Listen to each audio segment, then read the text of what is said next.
So I'll give the same speech I gave at the beginning of yesterday. We're going to be, this is a financial committee. We're interested in the financial issues around these bills. We are going to be crisp. There'll be a timer on people's testimony so that we are able to hear from as many people as possible. When the yellow light comes off, you should finish up your comments. You have 30 seconds left. When the red light goes off, you should not take another breath. You can finish the sentence. If you breathe in, the electrical shock will go off. It took us a while to get the wiring on that done correctly, but I think it works. And we're going to try and go through this relatively crisply. And for the TVW watchers, of which there are millions, including most of the legislative assistants for members who are on this list, on a normal hearing day, we would rearrange the schedule to accommodate members who wish to testify on their bills. On a day like today, we can't do that because we've got the bills set up in an order so that we can have a sequence with the same analyst, and it lets us get the maximum amount of work done upstairs. So we're going to go on a relatively firm order. I insist on a relative amount of civility in the committee. I'm open to a little bit of levity, but not incivility. So we will start hearing today Substitute House Bill 1857 concerning extreme risk protection orders. Ms. Harris?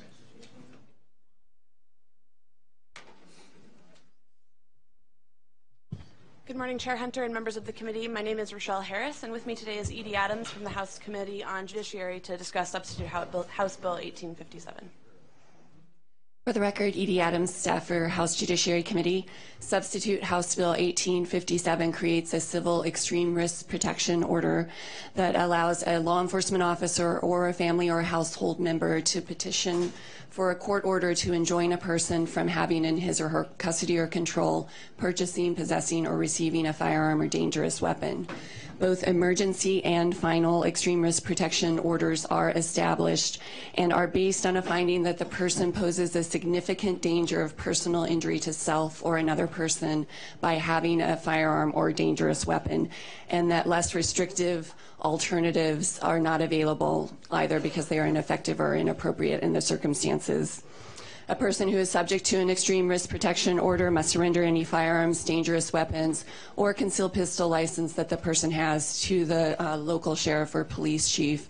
And a court may issue a warrant to seize firearms or dangerous weapons that the person fails to surrender as required by the court order. Law enforcement agencies must have policies for accepting and returning surrendered firearms and dangerous weapons.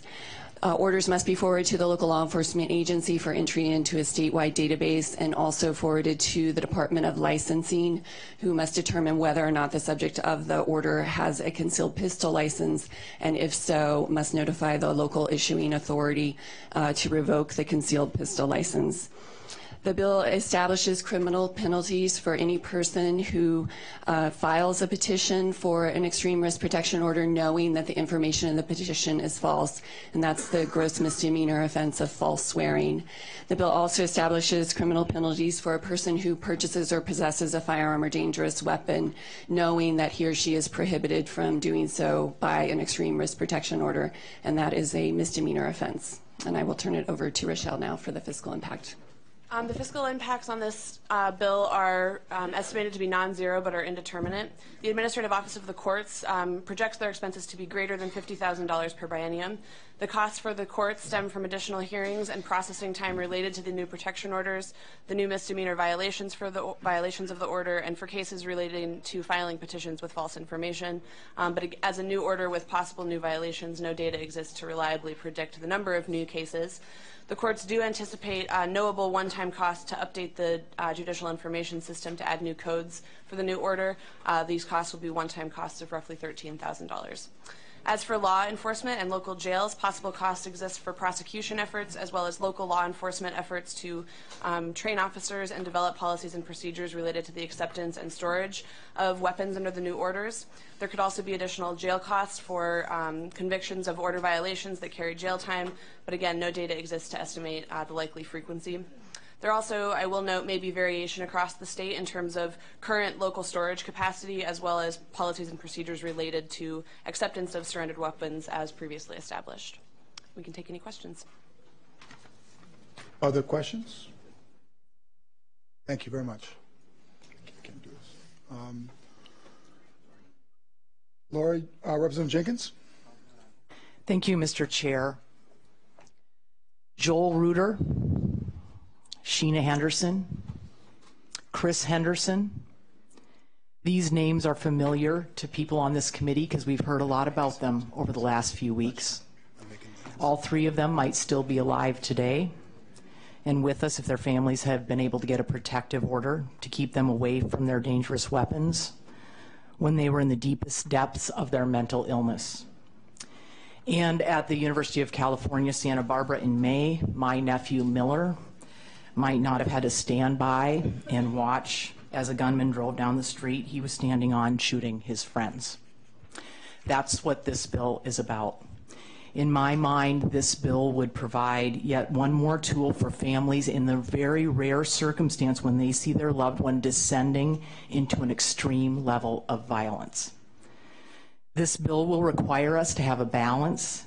We want to protect against the person who's exhibited an extreme risk to themselves and to the community, and we want to make sure that their due process rights are maintained. And I think this bill achieves that balance. You're going to hear from others who agree with me that it has. You're going to hear from some others who still think there's work to do. And you're going to hear from even others who think there is absolutely no balance to be had. I want the committee to know that I have been and remain willing to be open to working with those folks who share in the struggle to achieve this balance. I think, as I said, I think the bill is there. Otherwise, I wouldn't have asked the Judiciary Committee to move it. But if it isn't yet, I think we can get there. And I would ask each and every one of you to help me get there. Thank you, Mr. Chair. Thank you. We will go to public testimony. Representative Ormsby. Thank you, Mr. Chair. The thing I forgot to say starting out is cell phones. Please make sure yours are turned off. Buying food for the entire podium is expensive because we have a lot of members. Mr. Chair, I'd like to invite forward Cheryl Stumbo, Leanne Kennedy, and Zoanne Moore. And please forgive any intentional mispronunciations.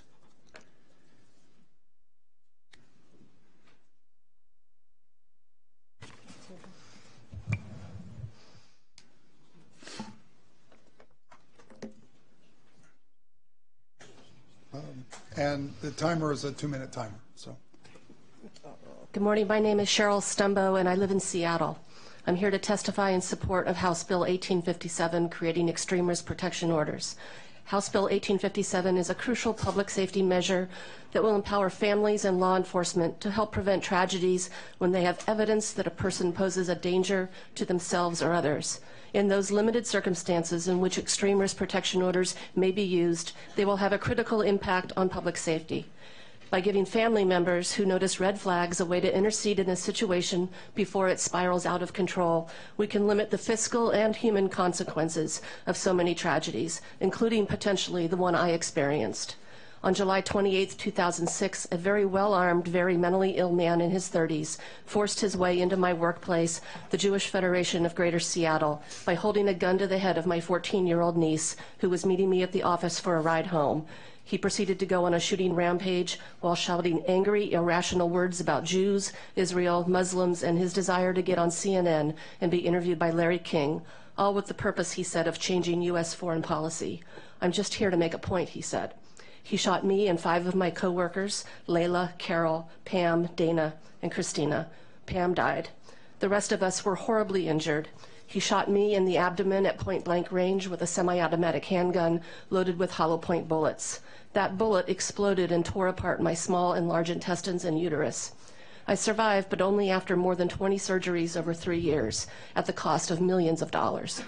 What many of you may not know is that my shooter's parents were aware of his mental illness and had watched, deeply worried as his mental condition deteriorated in the weeks prior to the shooting.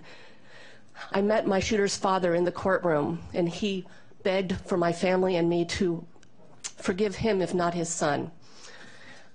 I know this legislation won't stop every killer, but I remember the pain in that father's eyes that day in the courtroom. Thank you. Thank you. Thank you. My name is Leanne Kennedy, and I'm a licensed mental health therapist in private practice in Tacoma. I'm here to support 1857 because it addresses a critical need. It's a common sense, proactive, and cost-effective approach to the problem of individuals who should not have access to a gun due to a mental health crisis or illness. As a therapist, I've worked with clients who, in my opinion, should not have access to a gun because they are at risk of harm to themselves or to others. I have a duty to warn, but that duty to warn does not take away the possession of the gun from my client. I've also worked with families who have a family member who's mentally ill or in a mental health crisis, and they too have the same dilemma. An individual who is having a mental health crisis is not rational. It's a symptom of their disease. This is why 1857 is so very important. It offers family members and law enforcement a way to intervene and to temporarily ask the court to temporarily suspend access to a firearm if there's documented evidence of a serious threat to themselves or others. It's about preventing a tragedy from happening. To those who say that we cannot afford this bill, I will say to you that we cannot afford not to have it. Prevention and early intervention are far more cost-effective. In 2005, the CDC estimated that the cost to our country from gun violence, gun deaths, was $37 billion. Finally, I'd like to share with you the reason why I am here.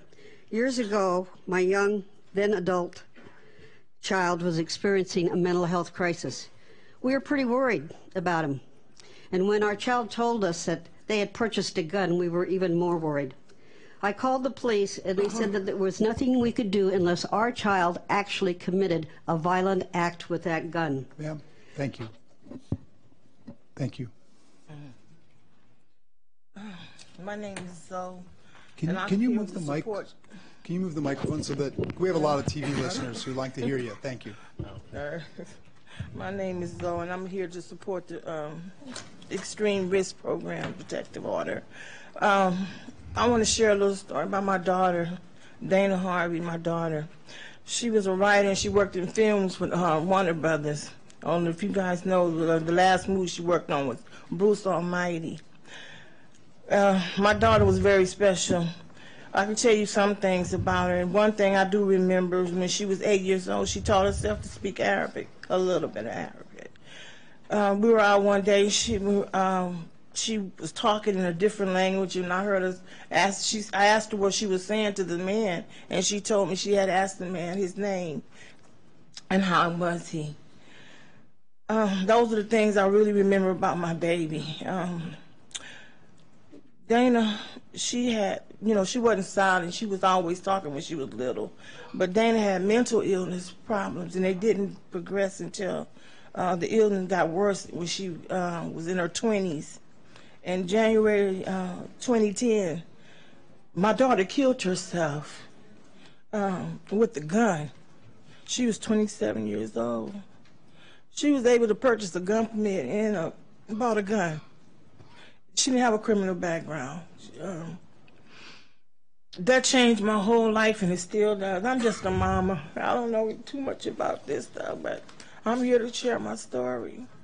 I'm here to, this order came in a little bit too late for my baby, because I tried everything to get that gun out of her hand,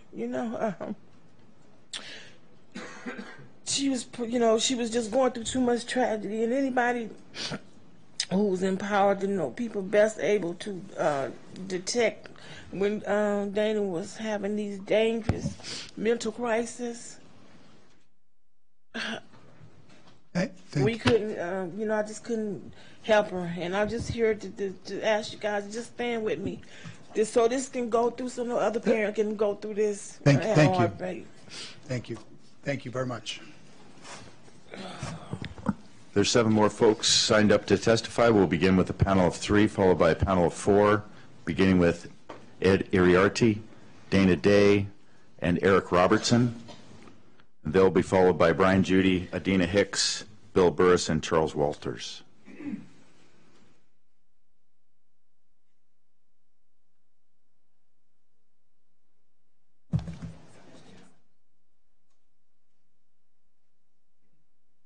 Go ahead.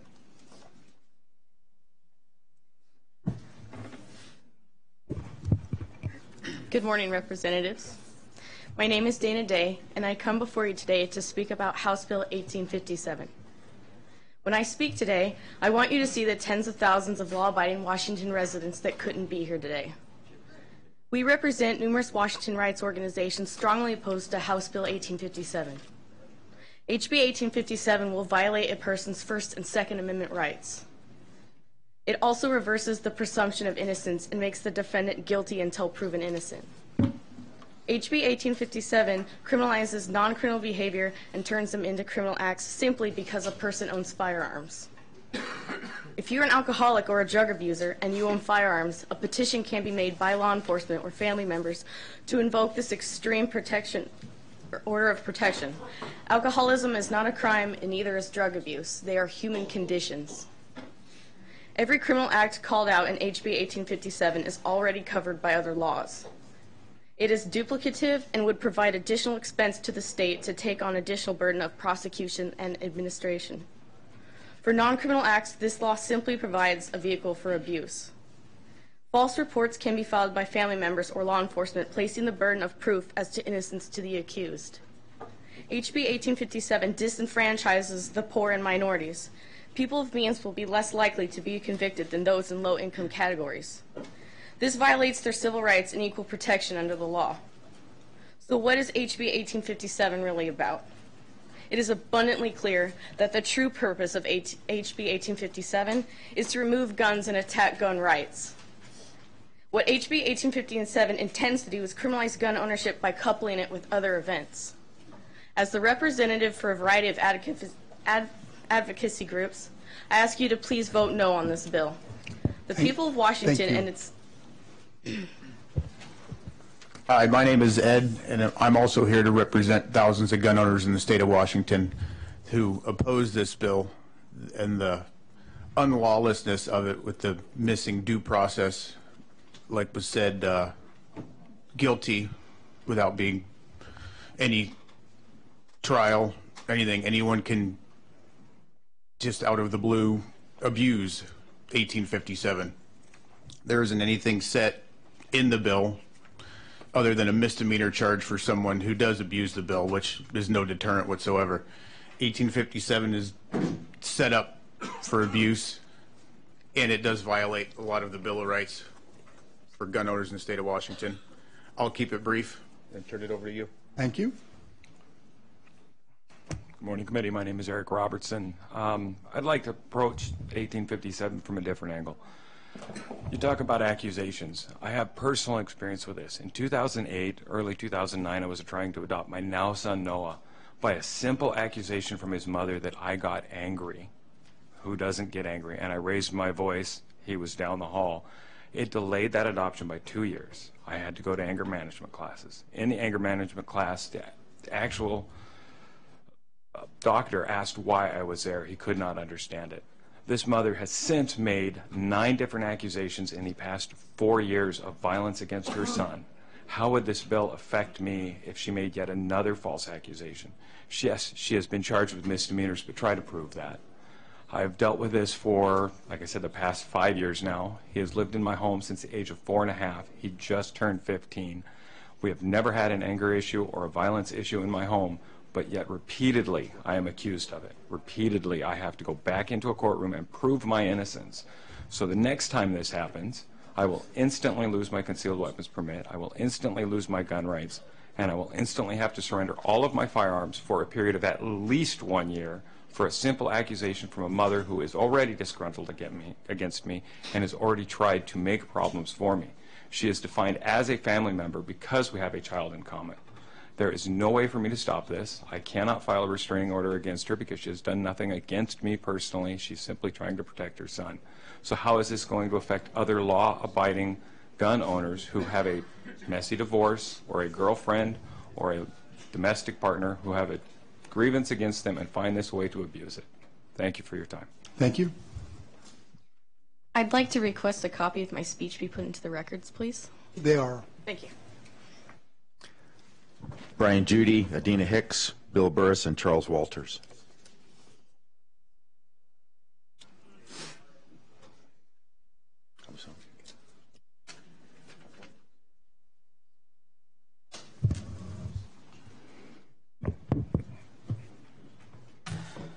Mr. Chairman, members of the committee, my name is Brian Judy. I'm the Washington State Liaison for the National Rifle Association, here speaking in opposition to 1857.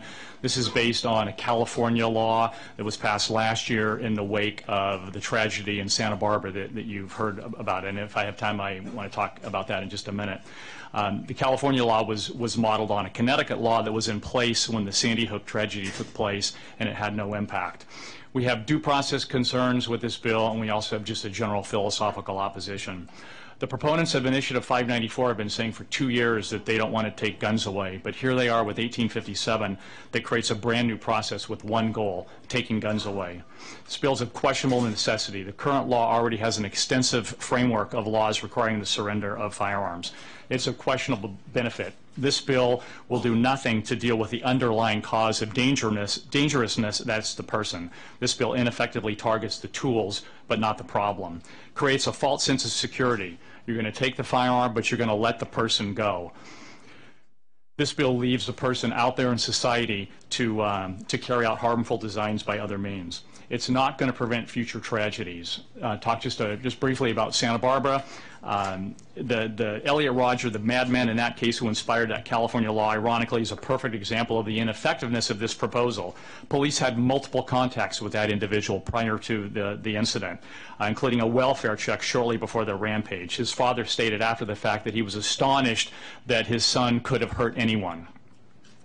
No law is going to give insight into human behavior or motivation or a crystal ball to predict the future. Even if police had discovered his firearms and taken them away, it wouldn't have prevented the stabbings and the vehicular assaults that killed other people.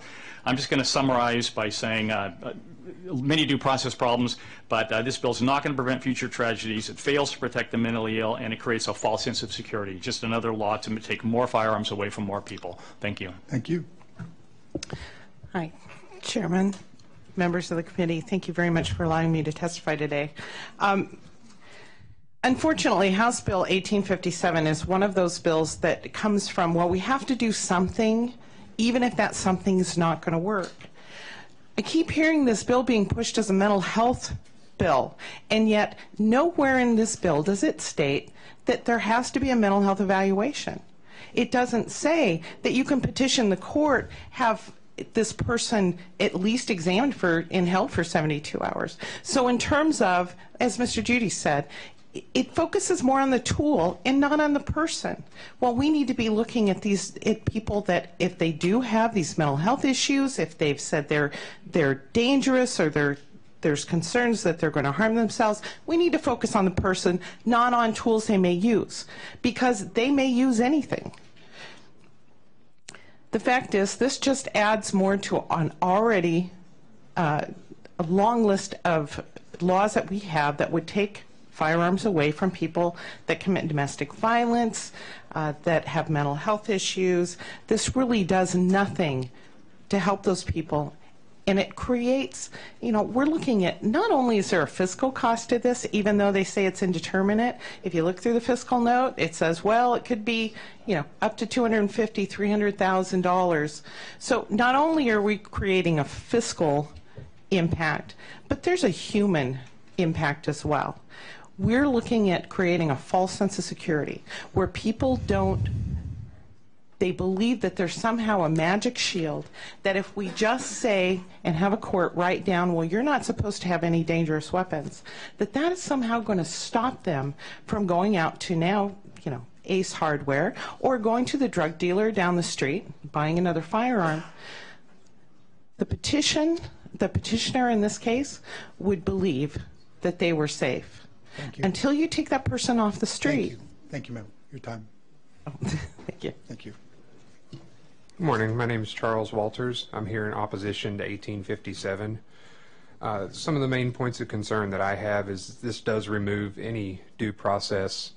Someone can lose their right to a firearm just simply based on an accusation of an ex-girlfriend, an ex-boyfriend, an ex-roommate, and it's simply an accusation. Not only do they lose their rights to be able to have a piece of personal property that they use for self-defense, they lose that right for an entire year with no due process. Another point is the evidence used to consider if someone's an increased risk for violence. An arrest of the subject for a felony offense, not a conviction, simply an arrest. Another thing is evidence of recent acquisition of firearms, ammunition, or other deadly weapons. What would be considered a deadly weapon? A set of kitchen knives? You can just as easily kill someone with that. For the people that want to do this to prevent someone from hurting themselves, 2 years ago I lost a very close friend to suicide. To my knowledge, I have never seen a bill introduced anywhere to take pills away from someone who might hurt themselves. She overdosed on a bottle of pills. She didn't use a firearm. This bill is for no other reason, just one more step towards disarming everyone. And the one last thing I have to say is this bill was already defeated in the Judiciary Committee, which is where it belongs. Moving it to a financial committee is simply the kind of dirty political tricks that people are tired of. I'm sorry, you're welcome to speak about the bill. You can't attack people's motives here. I apologize. I'm finished. Thank you. Mr. Chairman, members of the committee, my name is William Burris. I'm here representing Gun Owners Action League. I am a retired detective from the Pierce County Sheriff's Department. Over the 32 years in which I was employed, approximately a dozen friends and colleagues were murdered with firearms in the course of their duties. None of those deaths were the result of suicide. They were assaults. I have a vested interest in not having the wrong people in possession of firearms.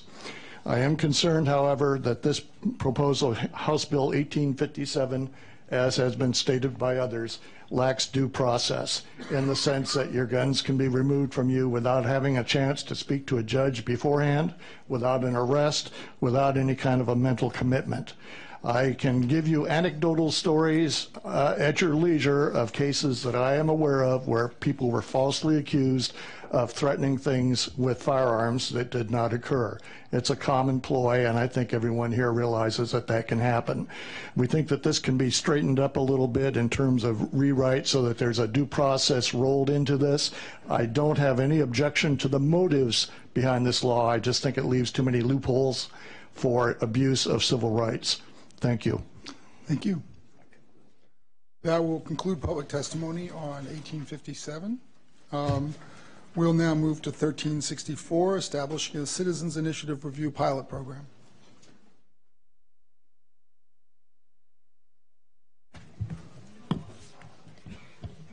Good morning, Mr. Chair, members of the committee. For the record, Megan Bunch, staff to the committee. With me today is Marcia Riley, staff to the Committee on State Government.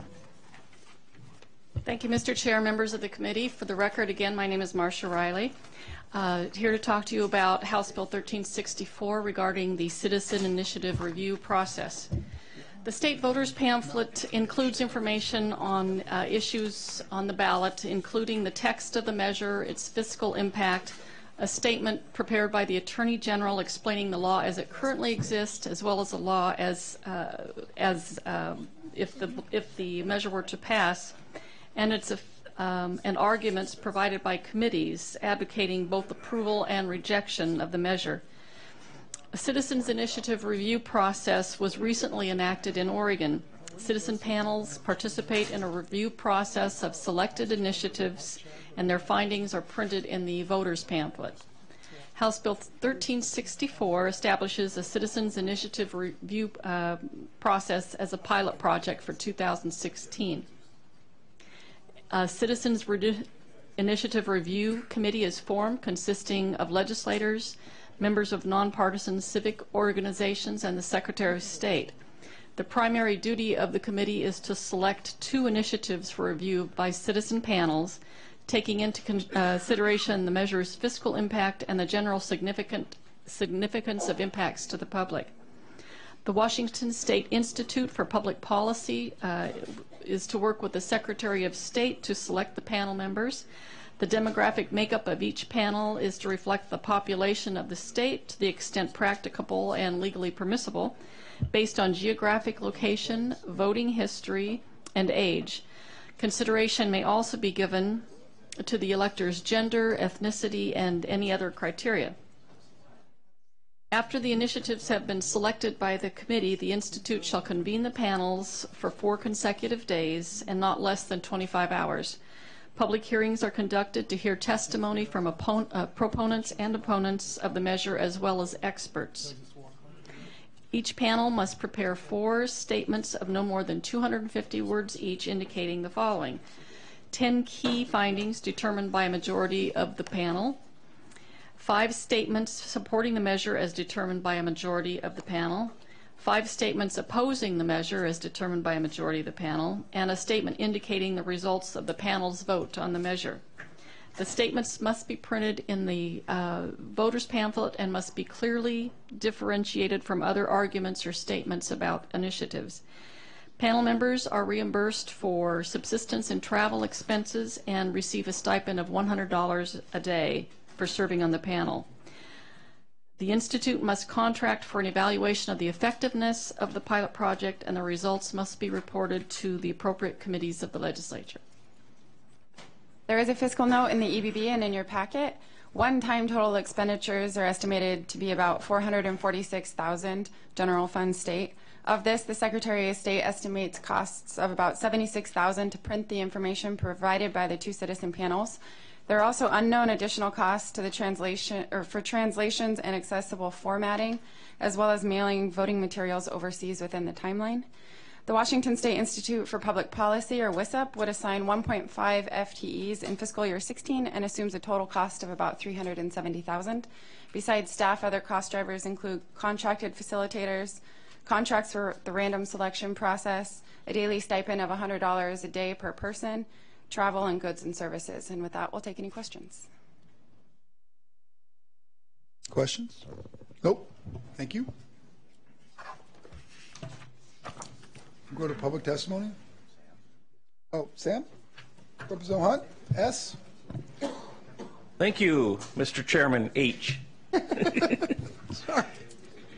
The bill is patterned after a successful program in the state of Oregon and has been on operation. We have a group that has been working on this called Responsible Choices that has a broad cross-section of people from across the state, including former Representative Mary Lou Dickerson, I'll get it right, former Representative Nixon, myself, Brian Sontag, former Secretary of State Sam Reed, and others. And we want to work on this. We think the fiscal note is too high. We have ways to bring it down. Oregon does it for about $200,000. And this is not an anti-initiative matter. This is a way to get more information to the voters so that they can make responsible choices about initiatives. Public testimony. I'd like to call forward Mary Lou Dickerson and Lucy Greenfield.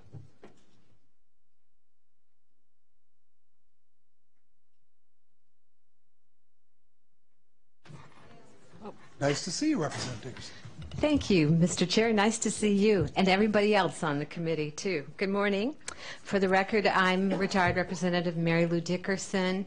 Toby Nixon, retired representative, wanted to be here this morning, could not because of work requirements, but he did send you an email this morning with his comments. The Citizens Initiative Review pilot is a way to provide unbiased, plain speech to the voters of the state without messing with the initiative process. That's important. It doesn't really touch the initiative process itself. Now about the fiscal note. As Representative Hunt mentioned, we think the fiscal note is a bit high. I am the former co-chair of the WISUP board, and I feel confident that I can work with them to get the note down.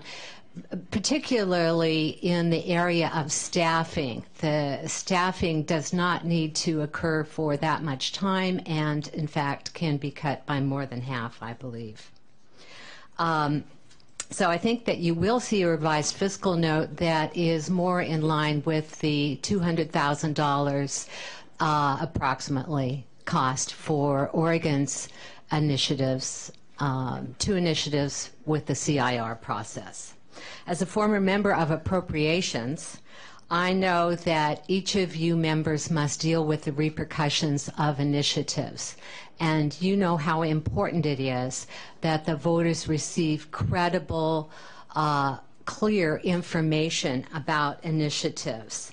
That's what this citizen jury process does.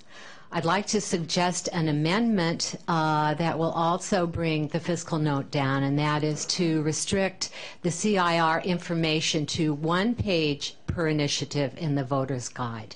That should cut it significantly. Thank you, Representative Dickerson. Okay. Thank you very much. Can I give my one concluding remark? As long as you don't breathe. Okay. I won't breathe. It's that not only is this a service to the voters of the state, but it could very well be a service to the voters of this committee. Thank you. Chair Hunter and members of the committee, I'm Lucy Greenfield with Healthy Democracy. It's the organization that developed the Citizens Initiative Review in Oregon, and I'm here to just speak briefly about what the costs have been there. Washington's Citizens Initiative Review pilot is modeled after the Oregon program, which brings together 20 citizens from around the state for 2 4-day reviews of ballot measures in each even-numbered election year. The Citizens Initiative Review doesn't change the initiative program, but it does give voters what they're looking for when they go to vote, which is trustworthy information that's created by their fellow citizens. In Oregon, the total cost per biennium for 2 reviews, as you've heard, is $190,000. That includes the cost to staff the commission itself and the cost of running those 2 reviews. The budget note for House Bill 1364 assumes that most of those services will be provided by WISIP. In Oregon, one difference is that the commission has chosen to contract out the services of actually running the juries, and that's reduced some of their expenses.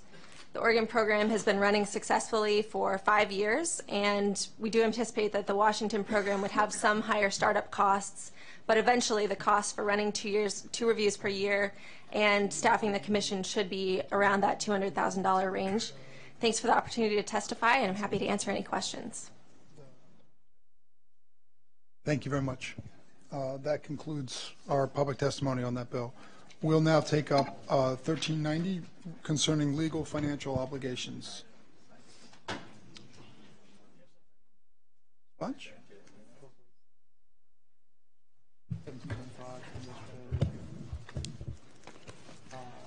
Hello again, Megan Bunch, staff to the committee. With me now is Edie Adams, staff to the Judiciary Committee. For the record, Edie Adams, House Judiciary Committee staff. Substitute House Bill 1390 deals with a variety of aspects of legal financial obligations, which are monetary obligations imposed on a defendant who's convicted of a crime. Legal financial obligations, or LFOs, consist of victim restitution, crime victims' compensation fees, costs associated with the prosecution and sentencing of a defendant, and various fines, penalties, and assessments that apply or may be imposed for the crime. I will touch on some of the main provisions of the bill. First, the bill addresses interest on LFOs. Currently, LFOs accrue interest from the date of judgment at the rate of 12% per year. Substitute House Bill 1390 eliminates interest accrual on the non-restitution portions of LFOs as of the effective date of the act, and also allows an offender to petition the court to waive interest that accrued on non-restitution portions prior to the effective date of the act. Second, the bill addresses the imposition of costs, and these include things such as public defense costs, jury fee, criminal conviction fee, bench warrant fee, supervision fee, and costs of incarceration.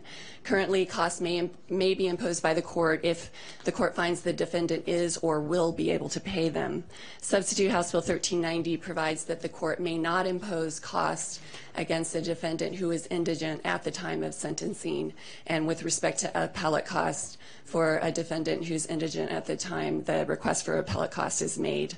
The bill also allows an offender who is not in default in the payment of costs to request the court to convert costs to community restitution hours upon a showing of manifest hardship, which occurs where the person is indigent and that indigency is unlikely to end.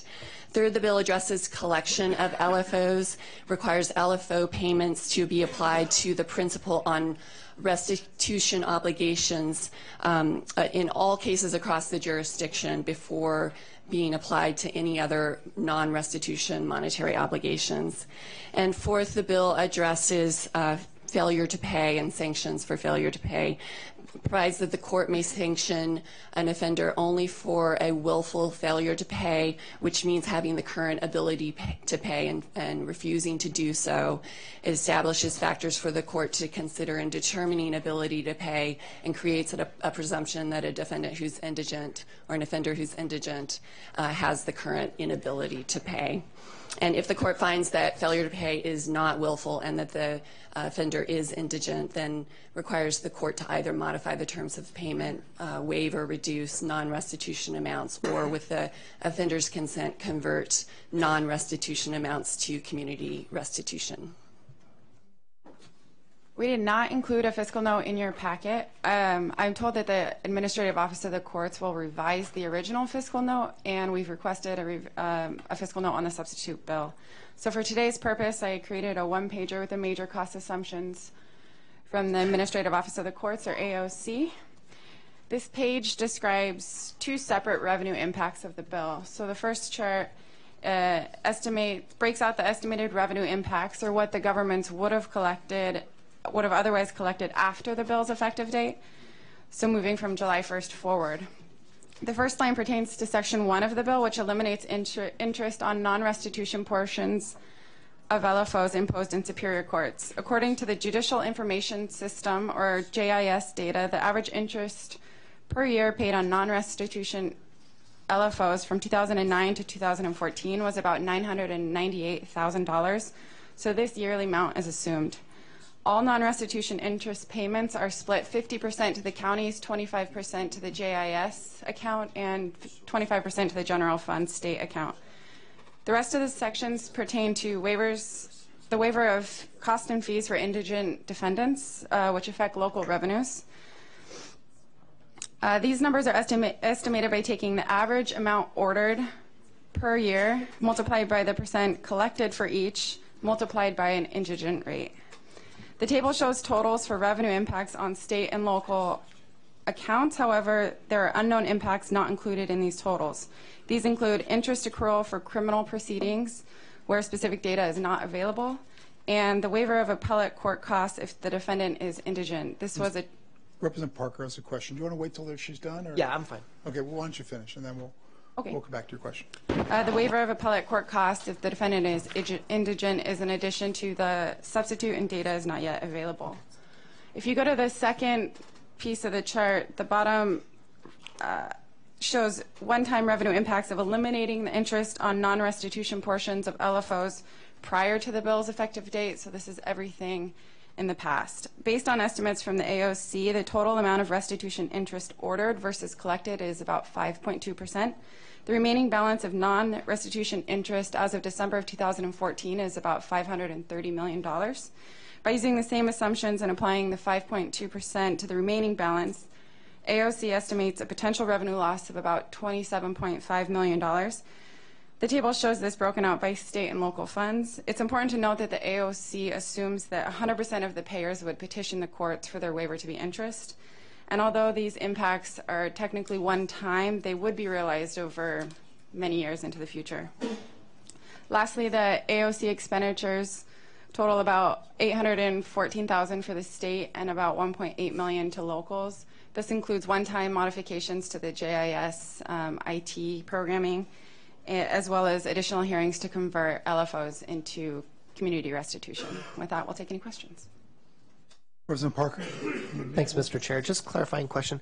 On the $98,000 that was our, what was the number on the annual interest again, and then how was that divided between county and state and local? Thank you. The annual interest is 12%, and then all interest is divided 50% to the counties, 25% to the JIS account, and 25% to the general fund state. What's the dollar figure on the interest? Per You year. said, yeah, I think you said 980,000 or was it- 998,000. Thanks. Representative Jenkins. Thank you, Mr. Chair. You may have said this in the beginning, but I think in that this fiscal note that we're seeing, there was some double counting and some stuff like that. Are you working with AOC to revise their fiscal note? Yeah, so what I did with this chart was I've removed some numbers that were in the original fiscal note that were double counted. And then I think what helps with the double counting is separating the interest that is going forward and the interest that is from the past. So that's what I did by separating the top from the bottom. Thank you. Sorry if I missed that. No, it's fine. Representative Ormsby.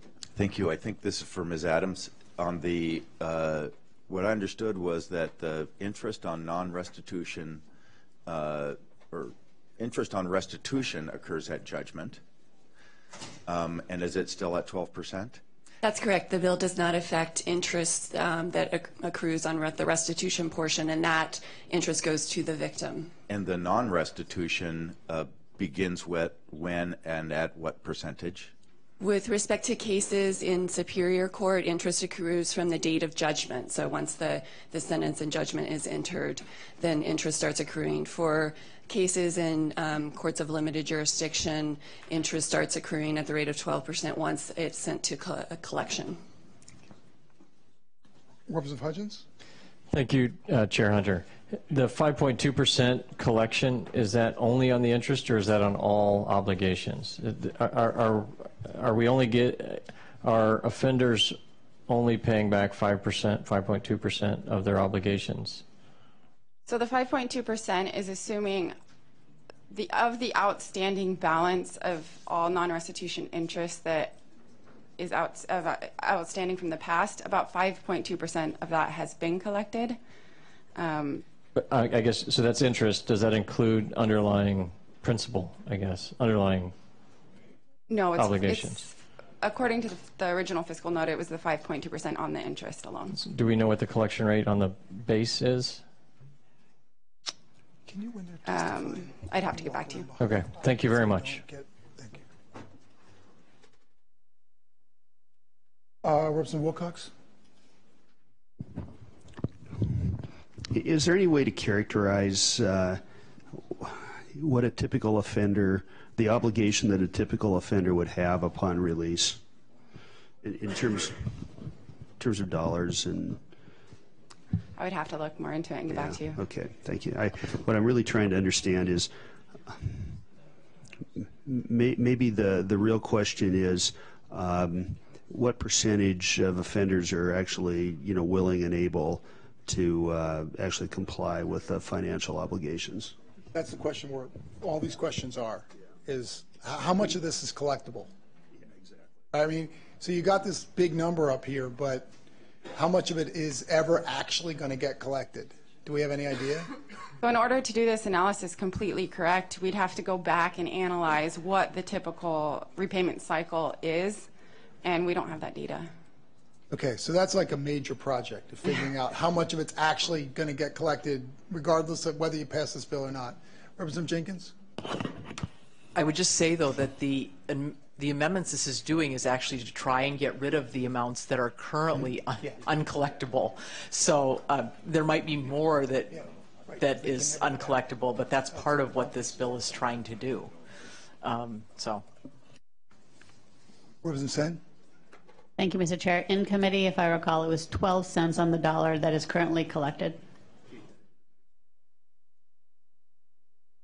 Okay, that's an interesting data point. So inquiring minds want to know if there's something we can find out, say, in the next 24 hours. That'd be super helpful.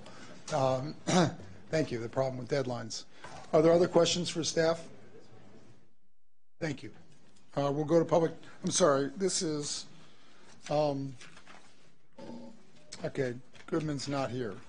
Good man. We'll go to public testimony.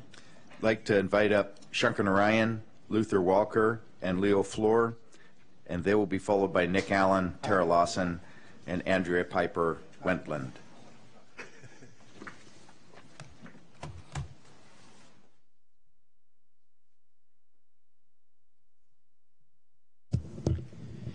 Thank you, Mr. Chair, members of the committee. For the record, Shankar Narayan with ACLU of Washington. This bill came out of judiciary with only one vote against. It's been worked a great deal, and it reflects a bipartisan consensus that we need to fix what's clearly a failing system. Day before yesterday, I sent the committee an analysis of the original fiscal note. I think it's hugely ironic that a bill that makes such eminent fiscal sense, by fixing a system where we are essentially paying to jail people for being too poor to pay, has received a fiscal note that states the opposite. As you've noted, several of you have noted, the basic problem with the fiscal note is that it's playing with monopoly money. It's assuming loss of revenue for amounts that aren't ever going to get paid. That's certainly reflected in the original fiscal note. But I would also love to see the assumptions on the revised fiscal note in terms of particularly what percentage of indigent people are ever going to be able to pay anything at all. So simply assessing costs to those individuals that may no longer happen under this bill will not necessarily result in a decrease in revenue simply because those people weren't going to pay anyway. And it's like old debts out in the real world. The older a debt is, the less it's worth in dollars. These debts sell for pennies on the dollar. So those amounts may never get paid. The other piece that's missing is the costs of collection.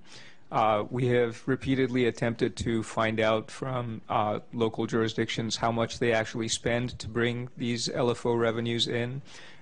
In at least one case, the amount spent was larger than the amount brought in, and that is not reflected in the fiscal note at all. So we think this fiscal note should be a lot lower. We look forward to seeing the revised fiscal note, but we encourage you to move the bill forward as a work in progress while we're looking over these numbers. Thank you.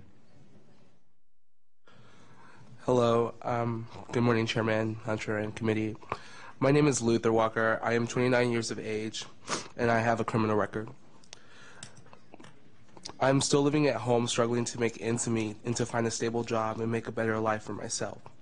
The rent of my family home alone is $1,600 a month, and some months our utility bills have been over thousands on top of that, my LFO payment.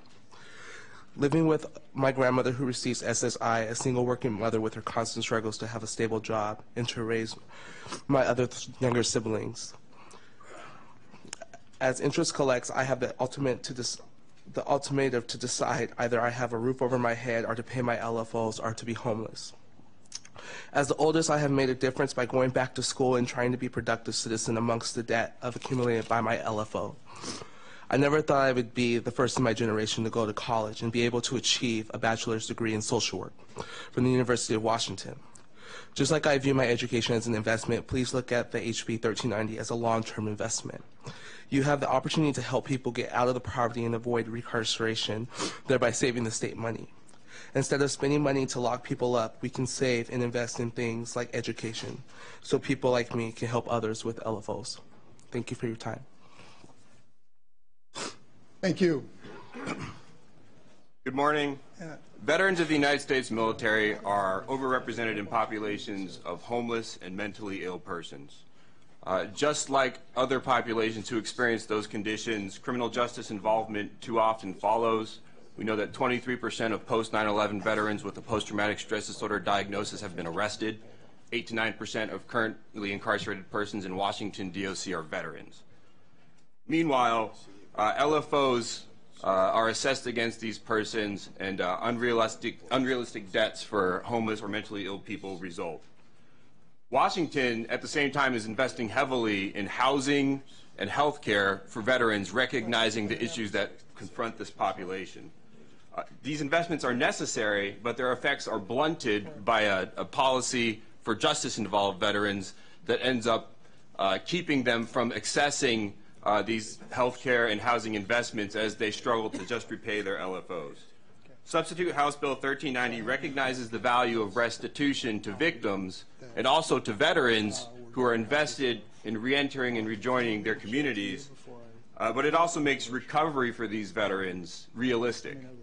1390's changes improve returns on Washington's existing investments in housing and health care for veterans and other homeless and mentally ill populations, and they set the conditions for veterans to be able to succeed in their mission to rejoin society.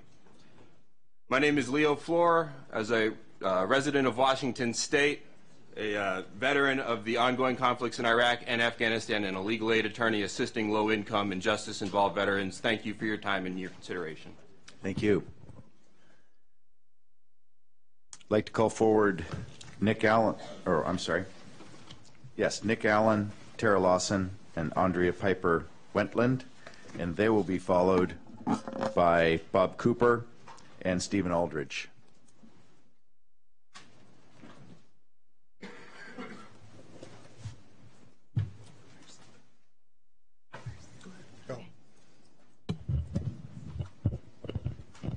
Hi, Mr. Chair and members of the committee. My name is Tara Lawson Simmons, and I am from Bremerton.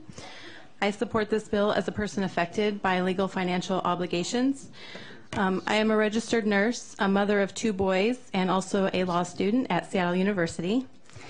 In 2010, I lost my father and suffered with depression. I turned to drugs to cope with the depression, and within 10 months of first using, I found myself in prison for drug-related offenses. I was given over $6,000 in fines when I was sentenced, and none of these were restitution to be paid to victims. I take full responsibility for my crimes that I committed during active addiction. I also take full responsibility for my recovery and have been in compliance with every aspect of my judgment and sentence, and also with the requirements to keep my RN license. Interest started accruing on my fines the day that I was sentenced, despite my incarceration and my inability to pay. And upon my release, I was unable to find employment as a nurse, so I had to work for minimum wage to provide for my children. I have been able to pay $45 a month. However, because of the interest, I still owe more than I was sentenced to on the day I was sentenced. I am very motivated to pay off these fines because I want nothing more than to have my record vacated so I can have job opportunities again. However, it is very discouraging to make monthly payments and see no changes in the overall debt. By passing this bill, people such as myself will be even more motivated to pay off our fines because the payments will actually be reducing our debts. Mr. Chair and members of the committee, I thank you, and my children thank you for supporting this bill. Thank you. Thanks. Good morning, Mr. Chair, members of the committee. My name is Nick Allen, and I'm a staff attorney with Columbia Legal Services. CLS strongly supports Substitute House Bill 1390 and urges you to pass this bill out of appropriations. We agree with the previous comments of the previous speakers, but I'd like to address a couple other points in the fiscal note. We disagree with some of the key projections in the note because we think they overstate the bill's fiscal impact.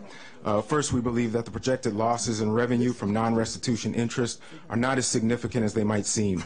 This is because the legislature already expects that non-restitution interest might not be paid, as it has previously created provisions allowing for waiver of this interest under certain circumstances. So this is money that can never be relied upon as a consistent revenue source because it has already been subject to potential waiver. The fiscal note also fails to take account of potential savings that may be realized by the passage of this bill. For example, the indigence waiver and time installment provisions, we believe, make it so that fewer people will be out of compliance with their failure to pay LFOs. And this may result in fewer arrest warrants, actual arrest, and show cause and contempt hearings for individuals who cannot pay, particularly those who are indigent, as well as fewer incarcerations for people who cannot pay. Furthermore, we disagree with the figures related to an increase in court time related to people who want their LFOs converted to community service. The fiscal note estimates about 30 minutes per hearing to have this done, and we've observed a show cause and contempt hearings, and that's when somebody's liberty is at stake, and oftentimes that only takes 5 to 10 minutes. So we don't think it's going to take 20 to 25 minutes more to conduct these community service hearings. Also, we don't think it looks at the benefits that may may result to communities from community service provisions. And we like the committee to keep in mind that this bill does nothing to reduce the most important LFOs, those being restitution, restitution interest, and the victim penalty assessment. We think the more you can reduce interest on non-restitution, the more interest will be paid towards restitution. Thank you. Thank you. Good morning. For the record, my name is Andrea Piper Wintland, and I'm the Executive Director of the Washington Coalition of Sexual Assault Programs. We represent the community sexual assault programs throughout Washington State. There's one in every county across the state. We are here today in support of this bill, but we do have concerns with the fiscals, as has been brought up by other panelists. Our particular concerns are around restitution, as well as any other costs that might be associated with the cost for the restitution implementation to make restitution a priority. We, as a victim service community member, really want to stress to you that it is already current law that restitution be a priority to be paid over other types of LFOs. What we have discovered in talking to allied stakeholders through this process and working on this bill is that restitution is not actually prioritized across all cases, and that's truly problematic for victims when we think about restitution is an important tool for them in their recovery, that they are also having an outline of costs associated with their victimization, whether that be health care, mental health, replacing lost items, and that further delay in getting restitution just exacerbates that crime for that survivor. So we are truly concerned with some of the restitution, with the non-placement of the prioritization of restitution in practice while it is already a current law. We support this bill where it speaks to prioritization in a jurisdiction. We feel that that's really an important step. Ideally, as a victim service community, we would like to see that across jurisdictions. We understand that our systems do not have the capability to do that.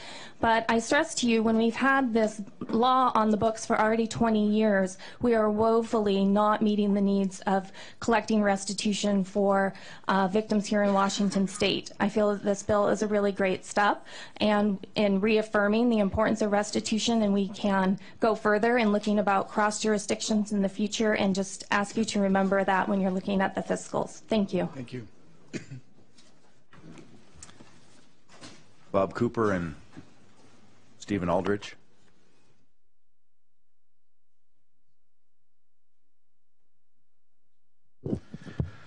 Mr. Chair, members of the committee, thank you for the opportunity to testify. Bob Cooper here on behalf of the Washington Defender Association and the Washington Association of Criminal Defense Lawyers. Among the other costs that aren't accounted for in the fiscal process here, discovered a little tidbit in the King County budget. King County discontinued trying to collect the $100 clerk fee on legal financial obligations, and what they found out was that they could cut a full position in the clerk's office. They saved $160,000 in the current budget because they quit trying to perpetuate the fiction that they could collect this $100 fee. I think that really illustrates that, as you've heard in a number of situations, counties are spending dollars to chase dimes. This is highly disproportionate. When someone has been judged indigent, what that means is they make 36 cents an hour above the minimum wage if they're a single person. If they're a single parent of one child, it means they make $2.63 below Seattle's $15 minimum wage. That's not a lot of money to live on, and these people are not going to be able to pay all of the assessments plus their restitution plus the victim impact fee that goes with that. This is about giving people some hope that they can pay restitution and the remaining fees, that they're not looking at a mountain of debt that doubles every 7 years at 12% interest, because that's what happens to debt. It doubles every 7 years at 12%. We already make it nearly impossible for an ex-offender to get a job. Mountain of LFO debt just adds to hopelessness, drives them either into the underground economy or back to a life of crime. Those are the kinds of choices that this pushes people toward. So either one of those is going to cost the state additional money, and we hope that you can pass this bill and try to avoid those consequences. Chairman Hunter, members of the committee, my name is Stephen Aldrich. I'm here today representing the Friends Committee on Washington Public Policy in support of this bill. We're concerned that LFOs contribute to what ends up resulting in us criminalizing poverty. We put a financial burden on people who commit crimes that they cannot pay. We've heard testimony that 12 cents of every dollar that we've put on those people is actually collected. I've heard other testimony and statements that would lead me to believe the absolute highest amount that is collected is 20%. So any fiscal note that is predicated on a belief about the total amount assessed would be lost is misleading. We, in our criminal justice system, disproportionately impact people of color and people who are poor, and we have a problem with recidivism rates. 2/3 of the people who are released are actually end up back in prison. While simultaneously, we are a nation of 5% of the world's population with 25% of the world's prisoners. We need to look at the whole system, and this is one piece that we should be very concerned about. We're taking poor people, we're creating a burden for them that they cannot bear, which compromises their efforts to rehabilitate and reintegrate into our communities, and ultimately creates a bigger financial burden for us as a society as they end up back in the prisons from which we would hope that they would leave and succeed. Thank you for this opportunity. Thank you. Concludes public testimony on 1390. We'll now take up 1684 concerning charges for the cost of providing public records in response to public records requests. Bunch. Hello again. For the record, Megan Punch. With me again is Marcia Riley, staff to the State Government Committee. Thank you, Mr. Chair, members of the committee. Substitute House Bill 1684 is regarding charging for electronic transmissions of public records. The Public Records Act allows state and local agencies to charge for providing copies of public records. Agencies may determine a per-page cost, including the cost of paper, use of agency equipment, postage or delivery fees, and the cost of an envelope or a container. Staff salaries may be included in calculating the per-page cost, but only to the extent that those costs are directly related to copying and mailing the public record. Agencies that do not calculate a per-page cost may charge up to 15 cents per page, plus the actual cost of postage and an envelope. An agency may require a deposit of not to exceed 10% of the estimated cost of providing copies of a request, and may charge on an installment basis. If an installment is not claimed or reviewed, the agency may cease fulfilling the request. Substitute House Bill 1684 allows agencies to charge for public records requests provided in electronic format. The same factors to determine a per-page cost for copying may be used to determine a per-page cost or a cost for electronic transmissions, including scanning or electronic reproduction and the cost of the storage device used, postage, etc. An agency that does not calculate an electronic transmission cost may not charge more than 2 cents per page to scan paper records or use agency equipment to make scanned electronic copies. The agency may not charge for the first 10 megabytes of electronic data copied or transmitted, but thereafter may charge 15 cents per megabyte, plus the cost to transmit or mail the data. If an agency is providing records request on an installment basis, it may not charge more than $50 for the first installment, regardless of its size, and may not charge more than $100 for each subsequent installment. An agency may not charge for the first 5 minutes of video data transmitted electronically, but after that may charge 10 cents per minute. If a request involves more than 10% of an agency's records, a deposit of not more than the estimated cost of providing 10% of the records may be requested before processing the request. An installment of records requests not paid as charged relieves the agency of its obligation to fulfill the remainder of the request. There is a fiscal note in the EBB and in your packet. The estimated revenue on all state agencies from charging for scanned electronic copies or megabytes of data on a statewide basis, it's non-zero but indeterminate. Just to give you an idea, an agency like the Department of Labor and Industries could collect about $10,000 per year in cash receipts. Other agencies with smaller volumes would generate less. So with that, excuse me, there are no anticipated expenditures, and with that, we'll take any questions. Are there any questions? Thank you very much, Representative Tacko.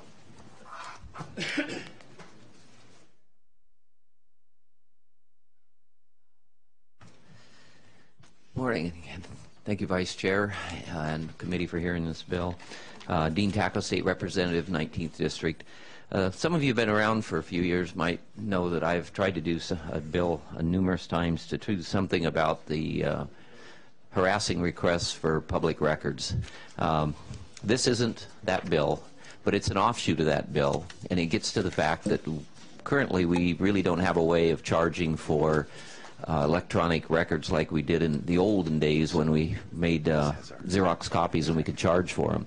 So this is a reasonable way to recover some of those costs of actually making the records. Not necessarily, does not change the law as far as doing the research to gather the records, just the copying. But it does, in some respects, address the problem that I see that we have in a lot of local governments, particularly, where people come in and request huge records requests just to harass the local government. And this puts a small charge if they're going to do a large request, and it's going to be the records are going to be given out in installments. It allows that there can be what I would call a good faith effort, that since there's going to be a lot of copying charges, there's a small fee up front for the copying and then a fee as you get them in installments. It doesn't go at the real heart of the problem that I think we have in these people that are continually making records requests just to punish the local governments for something that they may not agree with. But I think it's a reasonable step forward, and it does recover costs in the same manner that we do under the current law when you make a Xerox. With that, I'll answer questions. Are there any questions for the prime sponsor? See none, thank you very much. All right, thank you. Call the first panel will be Laura Merrill,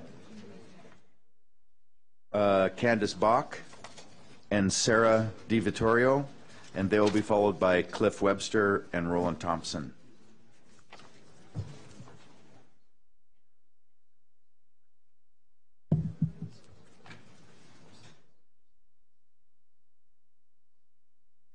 Please begin. Thank you, Vice Chair, members of the committee. Candace Bach, representing the Association of Washington Cities. Planning to get through this testimony without coughing for you all again, as I did the other night. We want to thank the committee for hearing this bill, and thank Representative Tacko for bringing it forward. Open government is very important to us, but as you've heard, things have changed over time. The Public Records Act is a very valuable tool for open, transparent government, but it was adopted in 1972 and has not grown with technology. Requesters aren't requesting paper copies anymore. They're requesting electronic versions of those documents. This, as you heard, creates what we believe is a reasonable charge for electronic transmission of records. It doesn't change things in terms of allowing a requester to continue to request paper copies at 10 cents a page, or coming in and inspecting records for free. That is up to the requester. If they figure out that it's cheaper to get them in paper form or electronic form, or they don't want to pay anything and they just want to come in and inspect for free, this legislation doesn't change any of that. It doesn't address cost recovery. We know that's something that is not something the legislature wants to discuss at this point. It's just trying to create a reasonable equivalent charge to that's similar to the paper copy that we can do now for electronic transmission of records.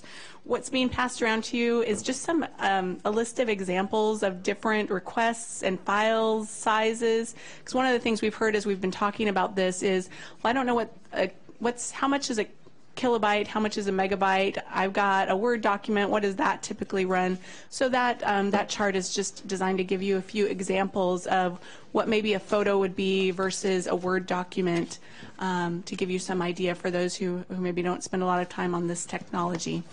We commend this bill to you and ask that you advance it out of committee. Thank you very much.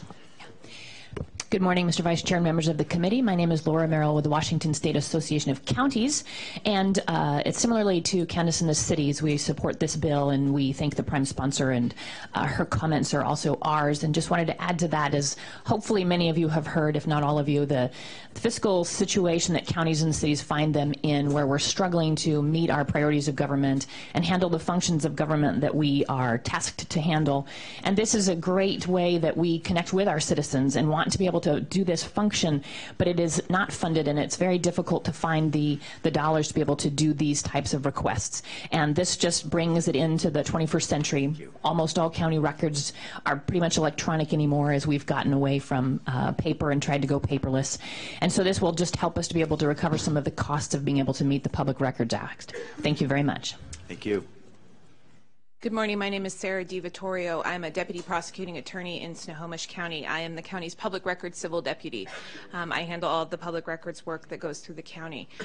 As you all know, and as Candace so aptly stated, the Public Records Act has always contemplated that an agency can receive payment for production of records in copy form.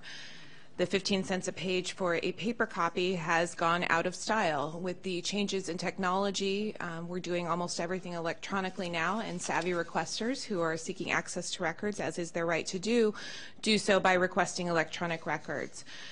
This bill addresses that need. It is in my opinion, and in the opinion of Snohomish County, is a reasonable suggestion as to how to deal with that particular instance. In preparation for my testimony here this morning, I looked at a couple real-world examples in our county to see kind of where the rubber meets the road. So I looked at two of our larger requests, and I want to talk about one installment of records that we dealt with. We produced 236.8 megabytes of records. That was 1,892 emails. So if we assumed that each one of those emails was one page when it was printed out, which is probably not a valid assumption, but that's what I'm going to go with. If we assumed it was one page per email, at that 15 cents a page, the requester would have been required to pay $281.85 for those records. Producing them electronically, as the law stands now, we get to charge 29 cents. And that is the cost of the CD that they are produced on electronically. With this bill, if we had these provisions in place, the county would be able to charge $35.52 for the production of those 1,892 emails, which is still over $245 cheaper than if they were provided on paper. The electronic transmission of records is certainly appropriate under the law, and we are certainly engaged in producing records in that format. Thank you. What we're seeking now is just some assistance with that. Representative Springer has a question. Thank you, Mr. Chair. The cost of simply retrieving the electronic data, putting it onto a CD, probably to most of us would seem fairly minimal. But I'm wondering the degree to which you've calculated the cost that you're still required to go through in order to redact records that are in those emails of protected information. Want to talk about your experience? Sure. In order to redact the records, the agency has to purchase the software that enables them to do that. We then have to locate and then do the manual redaction. With this request that I referenced here a minute ago, our county has spent 11,112 minutes, which translates into about 185 hours, gathering the records, reviewing the records, redacting the records, and producing the records. And this is actually a fairly simple request as far as redaction is concerned. So we do keep records in Snohomish County with regard to the time it takes to redact.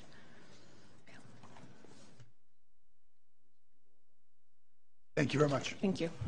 Cliff Webster and Roland Thompson, followed by Rocco Gianni, John Campbell, and Deb Merle. Mr. Chair and members of the committee, my name is Cliff Webster. I'm here on behalf of the Consumer Data Industry Association. The Consumer Data Industry Association represents more than 400 companies that are in the business of obtaining public records and creating various kinds of reports or information that are used by retailers, employers, landlords, insurers, law enforcement, child support organizations, and so forth. The kinds of records that the Consumer Data Industry Members Association members would seek might be records about real property, deeds, mortgages, and so forth, driving records, court records, all of those kinds of records that go into the variety of reports that are created by my members. The CDIA members commonly, because we require large, or often negotiate for a large volume of records with auditors, assessors, courts, and so forth, would obtain the information electronically. We believe existing statutes provide that there is cost recovery, and most of our circumstances we negotiate with local authorities or with the individuals to obtain the records, and we pay what we think is the full compensation for the records. Our concern with this bill, and it's really a concern, is it's hard to understand what it means for those, such as my companies, that purchase large numbers of records in bulk electronically. The fiscal note says that the cost is, or the impact is indeterminate. That is concerning to us. We absolutely have no objection to paying the fair cost of access to the records that we access. We're not sure that this, how this bill plays out in the circumstances under which we obtain records. We would not, I shouldn't say ever, but it would be unlikely we'd go asking for emails by an agency. We're more into finding property records and so forth. Thank you. Mr. Chairman, members of the committee, my name is Roland Thompson. I'm here with Allied Daily Newspapers of Washington, Washington Newspaper Publishers Association. The bill you see before you actually, we signed in as other. The bill you see before you is actually a vein of thought on this issue that we think might bear promise. It's quantifiable and it is verifiable in how these charges will be made. It's objective, not subjective.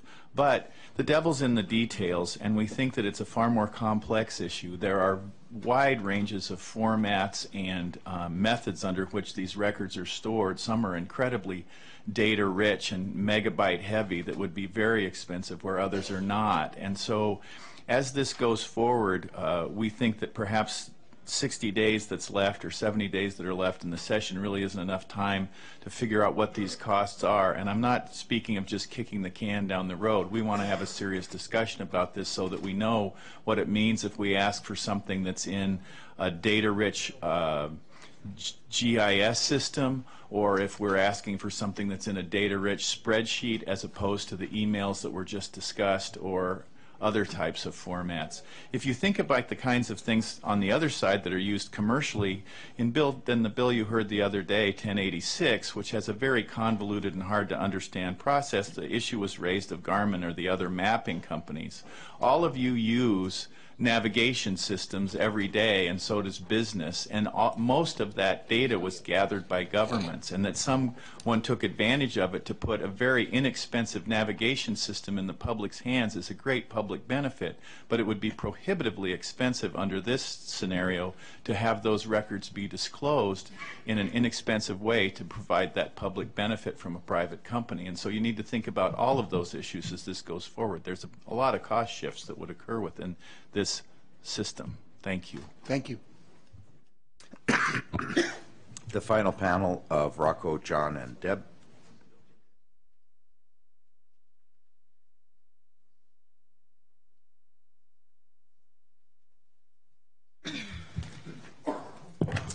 Mr. Chair, members of the committee, my name is Deb Merle. I'm here representing the Washington State School Directors Association, 1,477 locally elected officials. We strongly support this bill. We've worked on its development with the sponsor. I'm not going to repeat all the wonderful things you've heard about the bill, other than to say that serial requesters don't come by very often, but when they do, they really create a lot of trouble for our school districts, and they cost us a lot of money that doesn't end up in the classroom. You will hear how disruptive it can be to actual districts in just a minute, less than a minute, from the folks next to me. We don't want to stop providing public records. We do it every day, and we want to keep doing it. We just want to be able to also provide the services to legitimate requesters, and this impedes our ability to do that. A lot of our school districts are very, very small. It is not an exaggeration to say that it would be the superintendent pulling these records together quite often when we're dealing with harassing requesters. So I will stop with that and let you hear from our school board members. Good morning, Mr. Chairman and members of the committee. I'm Rocco Gianni with the South Whidbey School District. I am a school board director and a veteran 40-year retired teacher. We have a school system of approximately 1,300, just a little bit more than 1,300 students in 4 schools.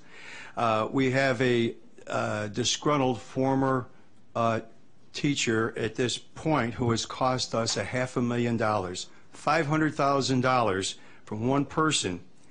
We do not have the resources, the manpower, or the software to deal with these unfettered and unfocused requests. Our superintendent has to do the redacting, has to peruse and do the redacting of all these documents, which is many tens of thousands at a time. I think you would agree she's a very expensive secretary, and it's taking her time from being our instructional leader to being a secretary to do this work. This denies our students valuable instructional time and programs, and we're trying to get kids college and career ready, and this is denying our paramount duty of educating these kids. While this practice is legal, it's not morally ethical.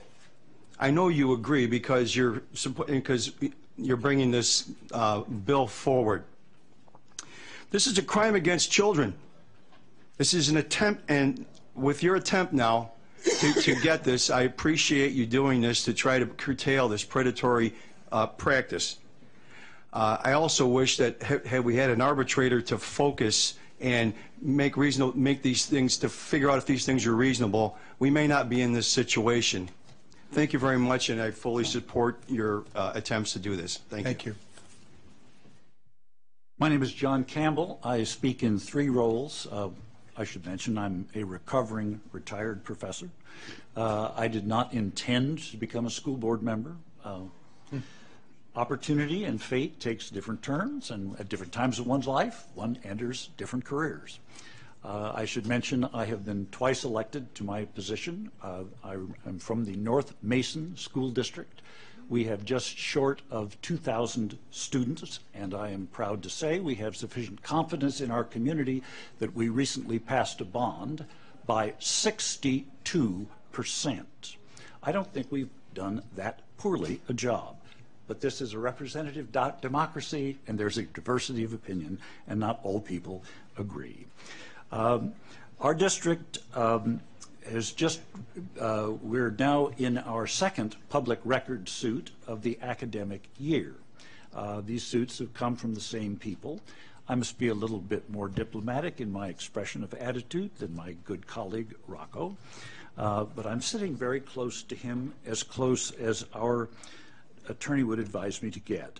I would just say that whether our public records process needs significant improvement or whether we are being harassed remains open to be determined by the courts. Either way, in administrative time and in lawyers' fees, public records compliance is increasingly cutting in to the money that is needed for the education of our children.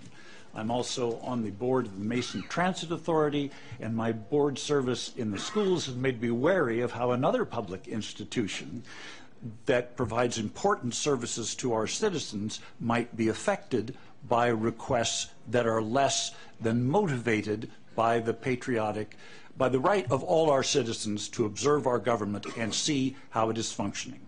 So my point would simply be that this bill, by placing a reasonable limit on electronic records, would deter those who have no civic motive for seeking this information while providing an opportunity for the observation by our citizens of our government. Thank you. That was a very long sentence. I don't know if you breathed. Good lung capacity there, right. That concludes testimony on House Bill 1684. We'll now take up 1915, Protecting Taxpayers. by providing for accountability and transparency in government contracting. Do you want to speak? Again, Megan Bunch, staff to the committee, and Marsha Riley, staff to the State Government Committee. Thank you. House Bill 1915 makes changes to contracting out provisions. Legislation enacted in 2011 directed the Office of Financial Management to conduct a review of programs and services performed by the Department of Enterprise Services to determine whether those services could be performed in a more cost-efficient and effective manner by the private sector. The OFM was required to select up to 6 activities or services that potentially could be provided by the private sector. In selecting those activities, the OFM is required to consider the consequences and potential mitigation of improper or failed performance by a contractor if the program or service cannot be provided at a lower rate and more efficiently, the bid may be canceled. House Bill 1915 makes a number of changes to contracting out provisions. An agency is required to conduct a comprehensive impact assessment before the DES issues a request for proposal to contract out services formerly provided by public employees. This assessment must include an estimate of the cost of performance by public employees and by the contractor, including the cost of allocating sufficient public employee staff time and resources to monitor and ensure the proper performance of the contract, a statement of performance objectives, and an assessment of potential adverse impacts to the public. If an agreement to contract out is reached, the agency must file with the DES the written record of the basis of the decision to contract out, which includes an itemization of performance standards contained in the contract as well as the impact assessment. At completion of contracts or every 5 years, the agency must file the report with the DES documenting the contractor's performance, itemizing contract extensions and change orders, and stating remedial actions and the costs of such actions. A number of terms must be included in contracting out agreements, including such things as a cancellation clause, periodic performance reviews, and compensation for public employee time expended in achieving full performance of the contract objectives. The OFM must consider the cost of agency staff time and resources necessary to monitor a contract when considering which activity to contract out, and contracting out may only proceed if it will afford taxpayers a cost savings. The uniform policies and procedures for efficient management of contracts by all state agencies must include model terms to facilitate recovery of the costs of public employees' staffing time to bring a contract into substantial compliance, as well as procedures and criteria for terminating performance-based contracts that are not achieving the performance standards. There is also provision under debarment, which allows the director of the Department of Enterprise Services to impose a fine on a contractor for cause in replacement of or in addition to debarment. And finally, a contractor who has access to public resources due to a contract with an agency may not use the public resources for private benefit or gain, except to the extent directly contemplated by and specified in the performance objectives in the contract. There is a fiscal note in the EBB, and I believe on green paper. The fiscal note assumes for the Department of Enterprise Services 3 debarments per year with a cost recovery fee of $10,000 per debarment, totaling $60,000 a biennium. DES expects indeterminate expenditure impacts for additional staff time, and for staff agencies who contract out services, there may be additional costs associated with preparing and filing the records with DES. With that, we'll answer any questions. Are there any questions? Representative Hunt. Thank you, Mr. Vice Chair. As staff pointed out, in 2011, we did a major change by consolidating DIS, General Administration, and other agencies into Department of Enterprise Services. One of the gnarly and last things we dealt with, and this was a bill that was had amendments flying back and forth over the transom the last 2 days of session, was how we deal with contracting out. And we had new contracting out provisions in there. This is an attempt to add some accountability and some transparency, so we know if we do contract out, that it is the right thing to do, and that the state government and the citizens will benefit from it. I think it's a good bill, and I commend it to you. Thank you. We'll now go to public testimony. Aaliyah Griffin, Seamus Petrie, and Roland Thompson.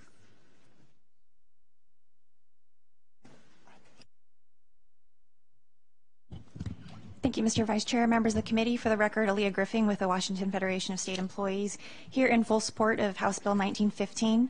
This bill is built on the idea that the public deserves the same level of accountability and oversight of taxpayer dollars, regardless of whether those services are being provided in-house by public employees or by private sector employees. And this idea brings with it a need for a strong, standardized pre-contracting process so we actually know what we're agreeing to buy, consistent contract monitoring of cost and performance so we know that we're on track, and an evaluation at the end of the contract so we know if the contract was completed fully, on time, within budget, and if we actually achieved what we set out to do. The Federation represents about 40,000 state employees and 36 different agencies, which puts us in a pretty unique position to recognize recurring themes and experiences across state government. And what we've heard is a wide array of reports from our members of contract cost overruns, change orders that far exceed the size and scope of the original contract, contractors that have turned work back into the state or walk off the job, or completed projects that fail to meet expectation, or where our members actually have to go back in and fix the job.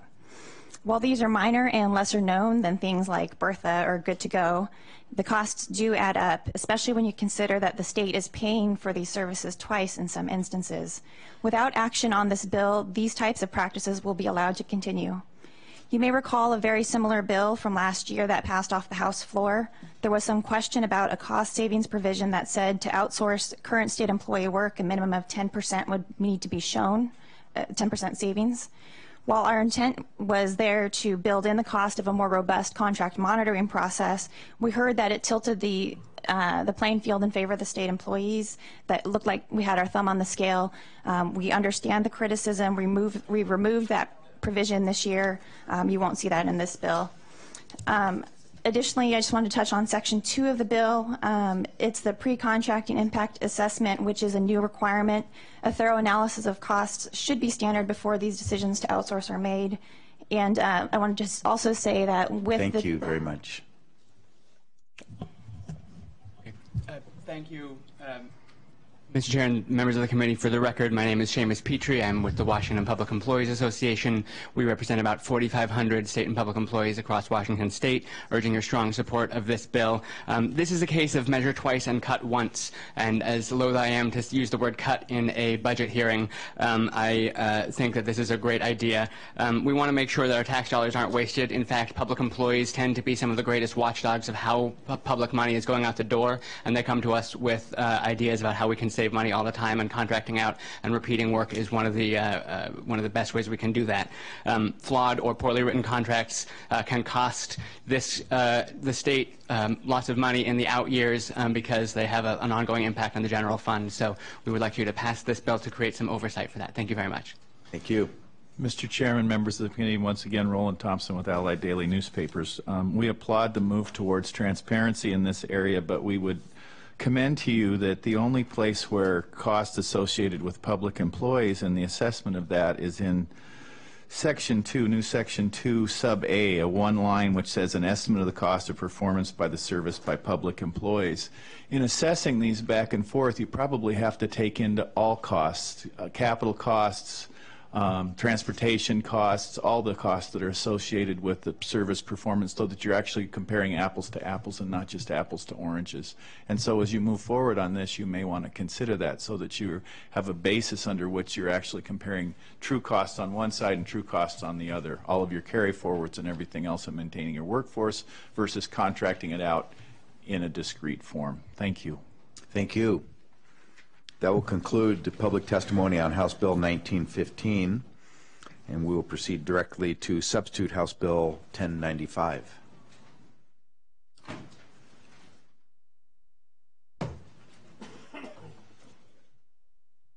Good morning, Chair, members of the committee. Dan Jones, staff to this committee. With me today is Nicole Hughes from the Technology and Economic Development Committee. She will present the policy of the bill, and I'll present the fiscal impacts. Good morning. For the record, my name is Nicole Hughes, staff to the Technology and Economic Development Committee. By way of background, combined heat and power, also referred to as cogeneration, is the simultaneous production of electricity and heat from a single fuel source, such as natural gas, biomass, coal, waste heat, or oil. Combined heat and power is used for on-site generation of electrical or mechanical power and for waste heat recovery. Very briefly, Substitute House Bill 1095 does the following. It requires energy consumption analyses for certain public facilities to include critical load analyses and combined heat and power feasibility assessments. It incorporates certain valuation and assessment provisions for combined heat and power into integrated resource plans. It directs the Utilities and Transportation Commission, also known as the UTC, to establish a voluntary emission reduction program for natural gas companies that encourages investment in thermal energy efficiency projects. It directs the Department of Ecology to establish a general permit or permit by rule for stationary natural gas engines used in combined heat and power systems. It clarifies the UTC's jurisdiction over thermal energy services provided by thermal energy companies in combined heat and power facilities not otherwise regulated by the UTC. It requires owners and operators of certain boilers or process heaters required to complete an energy assessment under federal rules to submit non-proprietary information reported in that assessment to the Department of Ecology or local air pollution control authority by January 31st, 2016. And finally, it requires owners and operators of certain boilers or process heaters to submit a report to the Washington State University Extension Energy Program that identifies, if applicable, the barriers to implementing thermal energy efficiency opportunities that are identified in the energy assessment submitted to the federal government by January 1st, 2016. Ecology would have one-time costs of $200,000 in the next biennium general fund state. That would be for rulemaking, engineering, and public involvement to develop that general permit or statewide permit, which would establish emission limits for new stationary natural gas engines. The Utilities and Transportation Commission assumes $83,000 costs in next biennium, as well as $37,000 in the following biennium, out of their public service revolving account, which is the UTC's dedicated account. That would be for rulemaking for the voluntary emission reduction program that is established under this bill. Washington State University also has some costs assumed at $40,000 in the next biennium for combined heat and power system feasibility assessments. That's $10,000 each for 4 different campuses. And also some staff time at about $15,000 a year for evaluating reports that are submitted by the Department of Commerce, as well as submitting an annual report to the legislature on planned and completed combined heat and power facilities that are in the state. That concludes my remarks. Are there any questions for staff? Thank you very much. Representative Morris, welcome.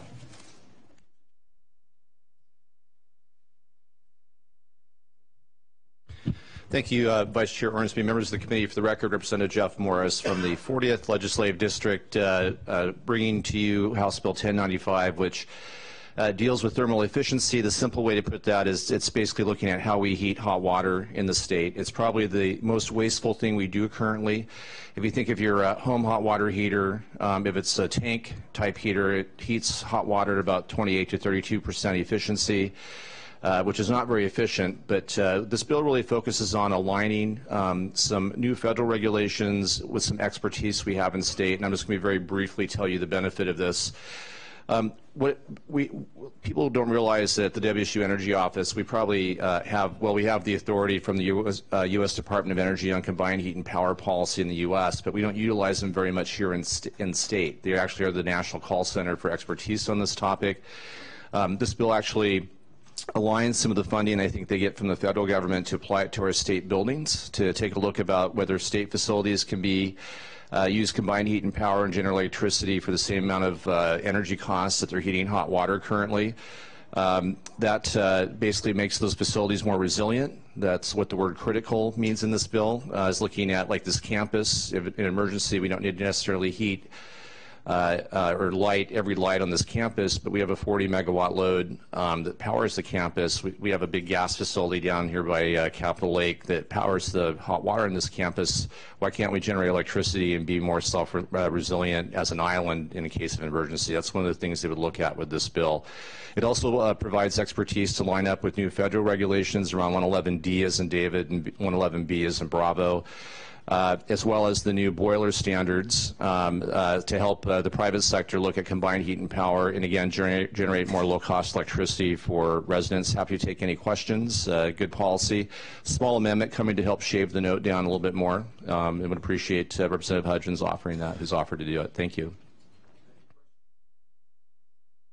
Thank you very much. Thank you. We'll go to public testimony, of which there is none. And we will move on to 1472 concerning using chemical action plans to require safer chemicals in Washington. Mr. Jones. Good morning, Dan Jones, committee staff. With me this time is Jacob Lipson, staff to the Environment Committee. Good morning, Mr. Chair, members of the committee. Jacob Lipson, staff to the House Environment Committee. Substitute House Bill 1472 establishes procedures for the evaluation, comparison, and restriction of toxic chemicals used in manufacturing processes and product components. Beginning January 1, 2016, every 2 years, the Department of Ecology is directed to complete up to 4 chemical action plans. The Department of Ecology already has an administrative rule in place for how it performs chemical action plans for certain types of persistent, bioaccumulative, and toxic chemicals that have been identified by the Department's rule. And the chemical action plan process established here is similar in many respects. Under the bill, chemical action plans completed by Ecology must include the convening of an external advisory committee of stakeholders and include an evaluation of the uses, sources, releases, health impacts, existing regulations, and management for a chemical, as well as recommendations for how to minimize exposures in the environment and human health to the chemical. The bill before you also gives the Department of Ecology certain new authority to make demands of information from manufacturers about the products that contain targeted chemicals under a chemical action plan. Requires that the Department of Ecology's demands of information from manufacturers be reasonable in scope and frequency and related to significant uses of the chemicals or areas in which there are identified knowledge gaps about the use of the chemical.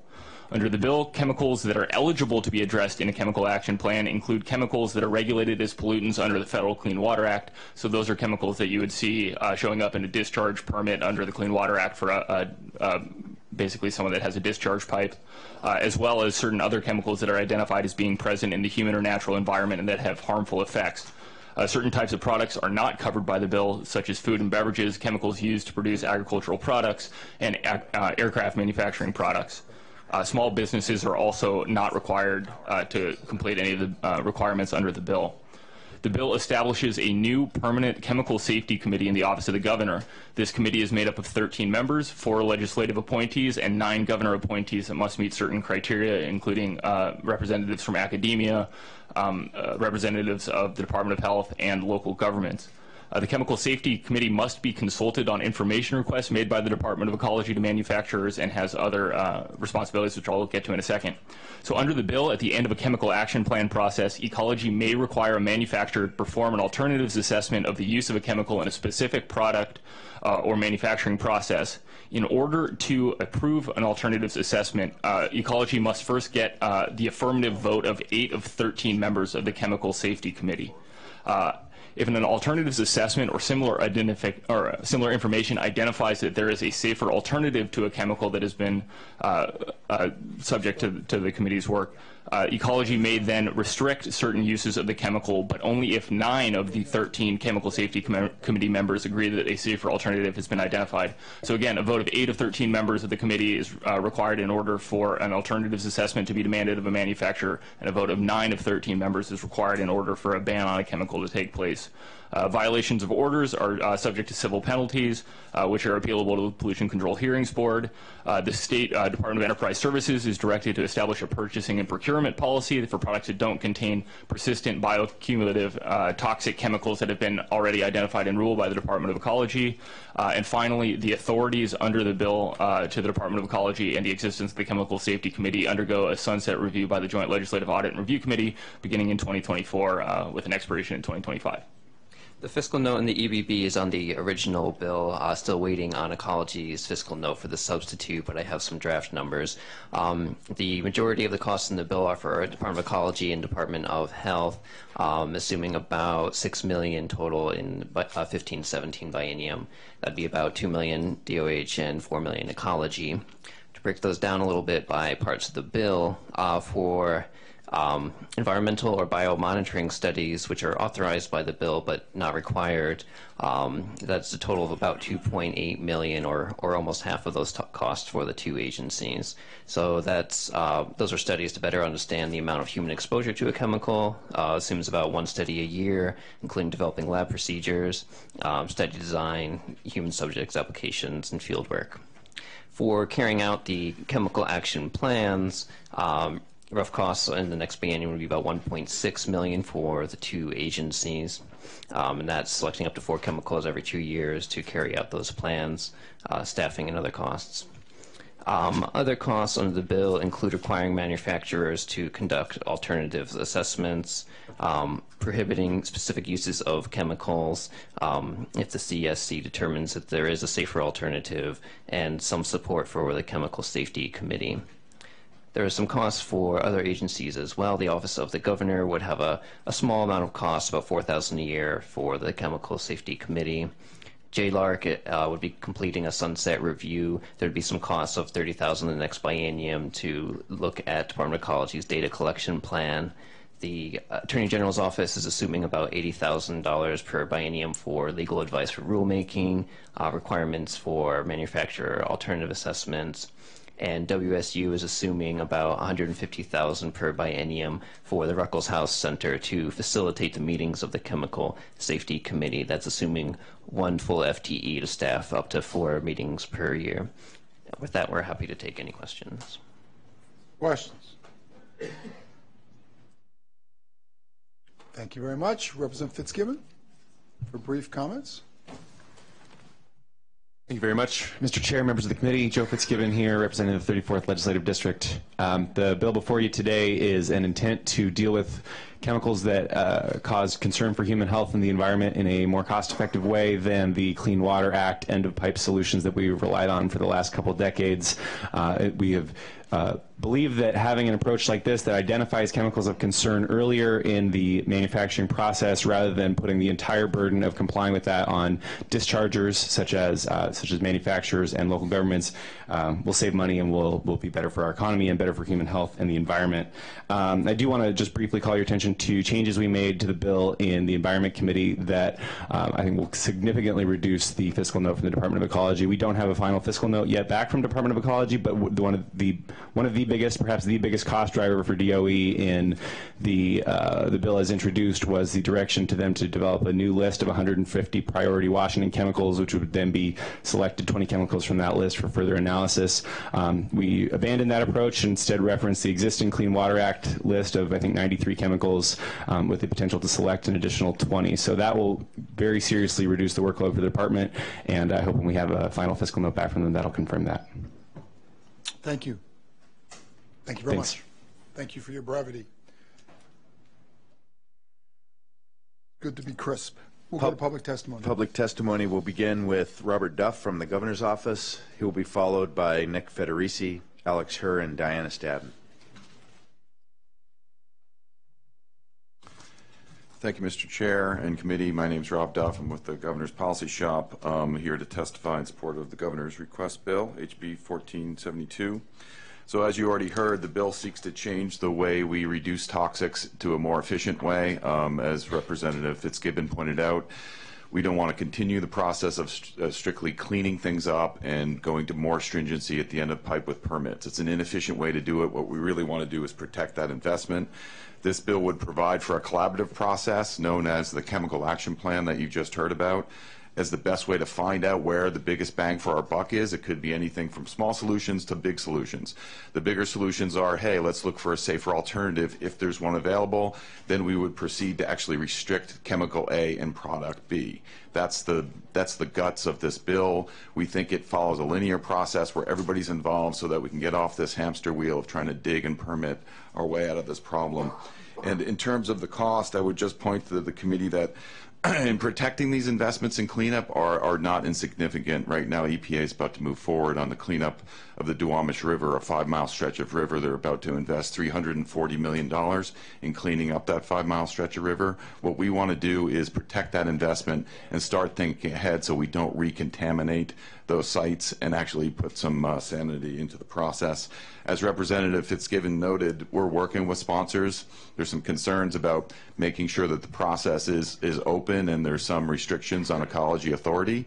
We're totally open to that, and that's why you heard about this Chemical Safety Committee, so that we make good decisions and don't keep coming back here with regrettable substitute bills, and that we have this linear process that actually helps these permitted dischargers and protects our investments that are going out right now. Thanks very much. Thank you. Representative Fagan has a question for you. No, Representative Dent. Okay. Thank you, Mr. Chairman. The word chemical is kind of a broad term. And just reading the brief summary here, I don't see where we have protections in there, or maybe pinpointing the chemicals, the types that we're actually after, because many of the chemicals, you know, we do have a lot of protections in place already through the EPA and other agencies, and quite often the dose is the poison. So, you know, salt, we all need to live, but if we have too much, we die. So could you explain how we can, how we're going to protect, or protections in place for the types of chemicals we're after? Yeah, and I'll take the last comment first. And one of our abiding concerns here is the multiple chemicals that are appearing in our bodies and our kids' bodies that impact the developing brain. There's a large body of research that's pointing to significant effects. Up to 1 in 15 kids actually having developmental disorders or learning disabilities. So we think there's a real problem there, these multiple chemical exposures, and that's one of the abiding concerns of the governor. Very good question about the list. This bill started off as we would identify an initial list and then of 150 and pare it down to 20. Stakeholder feedback would much prefer a more narrow list and to start with the Clean Water Act chemicals. So that's what we're working on right now. So we're starting with the Clean Water Act chemicals, but have the ability to add other emerging chemicals right now. And there's a lot of discussion on, should we just hone in on the chemicals like you say and pick them, and we're open to that suggestion. So there's a lot of good discussion going around how to define that list and make sure it's the right list and we get after things that are really causing a problem. Good question. Other questions? Thank you very much. Mrs. Federici and her, along with Ms. Stadden. And they will be followed by Mark Johnson. Thank you, Mr. Chairman, members of the committee. Nick Federici with Washington Toxics Coalition in support of this legislation.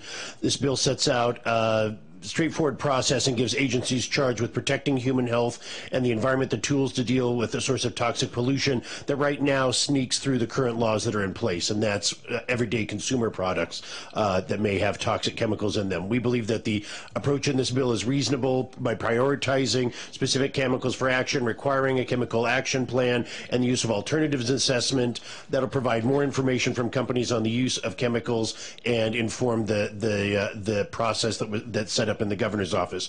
We think this makes sense, in investing in preventing pollution upstream is a wise investment, and something that we would commend to your consideration as the fiscal committee, that the more prevention we do, the less cleanup that needs to be done down the road.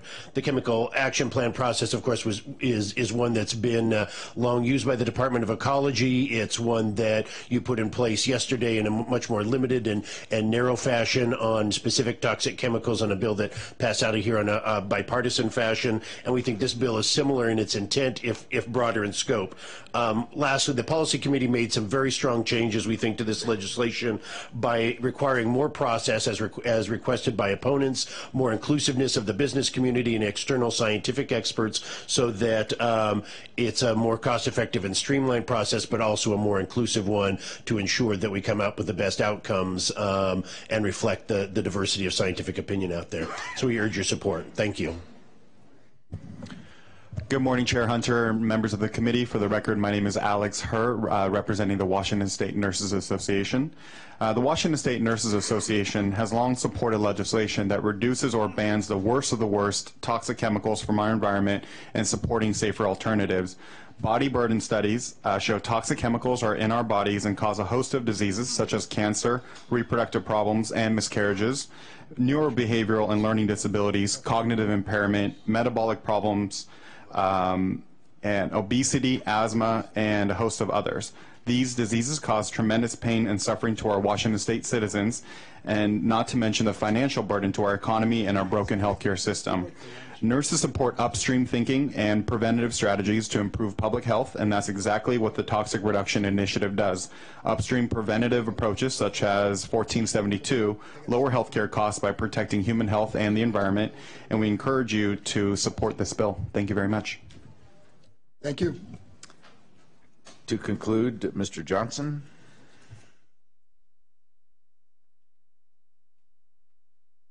I don't know. Should we let him testify? He didn't show up late last night for a bill, but he was signed in to testify. He was here early this morning. Okay. I All right. apologize. We'll let him go. I apologize, Mr. Chairman. My son had to be picked up from basketball practice. Sorry I couldn't wait till 10 o'clock at night last night with you guys. Yeah, I'll give you your 8 seconds back. Mr. Chairman, members of the committee, Mark Johnson with the Washington Retail Association here in opposition to this legislation. While we do support a safe and clean environment, we think this bill goes a little too far. The delegation of authority to the Department of Ecology to demand alternative assessments and to make determinations gives them too much power and discretion. The broad definition of manufacturer in the bill would require many grocery stores and other retailers to act like manufacturers and perform alternative assessments, even though the stores simply sell the products and don't have the expertise about the manufacturing process or chemical uses. The 30-day time frame for businesses to certify their compliance with chemical restrictions is too short for retailers and would need to be communicated with supply manufacturers and obtain the information. We think the $6 million appropriation for the Department of Health, Department of Ecology, and the Attorney General's office in the next biennium would be better used for something such as education. Thank you, sir. Thank you. That'll close testimony on 1472. We'll now take up 2093 concerning wildland fire suppression. Mr. Jones? Good morning again, Dan Jones, committee staff. With me this time is Peter Clodfelter from the Agriculture and Natural Resources Committee to discuss the policy side of this bill. Good morning, Mr. Chair, members of the committee. For the record, my name is Peter Clodfelter. Substitute House Bill 2093 concerns wildland fire suppression. The Department of Natural Resources is the agency in the state with direct responsibility for suppressing and controlling wildland forest fires. This bill has 4 parts to it. The first 3 parts that I'll discuss generally relate to the Department of Natural Resources coordination with and use of local wildland fire suppression assets during the Department of Natural Resources wildland fire suppression activities. And the last part of the bill that I'll talk about relates to a landowner's ability to access another person's land to suppress a fire during an emergency. So the first thing this bill does is it creates a wildland fire liaison position. This liaison is appointed by the Commissioner of Public Lands and is charged with representing the interests of landowners and the general public during the Department of Natural Resources wildland fire suppression activities. The liaison would advise the Commissioner on public lands on issues like access to land, landowner interests, as well as the availability of local fire suppression resources. The wildland fire liaison is required to submit a report to the Commissioner of Public Lands that recommends ways to better coordinate with and use local resources during the DNR's wildland fire suppression response. With those recommendations, the DNR is then required to submit a report to the legislature that details the steps that DNR went through to implement those recommendations. The second thing this bill does is it creates a wildland fire advisory committee. The advisory committee would advise the Commissioner of Public Lands on all issues related to wildland firefighting in the state. So the committee would do things like recommend capital budget requests related to firefighting, as well as develop strategies to enhance the effective use of both public and private wildland firefighters. Generally, the Commissioner of Public Lands has discretion in appointing members to this Wildland Fire Advisory Committee. However, the bill lists specific people that the Commissioner has to invite. I won't list them all, but a few examples are 2 county commissioners, an owner of timberland, an owner of rangeland, 2 people with the title of fire chief, and 1 small forest landowner. The Wildland Fire Liaison that the first part of this bill creates would serve as the administrative chair for this Wildland Fire Advisory Committee. The third thing that the bill does that imposes obligations on DNR is the 4th bullet point. It requires the Department of Natural Resources to compile and annually update a master list of qualified fire suppression contractors who have valid incident qualification cards, and then the DNR is required to share that list with county legislative authorities as well as emergency management departments and local fire districts. The last thing that this bill does is it authorizes a individual to go on to publicly owned or privately owned land in a circumstance that would otherwise be trespassing in order to take certain preventive measures to stop a forest fire from spreading if it can reasonably be considered a public necessity. There's a number of restrictions on the person accessing the land, and the bill limits the liability both of the person going onto the land to take suppression activities in this emergency, as well as the liability of the landowner as to harm caused to the person coming onto their land. With that, I'll let Dan talk about the fiscal impact. So the fiscal impacts of this bill include the local wildland fire liaison. That'll be one-time costs in fiscal years 16 and 17 of about $140,000 a year. The fire liaison must prepare 2 reports. Staff time for that would include about $15,000 per year, one-time costs in fiscal years 16 and 17. There'd be about $7,000 per year in some administrative support for committee meetings. And then for the compiling and updating of a master list of qualified fire suppression contractors, this would include 3 new FTEs, 1 in the Southeast region, 1 in the Northeast region, and 1 for the West Side regions. To coordinate this work, that would cost $368,000 in the first year, plus $340,000 each year ongoing after that. With that, we're happy to take any questions. Other questions? Thank you. Representative Kretz? And you got to sit further forward.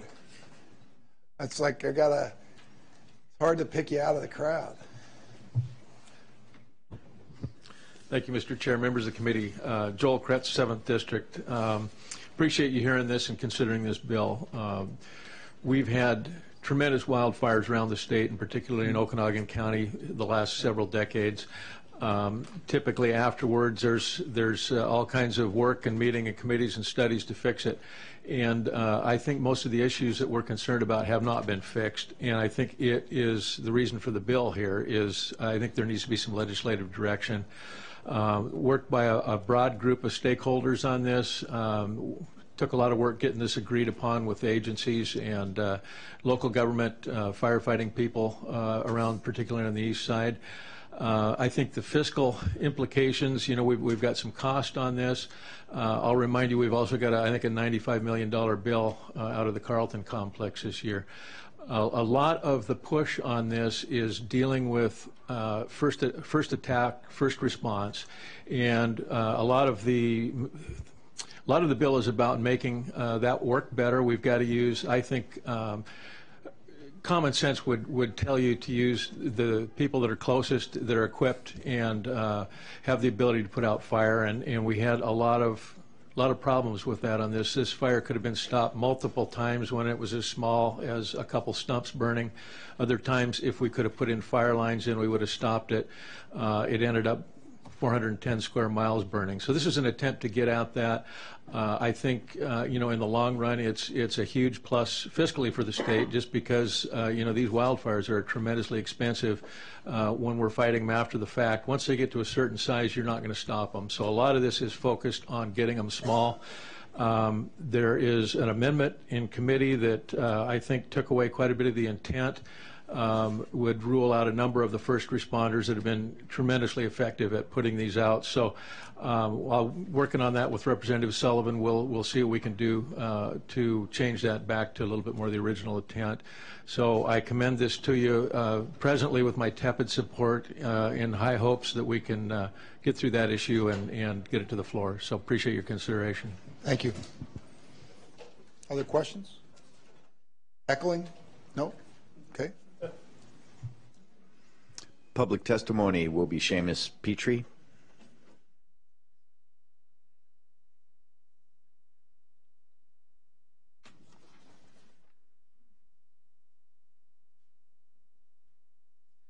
Good afternoon once again, Chair Hunter and members of the committee. My name is Seamus Petrie with the Washington Public Employees Association. I want to thank Representative Kretz and all of the stakeholders. They worked really well with us on crafting this piece of legislation. I think it's fine going forward. I want to say really briefly that as far as the substantive amendments that hung in committee and the substitute that's before you today, WPEA, who represents the wildland firefighters who work for DNR, is neutral. We think that the changes that were made are fine, but if they need to be, those changes need to be taken off, that's fine as well. And that's it. Thank you. Thank you. That will conclude testimony on 2093. We'll now take up 2107, requiring the Department of Fish and Wildlife to update the 2011 Wolf Conservation and Management Plan. Good morning, Dan Jones, staff to this committee. With me is yet again another policy analyst, this time Jason Callahan from Agriculture and Natural Resources Committee. Thank you, Mr. Chair. House Bill 2107 deals with the Wolf Conservation and Management Plan. This is a plan that was adopted by the Fish and Wildlife Commission in the year 2011 to chart the recovery of the gray wolf. The gray wolf is an endangered species listed by the state of Washington throughout the whole state of Washington and by the federal government in the eastern third of, in the western two-thirds of Washington. It's a listed species. The bill would direct the Department of Fish and Wildlife to engage in a process to amend the existing wolf plan to better address wolf recovery rate and uneven distribution patterns that have been observed since 2011 when the plan was adopted. In doing the plan, the Department of Fish and Wildlife would have to rely on the most updated available science and consult with the WAG, or the Wolf Advisory Group. This is a group of citizens that are maintained by the Department of Fish and Wildlife to help advise on wolf recovery issues. The Department of Fish and Wildlife could amend the plan as it sees best, but the bill does include some specific considerations for the department to look at, including changing the recovery metrics from breeding pairs of wolves to wolf packs, altering the existing 3 wolf recovery zones, reconsidering the distribution needed to declare recovery, determining reasonable preventative measures that must be tried before lethal management is allowed, and including the most recent data on wolf-ungulate interactions. All this work must be done by June 30th of 2017, and the work would be exempt from SEPA or the State Environmental Policy Act. One-time cost to Fish and Wildlife in 1517 are total $420,000. So that's for 3.5 FTEs, outreach and education, collecting information, population viability analysis, writing, editing, and oversight, and various administrative support. With that, we're happy to take any questions. Are there any questions? Seeing none, thank you very much. Welcome back, Representative Kretz.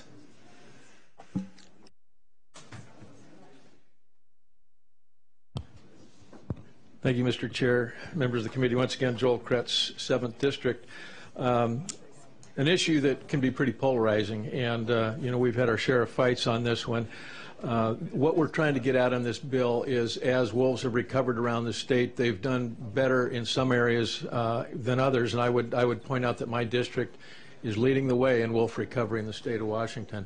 There's some positives and negatives associated with that. Right now, of the 13 confirmed wolf packs, 10 of them are in my district, and they're having a huge impact on livestock producers. So what we're trying to address here is that disproportionate impact in one part of the state. I think it is time to take a look at, you know, what's worked in the plan, what hasn't worked in the plan. It's time to basically apply some adaptive management to it. This kind of specifies to the department what needs to be done, what needs to be looked at. Appreciate the work of Representative Litton and Dunn-Shee. We've got some other ideas that will be included into this, but I think you know, this is really an attempt at let's not be shooting at each other. Let's try and get some solutions, and commend it to you. Representative Schmick has a question. Thank you, Mr. Or Chair. he wants to heckle you. I don't know. No, I know better. Can you describe some of the losses, livestock-wise, that have gone on up in the 7th District this past year? This year there was one producer that ended up losing about 300 head of sheep. It's a sad deal. It's more than just the financial loss, which would be around $100,000, but it's an emotional loss of animals that are entrusted to your care. That's the big one, really. We've also had some unfortunate incidences, let's blame the rancher, and a lot of abuse and death threats and that sort of thing. His wife doesn't even want to turn out this year. They don't want to continue in that business. I don't know. I'm hopeful that they'll reconsider, but the cost has been high financially, but more so in other ways. We've had a number of cattle also attacked and pets. So concerned, I think we need to come up with some solutions. Thank you, Mr. Chair. Of this producer, the Fish and the department has said that they've worked with the producers up there. Have they? In some cases, yes. Some cases, no. I think I think there's some ideas that you'll see in this bill or in the amendments that will help foster that. But this producer did everything he could to cooperate with the department. They'll tell you that. I think it was a pretty model working relationship, and I think it just illustrates that it didn't work too well. My concern, I've got cattle producers now talking about moving to Idaho or Montana, where there's lots more wolves, but they also have some management options over there that are more effective than what we've got, so we're trying to get at that. Representative Dunshee. Thank you, Mr. Chair. Representative Kritz, I want to compliment you on your work on this, and Representative Linton and the amendment that you have in the book, and just want you to speak to the amendment and sort of how you've come to this agreement with Representative Linton for the committee. Sure. When I wrote the bill, I looked at the concerns that we've got, but I also understand that it's two sides to this issue, and it kind of boils down to you like them or you don't. And what I've seen in my part of the state is people don't, and I think the social acceptance started out shaky, and it's going downhill from there. But we've also got to recognize that there are people that think that the wolves should run the state and be anywhere, everywhere. I'd support them in Seattle particularly, but what you'll see from Representative Litton's ideas is some of the non-lethal approaches. What can we do to head off conflict before it happens? And I think we need to look at that side, and I welcome that too. Representative Dent. Thank you, Mr. Chairman. Back to the sheep producer that had the big loss. Did they receive any financial help from the department on their loss? Yeah, there was quite a bit of work by the department. I think that they will. I don't think that's settled, but I think they've applied for compensation, and I think the department's been working well with them on that. They were also out there during the middle of this, trying to defend the sheep. But the result, unfortunately, was. Well, there were some things that led up to it, frankly. The sheep were turned out right on top of a wolf den because there was no available information from the department on where the wolf den was. So that's something we've got to fix. If there's a known denning site, the livestock producer needs to know that and go somewhere else. And they also attempted to defend the sheep, but it ended up moving the sheep long before they were ready to move out of that grazing rotation. And, that's not a solution. Representative Taylor. Thank you, Mr. Chair. This particular, is this a private property or public allotment? With the sheep, it was private property. It was a timber company that was using the sheep for vegetative management to keep the grasses down so the trees would grow better. Follow up? Yep. In some of the other losses, specifically with the cattle, some of that is on a public allotment, though. Is that correct? It's been mixed. They don't seem to follow the property lines. We've seen it on public and private land, yeah. So it could be DNR, it could be Forest Service. What we're hearing from you then is there's no coordination between DFW or U.S. Fish and Wildlife with the actual land management agencies that have these leases to let the leasee know that there's wolves in the area or a wolf den on the property. That's what we saw in this situation. I mean, they made it clear that there were wolves, but you know, if they'd have known the denning site, they certainly wouldn't have put 1,800 sheep on top of a den of wolves. Yeah. Thank you. It does seem like that would not. That doesn't. I mean, I'm a city boy, but that doesn't seem like a good idea. Didn't work out too Didn't well work for out anyone. too well for anybody. Yeah. Okay. Yeah. Thank you. Thank you. We'll move to public testimony. Public testimony begins and concludes with David Ware, WDFW. Not work out for the sheep. Probably not for the wolves. Chair Hunter, members of the committee, again, I'm Dave Ware. I'm the Wolf Policy Lead for the Department of Fish and Wildlife. We're here in support of this bill. We feel it's probably the best vehicle to address some of the concerns that we're hearing from folks in Northeast Washington. The fiscal note of $420,000 is to cover amending the plan. We think that revising the plan will be controversial, and we anticipate significant workloads both to conduct a science review in terms of population objectives and distribution, but also the public involvement necessary to gain understanding and support for amending the plan. And we just ask that you pass this plan or pass this bill. Thank you very much. Representative Kandata. Thank you, Mr. Chair. I'm just curious, since the system in Montana and Idaho seems to have worked much better, why are we not adopting those same more successful rules? Both Montana and Idaho don't have actually state endangered species statutes. They're guided under the federal ESA strictly. But depending on which part of those two states you are in, there were different requirements mostly in terms of the lethal management options that were provided. And so we did use a lot of the information that came out of those two states in developing and drafting our plan to begin with, and we continue to use a lot of those same procedures and techniques. Representative Taylor. Thank you, Mr. Chair. When it comes to the predation that we've seen in Northeast Washington, do we have any sort of data that suggests that the predation is actually lower, for example, on the Colville Nations Reservation, where they allow some limited hunting of the wolves versus off the Colville? So two pieces there.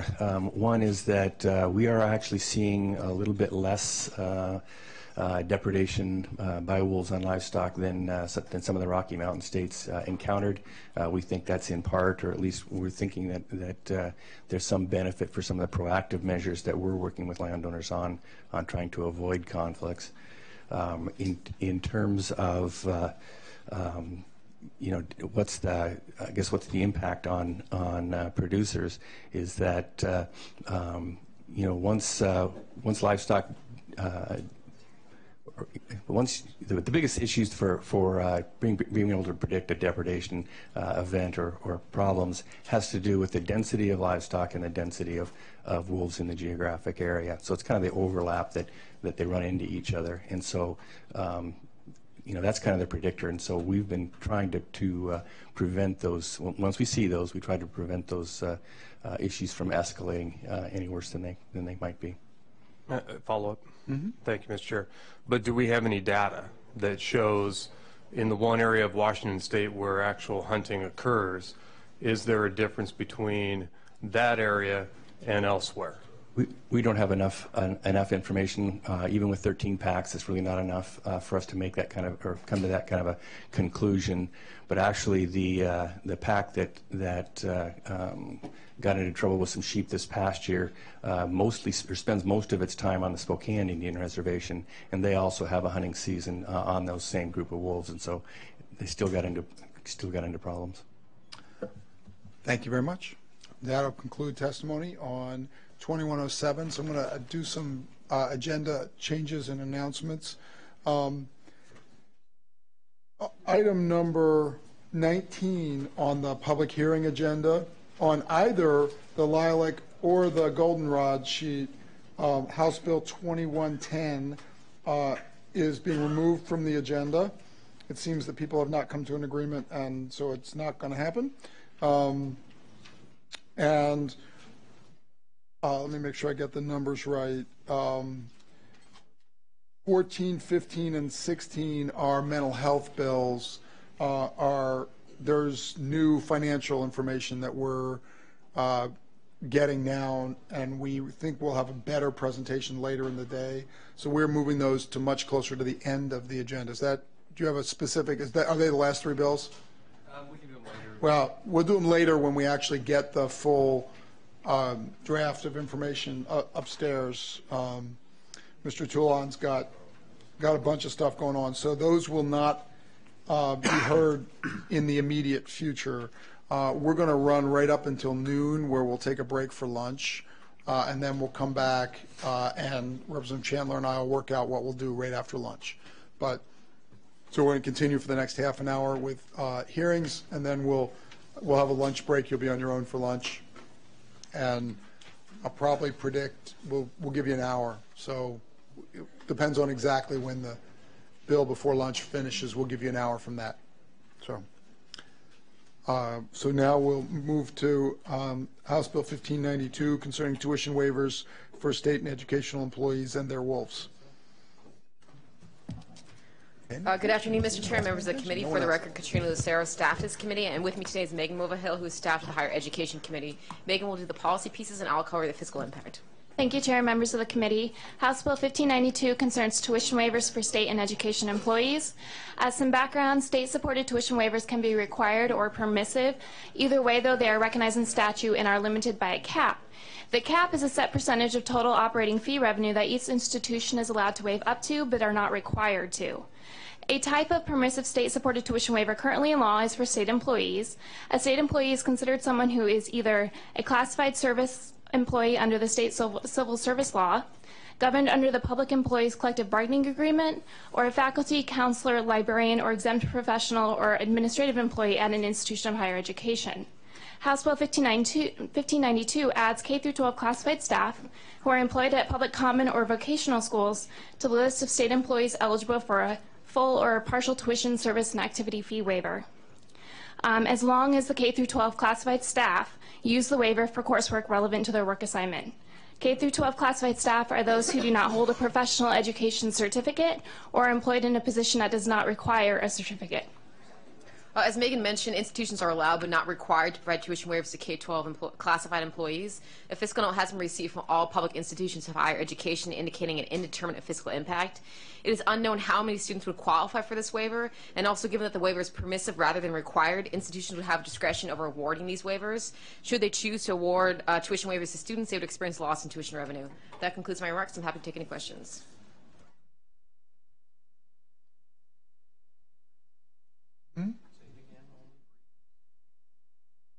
Yeah, no, she's okay. We like her going fast today.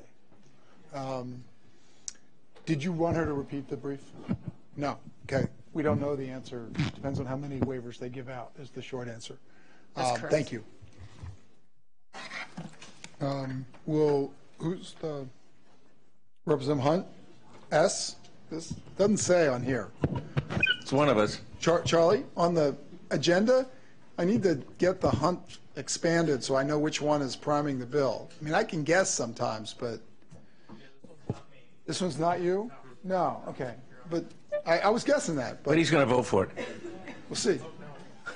No, he's not. Good bill helps certain classified employees meet their job requirements. That's it. Thank you. We'll go to public testimony. Lucinda Young.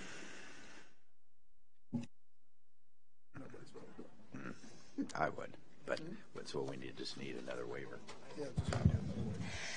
Good morning, Chair Hunter and members of the committee. I'm Lucinda Young, representing the Washington Education Association, and very pleased that you are hearing this bill.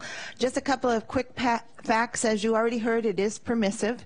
And currently, our K-12 classified public school employees are the only group that does not have access to a tuition waiver process.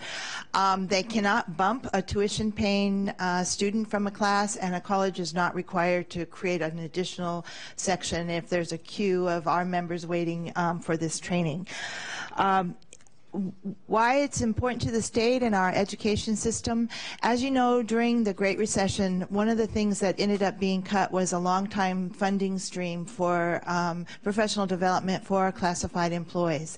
If this bill passes, folks such as our paraeducators who have direct contact with students will be able to take courses pertinent to the work they do and better help their students. So our classified employees and members across the state are excited to watch this bill zoom through this committee and zoom off the floor, and I'm happy to answer any questions you may have. Thank you. Thank you. That's it. Closes public testimony on 1592. We'll now take up 1696, modifying provisions relating to tuition setting authority at public institutions of higher education. Ms. Lucero. Again, for the record, Katrina Lucero, staff of this committee, and with me is Megan Wargacki, who is staff of the Higher Education Committee. Megan will do the policy, and I'll do the fiscal. By way of background, in 2011, the legislature gave the four-year institutions limited authority to set tuition rates for resident undergraduate students through the 2014 academic year. And then the 2015-16 through 2018-19 academic years, these institutions are granted tuition setting authority within limits based on a state funding baseline year and funding for similar institutions in the Global Challenge states. From 2019 on, the resident undergraduate student tuition at the four-year institutions is slated to be set in the operating budget. In that 2011 year, the legislature also expanded the authority of the four-year institutions and the State Board of Community and Technical Colleges to institute differential tuition. However, in 2012 and 2013, this authority was suspended in the budget. The explicit statutory authority to charge differential tuition expires in the 2014-15 academic year. Four-year institutions are required to contribute a portion of their operating fee revenue to students in the form of financial aid. 5% if the institutions increase their tuition beyond levels assumed in the budget, otherwise 4%. Additionally, to offset increased tuition, institutions must provide financial assistance using specific formula where the tuition price is a percentage of the median family income in various income brackets. Substitute House Bill 1696 provides that the tuition setting authority for the resident undergraduate students at the four-year institutions and the community and technical colleges is removed and returned to the operating budget. The authority for the state board in the 4 years to pilot or institute differential tuition is removed entirely. For any institution that exercised tuition setting authority above the levels assumed by the legislature in 2011-13 and 2013-15, the institutions must continue to remit 5% of the operating fees back to students in the form of financial aid and continue the other required financial aid mitigation. There are certain provisions that are repealed, institutional performance plans, Global Challenge state reports, and the American Opportunity Tax Credit and other credits reports. I'm happy to take questions. Fiscal note has been received from all the public institutions of higher education, indicating a non-zero but indeterminate fiscal impact. It's unknown what level of tuition would be authorized by the legislature and how these may differ from what institutions would choose to do should they retain tuition setting authority. The increment between the two would represent foregone revenue at the institutions, assuming that the legislatively authorized amounts were less than what tuitions would implement. As an illustrative example, institutions would collect approximately $5.8 million less or more in tuition revenue for fiscal year 16 for every 1% lower or higher that legislatively authorized levels were than what institutions would implement on their own. That concludes our remarks. I'm happy to take any questions. Thank you. Representative Haler. Thank you, Mr. Chair. It's my pleasure to bring this bill before this committee. Having sat on the Higher Education Committee, and I worked with the good Representative Reuven Carlisle with passing and formulating the House Bill 1795 that implemented the differential tuition and gave the tuition setting authority to the various institutions. Time has proven that having differential tuition in just sitting there actually damaged the GET program, and the issue of differential tuition or the ability to use it was never used. Since the tuition freezes we've put on all of the universities and other institutions of higher learning in this state, we haven't really allowed them to exercise that authority. When that authority was there, they did raise, not all of them, but some of them did raise it above 20%, even above 18%, which in some cases is catastrophic when it comes to the young men and women going to paying that tuition. So I believe that the best route, anytime that anybody wants any money from the legislature to perform anything, especially when it comes to tuition setting authority and the ability to understand what the middle class can afford in this state and in this country, I think it is best left to the legislature. So I offer this bill for your consideration. Thank you. Public testimony? Paula Moore, who will be followed by Julie Garver, Genesee Atkins, Heather Heffelmeyer, and Ann Belson.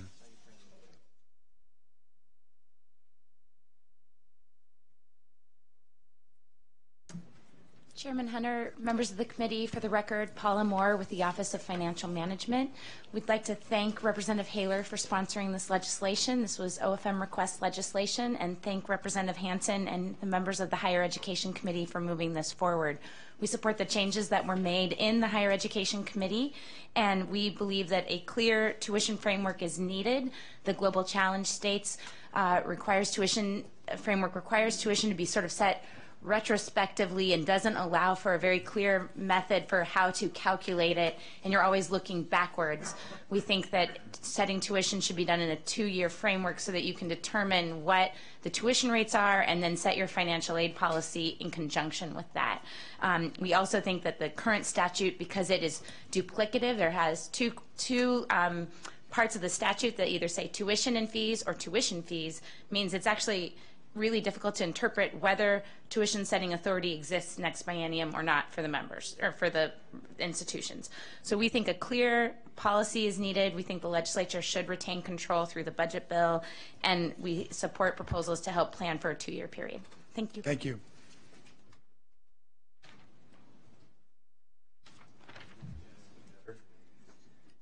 Julie, Genesee, Heather, and Ann.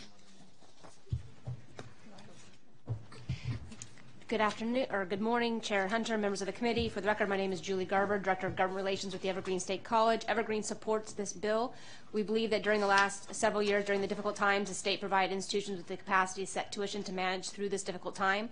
And we believe that we did so in a responsible way that retained an eye to financial aid and transparency. And it's important to realize that even with those extremely large tuition increase levels implemented, our universities still realize substantial net budget reductions, because even with those tuition increases, they simply could not keep pace with the large declining level of public investment in our public higher education system. Evergreen believes that moving forward, the legislature should set both state funding levels and the maximum tuition increase levels for the institutions, recognizing that there is a direct relationship between levels of tuition and the amount of state funding that is provided to the institutions and the amount of state funding provided for student financial aid. Thanks. Good morning, Mr. Chair and honorable members of the committee. For the record, my name is Genesee Atkins, here on behalf of the University of Washington. We appreciate the opportunity to provide comment on House Bill 1686. We are pleased that the legislature is already opening the conversation around tuition affordability and public investment in our public four-year institutions. We would not discourage you from revising the remaining local tuition setting authority that is in state statute, as well as its accompanying reporting requirements. But we would encourage you to please understand that even if you remove that authority, the decision about whether or not tuition goes up is a separate decision to be made by this body. We join proudly with our partner institutions from the public baccalaureates in making a joint request to you for public investment in higher ed, one that would allow us to move forward to keep tuition frozen and still make progress in our four-year universities. It is far and away the University of Washington's paramount priority this legislative session. 2 years ago, you and your colleagues made an investment that allowed us to freeze tuition, and we want to thank you again for doing that. It was very monumental and groundbreaking for us. The governor's education budget, however, does not deliver on that same proposition. It freezes tuition without paying for it, and in fact, a freeze on tuition without without such an investment could easily become a backdoor tuition increase for students, as they will face more and more choke point classes and have to take additional quarters. The relationship between state support and tuition cannot be emphasized enough. Our strong preference and deep desire is that we will find a way to make a public investment to keep tuition flat. So in closing, as you consider this legislation, we would just ask that you please be mindful of that very intimate connection between the two things. And as you turn toward the very challenging budget process, you keep all that in mind. Thank you. Good morning, Representative Hunter, members of the committee. My name is Heather Heffelmeyer, and I'm the student lobbyist for Western Washington University, also here representing the Washington Student Association, or WSA, and I really appreciate being given the time today to speak in strong support of SHB 1696. SHB 1696 would bring back some much-needed transparency and accountability to the tuition setting process. Currently, with tuition setting authority lying with our institutions, students have little ability to engage in the process. Bringing tuition setting authority back to the legislature would allow students to play a bigger role in the process and would also allow us to hold our elected officials accountable for tuition, something we aren't able to do currently when our Board of Regents or trustees are the ones setting our tuition. Additionally, returning tuition setting authority to the legislature would allow those most knowledgeable about the budget and the funding of higher education the ability to set our tuition. Again, I would like to thank the committee for your time and speak for students across the state in strongly urging you to pass SHB 1696. Thank you. Thank you. Mr. Chair, members of the committee, thank you for letting me speak with you today. I'm here in strong support of House Bill 1696. My name is Ann Belson, and I'm representing the Washington Student Association and the Evergreen State College Student Union. We, the students, have opposed differential tuition since its authorization under House Bill 1795 4 years ago. Our higher education institutions have always been dependent on state funding. Over the past 10 years, funding has plummeted, resulting in an exponential burden on the shoulders of students. Local tuition setting authority splits the responsibility of higher education, putting our institutions at odds with the legislature. We believe that putting all responsibility of tuition setting, state funding, and financial aid funding in the hands of the legislature would result in increased investment in our higher education institution and therefore more affordable tuition for students. The Washington Student Association would like to encourage the legislature to support House Bill 1696 and to set the maximum tuition and funding at levels which allow higher education to be affordable and functional for students, faculty, and institutions alike. Thank you. Thank you. Thank you all. That will close testimony on 1696. We'll now take up 1812. Creating an informational program to increase applications from high-achieving, low-income high school students to selective institutions of higher education. Again, for the record, Katrina Lucero, staff of this committee, and with me again is Megan Movahill, staff of the Higher Education Committee. Megan will talk about the policy parts, and I'll do the fiscal impact. Thank you, Chair and members of the committee. As some background, many low-income students who are high-achieving do not apply to selective colleges. The Expanding College Opportunities Project was created to test whether high-achieving low-income students would change their behavior if they had more information about college. The project created a packet that was mailed to students that included application guidance, information about the net cost of attending institutions, application fee waivers, and some other things. Overall, the information packet was found to increase the number of applicants and enrollments. House Bill 1812 requires the Student Achievement Council to implement a program that provides information to high-achieving low-income students through the mail or electronically with the purpose of increasing the number of high-achieving low-income applicants to public and independent nonprofit four-year institutions of higher education in the state. The Student Achievement Council is required to partner with a national entity that offers aptitude tests and consult with the public and independent nonprofit institutions in developing the packet.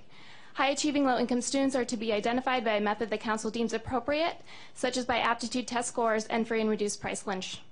The information packet must include, at a minimum, materials to help students choose colleges, an application guidance booklet, available application fee waivers, information on college affordability and financial aid that includes the net cost of attendance for each public and independent nonprofit four-year institution, information on merit and need-based financial aid from the federal, state, and institutional sources, and a personally addressed cover letter signed by the governor and all the presidents of the public and independent nonprofit four-year institutions.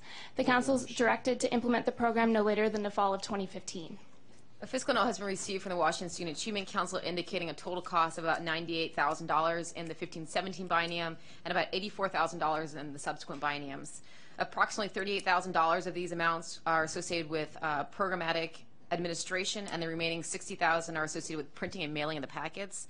We'll also require an additional 0.2 of an FTE in the 15-17 biennium and 0.1 of an FTE in subsequent biennium to develop and manage the program. The printing and mailing of packets to students would cost approximately $30,000 for every 6,000 students per year. That concludes my remarks. I'm happy to take any questions. So how many students was this affecting? 30,000 students, or excuse me, 6,000 students for $30,000, so about $5 a packet. About 6,000 students? Yes, that's what they How much cost do they attribute in here for the time spent by the governor signing each of those 6,000 letters? I think they assume maybe he has a stamp or there's some other process. Sorry. It just sounded like it, and he needed to actually sign them. Perhaps he reviews them. Okay. Yeah, I guess he's on salary. Representative Hansen? Thank you. This bill costs less than $100,000, will help us get more low-income kids into college, and nearly every member of this committee voted for it last year, either in committee, on the floor, or both. So please send it on its merry way. And there's no testimony on that bill? Okay. Thank you. So that will close testimony on 1812. We're going to take up 2041, creating a pilot project on performance-based scholarships in the state need grant program. After we hear this bill, we are going to break for lunch. Again, Katrina Lusser, staff of the committee, and again with me is Megan Mulvihill, staff of the Higher Education Committee. Megan will do the policy and I'll do the fiscal. Thank you. As background, performance-based scholarship pilot projects have been implemented in 7 states by the MDRC to test whether additional scholarship money increases academic performance and completion. Overall, it was found that students earned more credits at the end of their first year, and with the exception of New York, were more likely to meet their scholarship benchmarks than the control groups. Substitute House Bill 2041 creates the performance-based scholarship pilot project to be administered by the Student Achievement Council in consultation with the State Board for Community and Technical Colleges. The Council may contract with a third-party consultant as well. The pilot project is to last 2 years, beginning in the 2016-17 academic year. The purpose is to determine whether scenarios improve academic performance and completion rates the most. Scenarios 1 is additional financial aid with no performance benchmarks attached, and Scenario 2 is financial aid with performance benchmarks. The Council must establish the pilot project at least 1 public baccalaureate institution and 1 community or technical college as a randomized control trial. Students attending the chosen institutions who receive the state need grant may be selected at random to participate in one of the designated cohorts. The first is a control cohort who does not receive the scholarship. The second is a first performance cohort who receives the scholarship without additional benchmarks. And the third is a second performance cohort who would receive the scholarship with performance benchmarks attached. The Council must decide a grade point average and minimum number of credit or clock hours for the second performance cohort, such as a 3.0 GPA or 15 credits or equivalent clock hours for each quarter or semester. The scholarship money is awarded directly to the student to use as the student chooses, and the amount of the scholarship will be determined based on the level of appropriation received by the legislature and the number of students selected to participate. A third-party evaluation is required and a report is due to the legislature. A fiscal note has been received from the Student Achievement Council indicating a total fiscal impact of about $116,000 for the 15-17 biennium and $58,000 in the 17-19 biennium.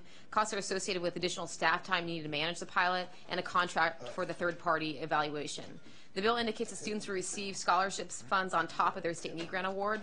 The cost for this is indeterminate given the size and number of awards are not specified. That concludes my remarks. Questions? Representative Hansen. So thank you, Mr. Chair. We've been discussing this year in various venues whether we should have performance requirements associated with the state need grant. Like one approach is you just say, well, you have to keep a certain minimum GPA, 2.0, 2.5, 2.7, whatever, and if you fall below it, you don't get state need grant anymore. One problem with that approach, as we heard in testimony in the Higher Education Committee and as we've learned from other states, is if you do that, students drop their math or science courses and they start taking fewer courses and they rack up more debt. So another way of going at this question is to say, well, instead of taking your money away if you have a low GPA, how about we give you a little extra money if you have a high GPA and a certain course load? There have been some interesting experiments with this in other states that show that if you do that, you give people a little bump on top of their base grant, you start seeing higher GPAs and larger course loads. The question that's really not clear is, do you get that bump because the students see those performance incentives and they start working harder because they get excited? Or is it just because you've given them $500 extra, so it means they don't have to work as many hours at Dairy Queen and they can actually hit the books? So this bill attempts to run a little pilot to answer that question, and I think it's a useful question to answer as we try to figure out how best to allocate very limited state money in the state need grant. So with that, thank you for hearing the bill. Thank you. Go to public testimony. I'd like to invite up Alicia Kinney-Clausen.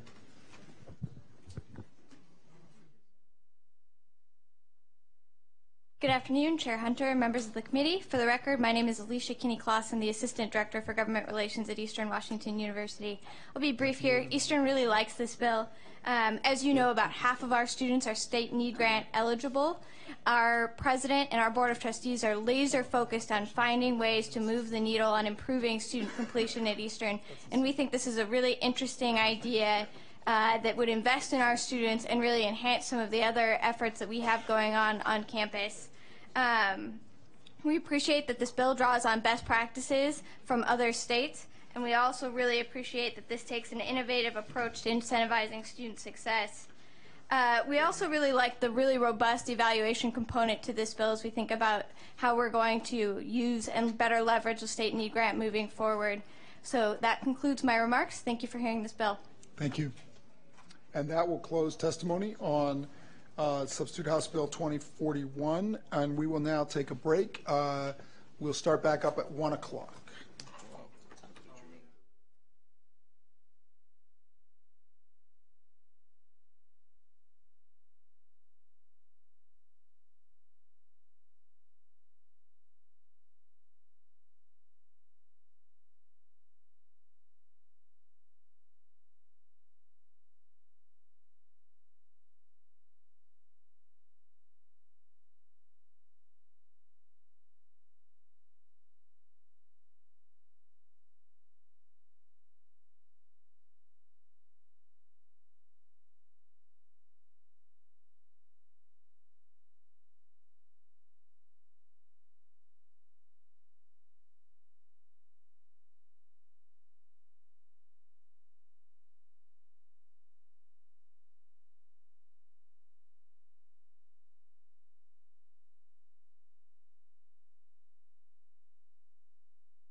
All right.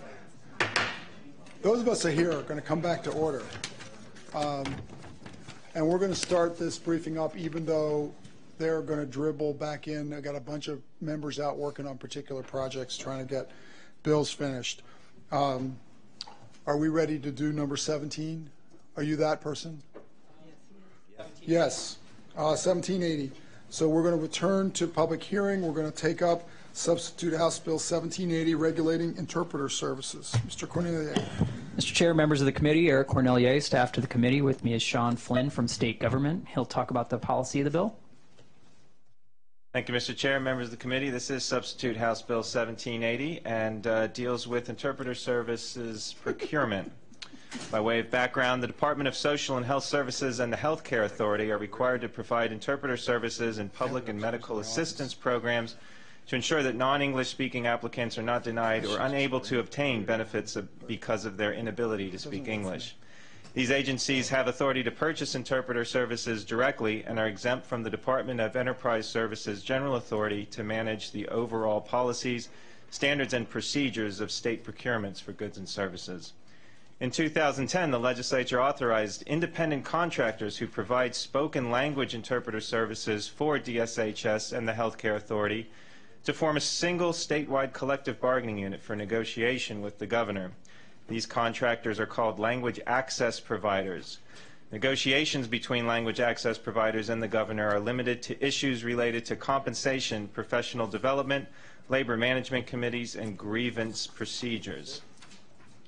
Under Substitute House Bill 1780, no later than September 1st, 2018, DSHS, the Healthcare Authority, and the Department of Labor and Industries must purchase spoken language interpreter services directly from language access providers or through contracts with scheduling and coordinating organizations. Each department must have at least one contract with an entity that provides interpreter services exclusively through telephonic or video remote technology. Also by 2018, the Department of Enterprise Services must implement a procurement model for all executive state agencies to use spoken language interpreter services. This model requires agencies to procure directly from language access providers or through scheduling and coordinating organizations. DES must have at least one contract with an entity that provides interpreter services exclusively through telephonic or video remote technology. And DES may purchase services jointly with DSHS, the Healthcare Authority, and the Department of Labor and Industries if it is more cost-effective and efficient to do so. Higher education institutions are exempt from the DES procurement model, as well as the School for the Blind and the Center for Childhood Deafness and Hearing Loss. And these procurement requirements do not affect how agencies procure interpreter services for sensory impaired persons. All language access providers must be federally or state certified or authorized, and agencies are not precluded from providing interpreter services by state employees. Language access providers are authorized to form 3 separate statewide collective bargaining units for the purpose of negotiating with the governor. The first category is the existing authorized unit comprised of the DSHS and Healthcare Authority providers. The second unit includes interpreters for the Department of Labor and Industries for interpreter services provided to injured workers or crime victims receiving benefits from L&I. And the third unit includes the interpreter providers for all other executive state agencies through the Department of Enterprise Services. The Public Employee Relations Commission may certify 2 or more authorized units consolidated into a single larger unit if they are represented by the same labor organization. And if a state agency cannot procure a language access provider through a bargaining unit, it may contract with any spoken language interpreter for services. There's a fiscal note in your packet on page 26.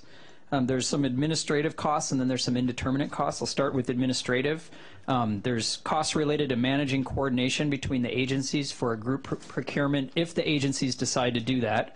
There's pre- and post-procurement contract management, modifications for L&I's payment system to accommodate the new arrangement, billing oversight and post-payment claim review, program management, bargaining costs, addressing contractor and union complaints, outreach to stakeholders, contractors, and authorized requesters of interpreter services, and indirect costs. And all across the fiscal note for all the agencies, they identified the need for 3 FTEs, $237,000 general fund state, $120,000 general fund federal, $38,000 from the medical aid account and L&I for updating systems and indirect costs. And then not in your fiscal note, but in a preliminary from OFM on the substitute, because the fiscal note is to the original bill. OFM identified $175,000 in interagency reimbursements for bargaining costs for the new bargaining units for L&I and DES. And the agencies also identified various indeterminate impacts. Generally, it's about the results of bargaining. Until the bargaining is completed, it's impossible to know what the overall statewide fiscal impact would be.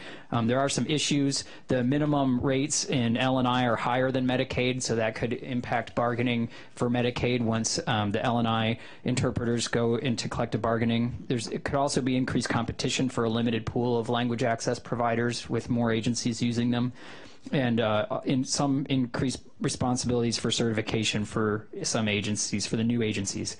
And there's also contractor administrative costs for covering multiple agencies, and the possibility of time loss and medical costs in L&I if a new scheduling system has advanced notice requirements. Questions? Thank you. Go to public testimony. I'd like to invite up Pastor Hernandez, Mauricio Ayon, and Dennis Eagle.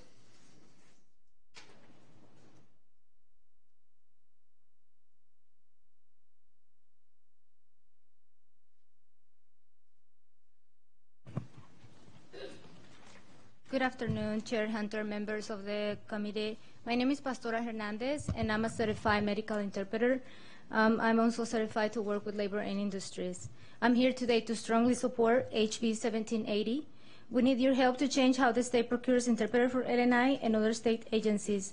The current system wastes money, permits unethical business practices for profit middlemen, and hurts the quality of service. In 2010, we worked with the legislature to pass a bill that addressed the problem of inefficient and costly procurement of interpreter services for Medicaid and DSHS appointments. Since 2010, the number of Medicaid pensions has increased. We've raised the pay for Washington interpreters, creating better jobs in our communities, and yet the program and the per appointment costs are less in 2015 than they were in 2010. Currently, LNI spends more than $15 million on interpreter services, yet almost half goes to unnecessary middlemen. These foreign languages agencies middlemen subcontract with interpreters, but because they control the work, they control pay and access to work. The last time I provided services at LNI injured worker at appointment, I received only $25 an hour of the $47.40 that LNI paid for each hour of my service. The foreign language agency kept the rest. 47% in admin fees is completely wrong. It's not just wrong, it's also causing qualified interpreters like me avoiding to take this type of appointments. In contrast, at HCA DSHS appointments, interpreters are paid a warranty rate of $32.50 an hour. There are many medical providers who provide services to both Medicaid and LNI patients. Right now, the same doctor is forced to use different state systems to procure my services depending on whether Medicaid or LNI is paying for their patients. This is incredibly inefficient. Please support this bill to streamline scheduling and billing for interpreter services, save the state money, and ensure a stable pool of qualified interpreters. Thank you, Mr. Chairman, members of the committee. For the record, I'm Dennis Eagle with the Washington Federation of State Employees here today in support of House Bill 1780. Mr. Flynn did a great job of describing the bill. As I think members of this committee know, we're talking about building on an existing Medicaid procurement system for these services that works quite well. Let me just give you a few brief facts. The Medicaid system for procuring interpretive services averages about 21,500 appointments per month in 70 different languages all across the state of Washington. In spite of that massive volume, the fill rate for the HCA system is 95% of all requests. The length of time it takes to schedule an appointment has been reduced from 72 hours under the old model to a maximum of 48 hours now, with most appointments filled within 24 hours. For the first time, video and telephonic interpretation is readily available. Medicaid providers now have the ability to request a specific gender of interpreter or even a specific interpreter when medically appropriate. While incidences are extremely rare, there are now disciplinary procedures if an interpreter misses an appointment or otherwise fails in their duty. And in the Medicaid system, pay for interpreters has increased while the cost per appointment has gone down. The Medicaid system for procuring interpretive services works, and it only makes sense to use that same procurement model throughout state government. Mr. Chair, speaking to the union stuff at the back of the bill, let me make two quick points. As independent providers, our existing interpreter unit is affected by the Supreme Court's Harris v. Quinn decision. That means only those interpreters who voluntarily join the union pay dues, yet all interpreters receive the benefit of the contract. Secondly, the bill proposes starting with 3 separate bargaining units, the current Medicaid unit, a new LNI unit, and a new all-other unit. This gives interpreters providing the services in each sector the opportunity to decide for themselves whether or not they want a union. Thank you. Good afternoon, Chair Hunter, members of the committee. For the record, my name is Mauricio Yon, Legislative Director of Washington Community Action Network, and I'm here today on behalf of the Facing Race Coalition, which is a group of over 50 organizations working to increase racial equity. I want to sort of thank the members of this committee that have co-sponsored House Bill 1780. I know some of them are here, Representative Haler, Representative Jenkins, Representative Sam Hunt. Thank you for putting your name behind this bill. The Facing Race Coalition is in strong support of Senate Substitute House Bill 1780. and we like this bill for 3 reasons.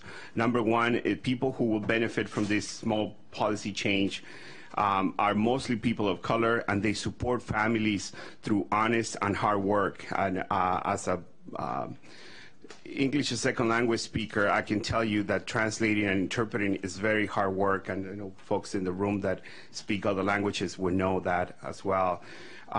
Number two is the state will save millions of dollars by streamlining how the interpreting services are, those services are provided. Number three, interpreters are often the only link to society for many, many families who are socially or linguistically isolated. We want to thank you for giving us the opportunity to speak on behalf of this bill, and thank you for your time. Thank you. Thank you. That it? Gary Smith.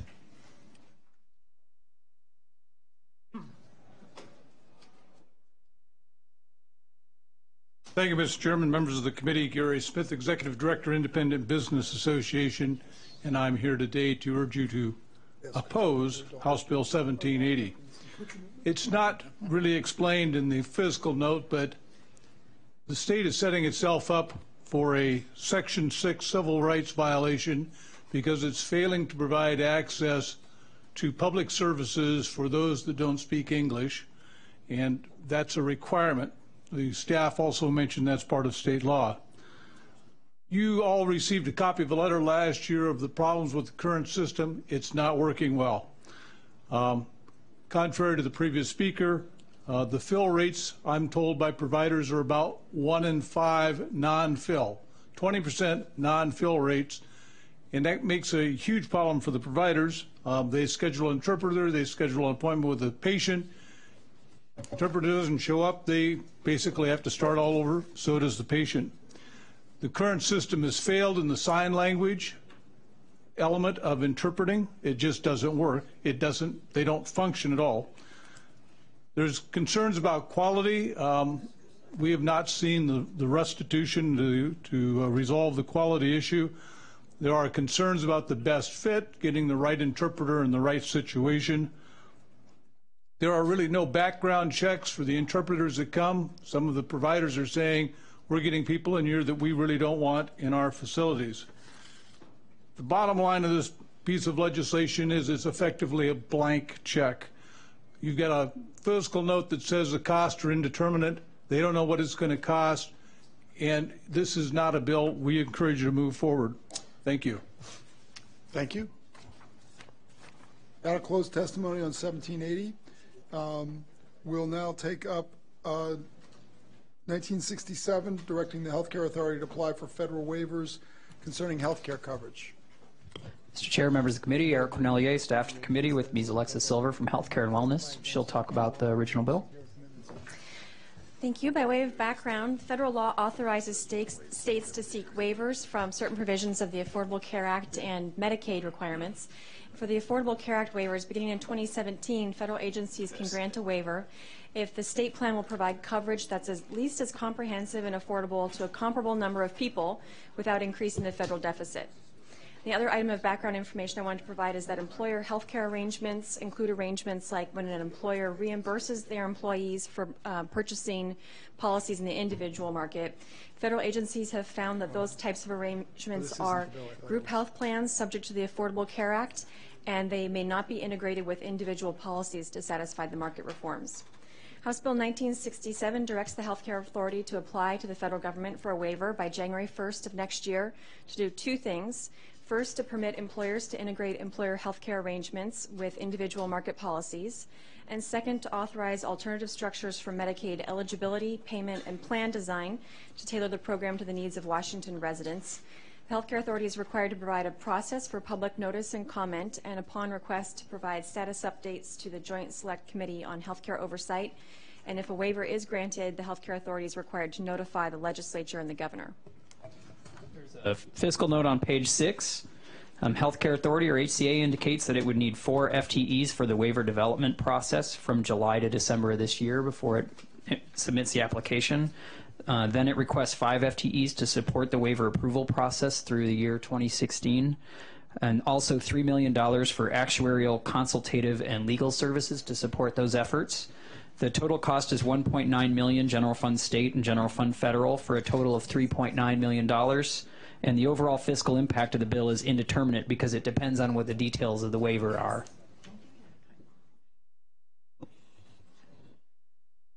Questions on this incomprehensible bill? Maybe Cody will clear this up for us. Representative Cody? Thank you, Mr. Chair. Yes, this is what we call the work in progress. The idea here being that next year is the first time that we could apply for any waiver under the Affordable Care Act.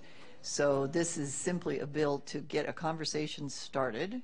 And the reason that the fiscal note is a little obtuse is because there's not much in this bill that it says exactly what kind of waiver we're asking for. So that we have a meeting next week with the House and Senate to try and have some discussions about that and hopefully get more meat on the bill at a later date.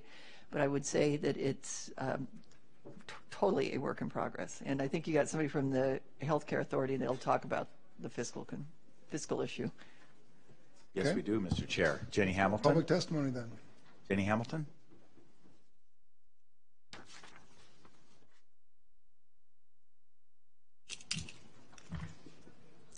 Thank you, Mr. Chairman, members of the committee.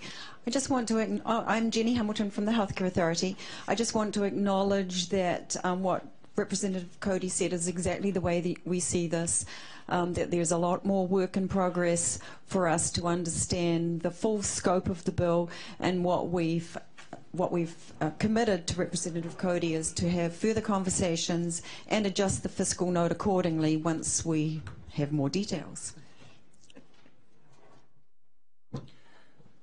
Questions? Thank you. That'll close testimony on 1967. We're now, if you'll remember from my earlier announcement, we are not hearing 2110. We will now move to 1729 concerning the administration of a statewide network of community-based domestic violence victim services.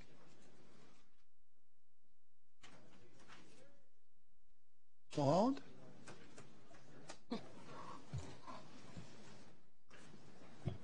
Good afternoon, Mr. Chair and members of the committee. Mary Mulholland, staff to the committee. With me today is Yvonne Walker, OPR policy staff, who will begin with the policy of House Bill 1729. Thank you. House Bill 1729 relates to domestic violence programs. By way of background, the Department of Social and Health Services administers state and federal funds for domestic violence programs, including shelters in the state.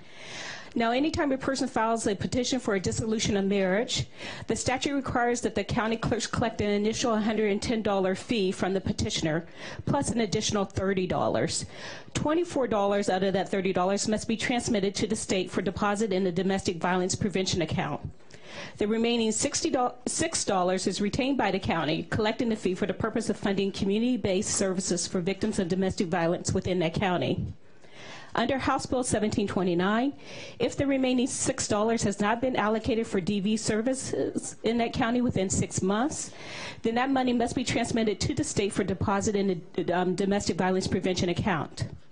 In addition, under House Bill 1729, this bill adds a new $15 fee for those applying for a marriage license. That new fee must be collected by the county and transmitted to the state for deposit in the domestic violence prevention account. Now, currently, the Department of Social and Health Services is responsible for managing and distributing funds from the state DV prevention account. Those funds are generally used for community-based services for domestic violence victims. House Bill 1729 further clarifies that funds in the DV account may only be used for funding culturally specific prevention efforts and appropriate community-based DV services for victims of domestic violence. The funds may also be used for age-appropriate prevention and intervention services for children who have been exposed to domestic violence or youth who have been victims of dating violence. The money can also be used for outreach and education efforts by community-based domestic violence programs designed to increase public awareness about domestic violence and dating violence.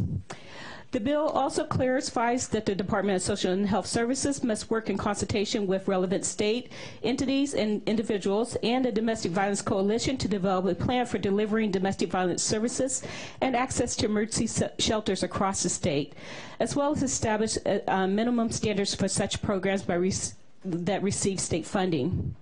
In addition, in the bill, the standards are updated and clarified for community-based domestic violence programs and emergency shelters receiving state funds. Such entities must provide a location and make available confidential services, advocacy, and prevention programs to DV victims. And such programs must recruit persons who are former victims of domestic violence to work as volunteers or shelters. They must ensure that all employees or volunteers have sufficient training in connection with domestic violence. And they must require that the persons working or volunteering for their agencies protect the confidentiality, privacy, and safety of DV victims and their families. I'll turn to the fiscal note on page 26 of your packet and on the EBB. As Yvonne mentioned, the bill adds a $15 fee on marriage licenses. Based on 2013 data from the Department of Health, DSHS estimates that the $15 fee would be paid on roughly 50,000 marriage licenses annually and would generate $1.5 million in revenue per biennium. Fee revenue would be collected by county auditors or recording officers and transmitted to the state treasurer for deposit in the domestic violence prevention account. The fiscal note assumes that the new revenue of $1.5 million per biennium would be appropriated by the legislature to DSHS and awarded by DSHS to domestic violence services and organizations that meet the criteria established in the bill. For context, in the current biennium, DSHS has a $1.2 million appropriation from the domestic violence prevention account. So the estimated revenue under this bill, if appropriated, would double that amount. DSHS has indicated that it can carry out the functions under the bill within existing resources and without additional administrative costs. The bill also addresses the $6 fee that counties retain under current law for domestic violence services from petitions of marriage dissolution, legal separation, and declaration concerning validity in a marriage. The local government fiscal note indicates that local governments generally expect to allocate those funds to domestic violence services within 6 months of receipt. Therefore, no deposits to the domestic violence prevention account from unspent local funds are assumed. This concludes my remarks, and we're happy to take questions. Are there any questions? Representative Pettigrew. Thank you, Mr. Chair, and I urge this committee to support this bill.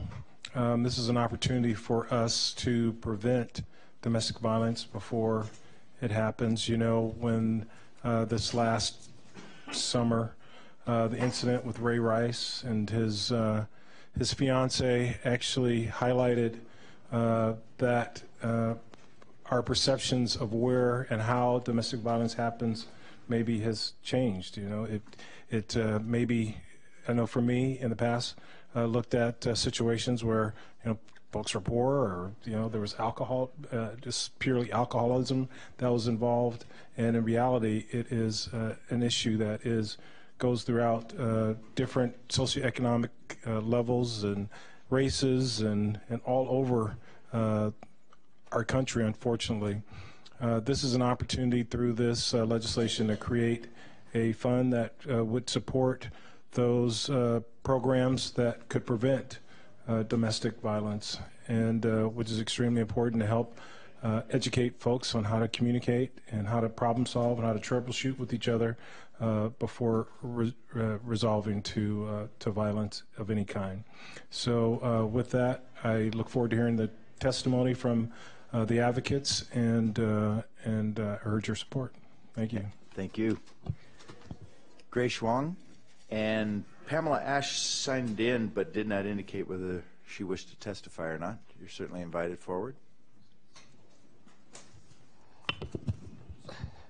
Good afternoon, members of the committee. My name is Grace Huang, and I'm with the Washington State Coalition Against Domestic Violence. I urge your support for this bill. This bill is our top priority for the coalition this year. We need to spend our energy focusing on stopping domestic violence before it starts. I'm going to speak specifically to the fiscal impact of House Bill 1729. As you heard before, it raises about $1.5 million per biennium to support prevention efforts by putting $15 on marriage licenses.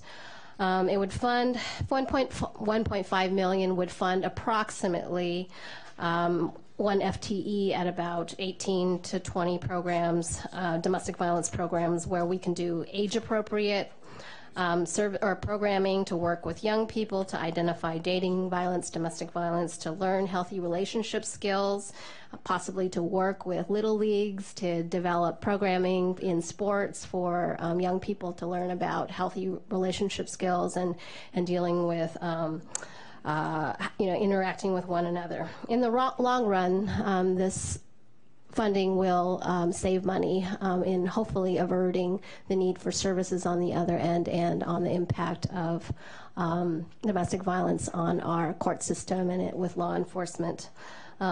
February is Teen Dating Violence Awareness Month, and so we urge that you, in honor of Teen Dating Violence Awareness Month, pass House Bill 1729 and do what you can to help us in preventing domestic violence. Thank you. Thank you. Representative Wilcox has a question. Thank you, Mr. Chair. Are you open to looking for some other sources of funding? We've had this discussion, and sure, I mean, we're perfectly willing to look at various avenues. The thing is that we actually do really see this as related to marriage, and that's why we felt this was an appropriate funding source. I mean, to the extent that we can help young people develop healthy relationship skills, they can enter into marriage with those skills. And so, we're happy to look at that. But the main thing is this is just a start in terms of prevention, and so it's, we would like to be able to fund all of our programs across the state, and that's about 45 of them, and so this gets us not even halfway there. And so I would be happy to look for any. And this is not in the least a hostile question. Mm-hmm. Thank you. Representative Dent also has a question. Thank you, Mr. Vice Chairman.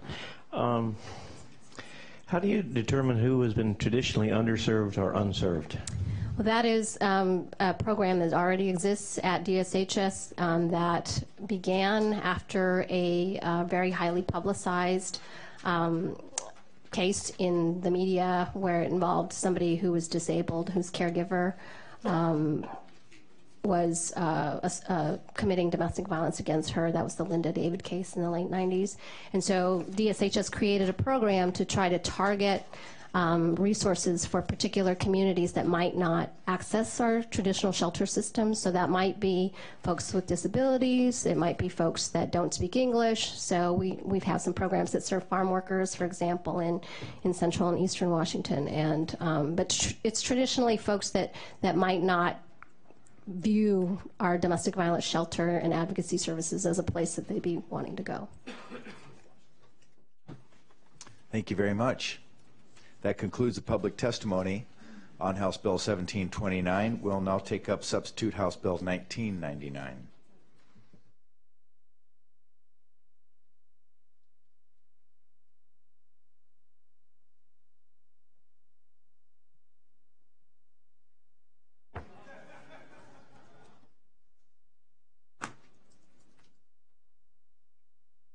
Mr. Chair, members of the committee, for the record, my name is Luke Wickham, counsel to the Early Learning and Human Services Committee. I'll cover the policy aspects of the bill, and Mary Mulholland will cover the fiscal aspects. Substitute House Bill 1999 relates to coordinating education services and programs for foster youth. It transfers the responsibility for 3 education programs for foster youth from DSHS to OSPI and the Student Achievement Council, and make some changes to those programs. It also requires that DSHS, the Student Achievement Council, and OSPI enter into or revise existing memoranda of understanding that facilitate student information exchange, cooperation among those agencies, and transfer of responsibilities. There is a chart in the EBB that covers each of the programs that are modified by this bill. At the top you can see Section 2. That modifies the Education Coordination Program, which involves currently the DSHS contracting with at least one non-governmental entity that's demonstrated success in working with foster care youth to administer a program of education coordination for dependent youth, K through 12. The changes to that program that are made by the bill are that the agency who is responsible for contracting with the non-governmental entity is changed from DSHS to OSPI, and the contract must be outcome-driven. In the second row, what is Section 3 of the bill, the Improving Educational Outcomes of Foster Students demonstration site, that program is also moved, the contracting entity is moved from DSHS to OSPI. That contract also must be outcome-driven, and it's increased from 1 to 2 sites. What is Section 4 of the bill, the Supplemental Education Transition Planning Program set up for foster youth, is part of the Passport to College program and involves currently DSHS contracting with at least one non-governmental entity to develop, implement, and administer a program of supplemental education transition planning for youth beginning at age 14 in foster care. As you can see, the agency responsible for contracting with that non-governmental entity is changed from DSHS to the Student Achievement Council. Some of the program components, which are listed up there, are modified, and Section 5 includes requiring these memoranda of understanding. Finally, the substitute requires DSHS, the Student Achievement Council, and OSPI to submit a report to the governor and the legislature by November 1st, 2018, regarding whether the transfer of these programs from DSHS has resulted in better coordinated services for youth. For the record, Mary Mulholland, staff to the committee. There is a partial fiscal note on the bill from OSPI that is on the EBB. Fiscal notes from DSHS and the Student Achievement Council were requested but have not yet been received. There was also a table on the EBB that shows the current funding levels for programs in DSHS that could be reduced from DSHS's budget and added to the budgets of OSPI and the Student Achievement Council. I would first emphasize that due to language in the bill that says to the extent funds are appropriated, the legislature has discretion over what level of funding to provide. Beginning on the left side of the table on the EBB, you can see that DSHS currently has $3.6 million and $2.7 million general fund state allocated to these programs for the 2013-15 biennium. Moving to the right to OSPI, if the legislature were to transfer those current levels of funding for education coordinators and one demonstration site to improve educational outcomes to OSPI, that amount would be $2.9 million total and $2.2 million general fund state. The bill does add a second demonstration site, but also to the extent funds are appropriated, funding for the second demonstration site would be indeterminate and would be set by the legislature. OSPI has noted that under federal regulations, it could not directly claim federal Title IV-E funds. So that is why you see a little bit more general fund state in that column. They've assumed that that would be replaced by general fund state. Moving on to the Student Achievement Council, you can see that $686,000 general fund state is the amount of funding DSHS currently has allotted for the setup program. This funding could be transferred to the Student Achievement Council. As shown on the box at the far right of the page, the potential net total of the transferred programming funds would essentially be cost neutral, except for the federal funding that OSPI assumes would be replaced by general fund state. And there would be an indeterminate cost for the second demonstration site. It's possible that there may be other indeterminate costs for the three agencies to facilitate student referrals and prepare biannual reports for the legislature and the governor. OSPI has indicated that they could absorb any workload impacts. This concludes my remarks, and I'm happy to respond to questions. Representative Carlisle. Thank you so much. Appreciating the committee's consideration of this legislation. 10 years ago, the high school graduation rate of foster youth in Washington State was about 31%. Today, it's about 46%, in large part because of the work of the good lady to my left, Representative Kagi. 2 years ago, this committee funded a pilot project at $892,000. $6.1 million was raised by the private sector to support that program, and the result is that we have a 66% graduation rate of foster youth, some of the toughest of the tough that participated in that program. This program is everything we say we want in government: public-private partnership on service delivery, public-private partnership on funding, and accountability and outcomes. The program works. It is wraparound services for foster youth to be there. For example, when a kid misses school, someone actually gets a text, a phone call, an email, and actually actually tracks the kid down and finds out, just like all of us as parents do. This is simple, responsible, and it absolutely works. The proposal around demonstration site would be to expand it to one of a number of options. Appreciate your consideration of that, and stressing again that this is a pilot program that absolutely unequivocally proved that it worked, and thanking the committee for its support last time and asking for a consideration of expansion. Thank you. Public testimony. Janice Avery and Ken Emmel. And while they're coming up, I wanted to thank Mr. Wickham for clarifying the plural of memorandum. It's useful information.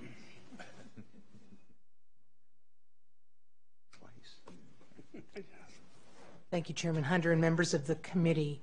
I'm Janice Avery, CEO of Treehouse, and I've worked for 15 years advocating for foster care and education policy and practice.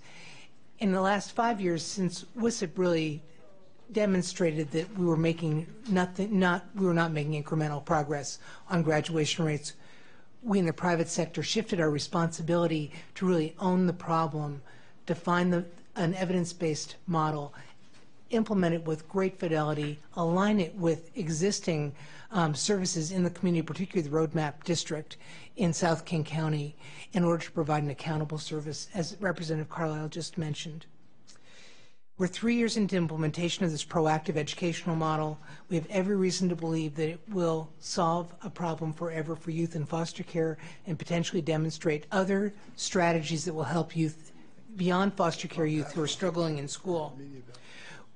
We have the opportunity in King County, because of the largesse of the community and the capacity of our organization, to be in public-private partnership with you, as we have been for about 10 years.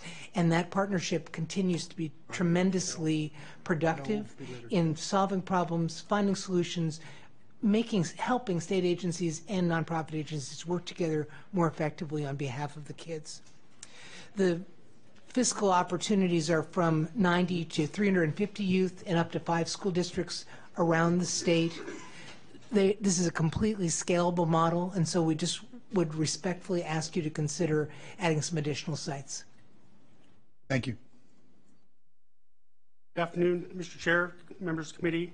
My name is Ken Emel. I'm representing the Office of Superintendent of Public Instruction, and just want to let you know the Superintendent Dorn and OSPI strongly recommend this legislation to you. The tremendous collaboration we've had over the last few years between Children's Administration, education, private stakeholders in the communities has yielded really a pretty significant increase in student outcomes for children in foster care over the last few years.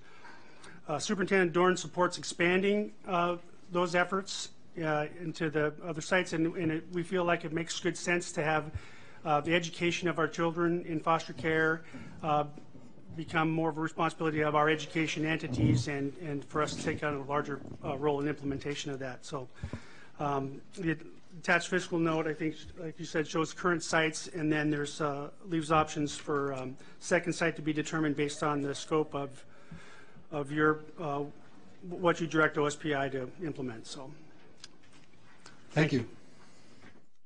Other questions? There are not. Thank you. That's it. That will close testimony on 1999. We'll now take up 1127, creating the Agricultural Labor Skills and Safety Program. Mr. Rutter. Good afternoon, Mr. Chair, members of the committee. For the record, my name is Derek Rutter, staff to the committee, and with me is Trudis Tango, who will speak on the policy of 1127, and I will talk about the fiscal impact. Substitute House Bill 1127 is very similar to a bill that this committee heard last session. It requires the Department of Commerce, subject to available funds appropriated for this purpose, to create and administer the Agricultural Labor Skills and Safety Grant Program. The purpose of the program is to provide training to improve the employability of workers living in agricultural workers living in Washington, and the skills of those who work on a seasonal basis in Washington and intend to return to the state to work in agriculture. The Department of Commerce must select one grant recipient that has a community-based organization able to carry out the objectives of the program. And in developing the curriculum, the grant recipient must partner with an organization that has focused on agricultural employee and employer issues for at least 10 years and has experience in providing training to agricultural workers. And the provisions creating the grant program expired July 1st, 2018. And in the fiscal note, Commerce estimates costs of $57,511 in the 15-17 biennium and $11,801 in 17-19 to administer the grant program. The grant recipient may receive up to $1 million per year, subject to amounts appropriated for the specific purpose of the grant. With that, we'll take questions. Representative Chandler, would you like to make remarks? Appreciate that. Thank you, Mr. Chair, and I'll be brief. But this bill is one that this committee has seen before, and it's, I believe, a very important step forward in Washington State agriculture is among the largest industries in the state. And it is, it's a global marketer of food, healthy, fresh food, that helps not only feed the Northwest, but to provide economic prosperity and serving customers around the world. It's Washington agriculture, like all agriculture, certainly in North America, is undergoing dramatic change. And it's a challenge for the industry, and it's also a challenge for the employees. And what this bill does is it provides a program, a system for employees to go from simply having a job to finding a career in agriculture. And it gives the training and the professional development that I think is going to be crucially important. Over the next generation, there are going to be fewer people working in Washington agriculture. They're going to be producing significantly more food, and I would suggest that they're going to do it cheaper. But to do that, they need to be well experienced in science and technology. And Washington agriculture is already a leader in that, and we need to keep the cutting edge. So I appreciate you being willing to hear the bill. Thank you. Public testimony. Daniel Ford, Mike Gempler, and Gilbert Alanis.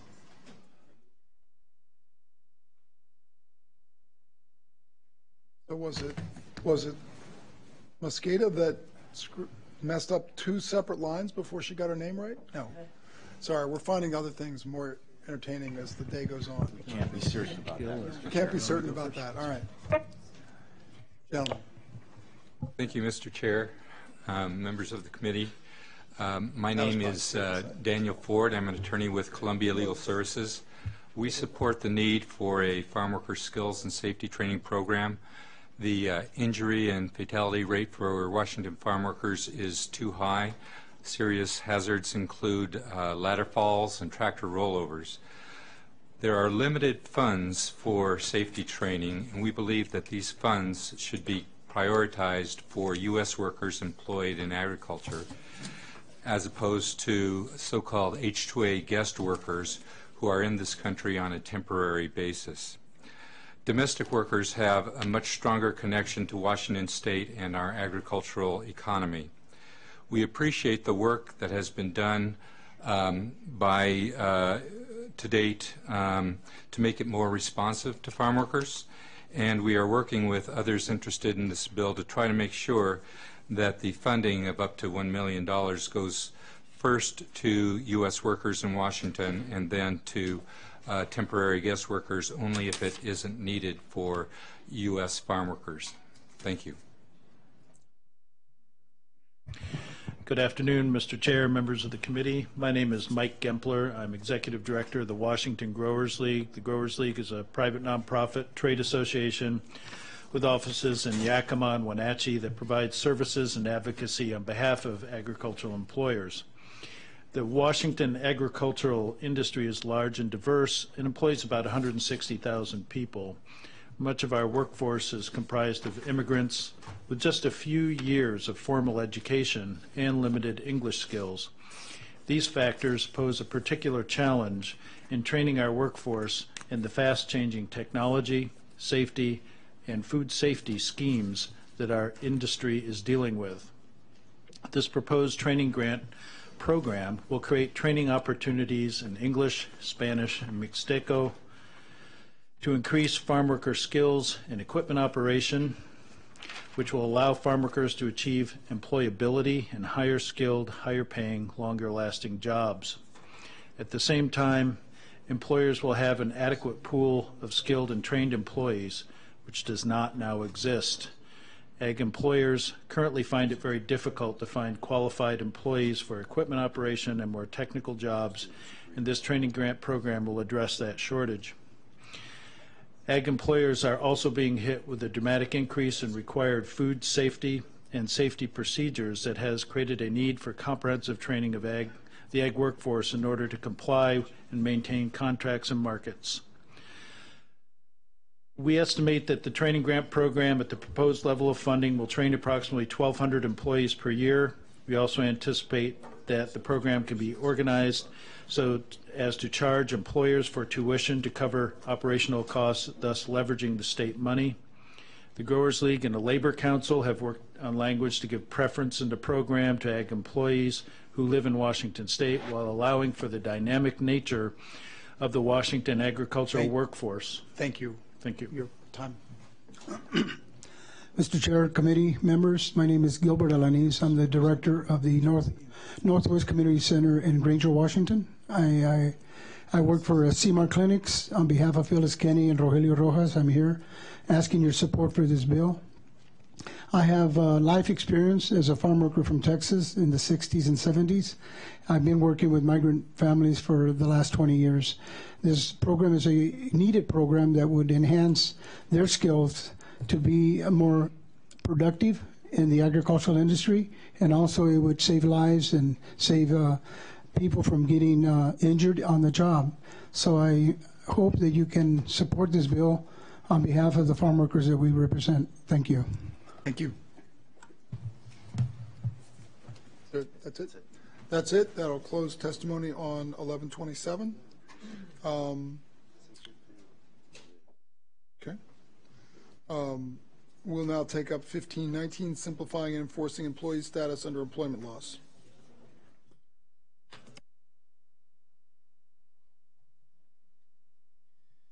Again, my name is Derek Rutter, staff to the committee, and with me now is Joan Elgie, staff to the Labor Committee, and she'll be explaining the policy of the bill. Hello. This bill deals with the issue of whether a person is an employee and covered under particular employment laws, or whether they are an independent contractor. And just some very brief background about that independent contractor determination. Generally, workers are entitled to the protections of employment standards such as minimum wage or unemployment insurance. And conversely, the people that engage those workers must follow the employment standards and pay the unemployment or the particular employment taxes only if there's an employer-employee relationship rather than an independent contractor relationship. And there are various statutory and court-made tests to determine if somebody is an independent contractor or they are a covered worker. For workers' compensation, unemployment insurance, and prevailing wage, there's a 6-part statutory test, and then there's a 7th element if the work is in construction. For minimum wage, for example, there's a court-made test called the economic realities test.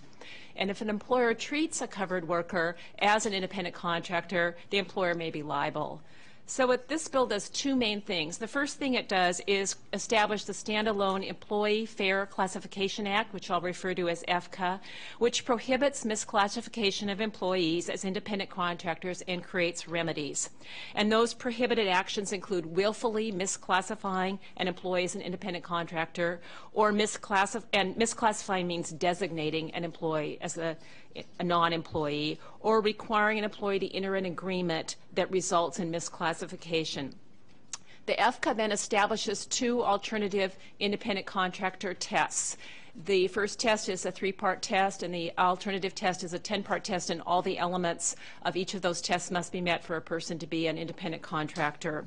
There are specific exemptions for outside salespeople, individuals employed on a casual and sporadic basis, and volunteers. And the bill creates an administrative remedy and a private cause of action for classification violations. Administratively, L&I may investigate and order civil penalties, damages, and equitable relief, and the ranges for the civil penalties penalties, and the measure of damages are specified, and there are additional penalties if there's a pattern or practice of violations.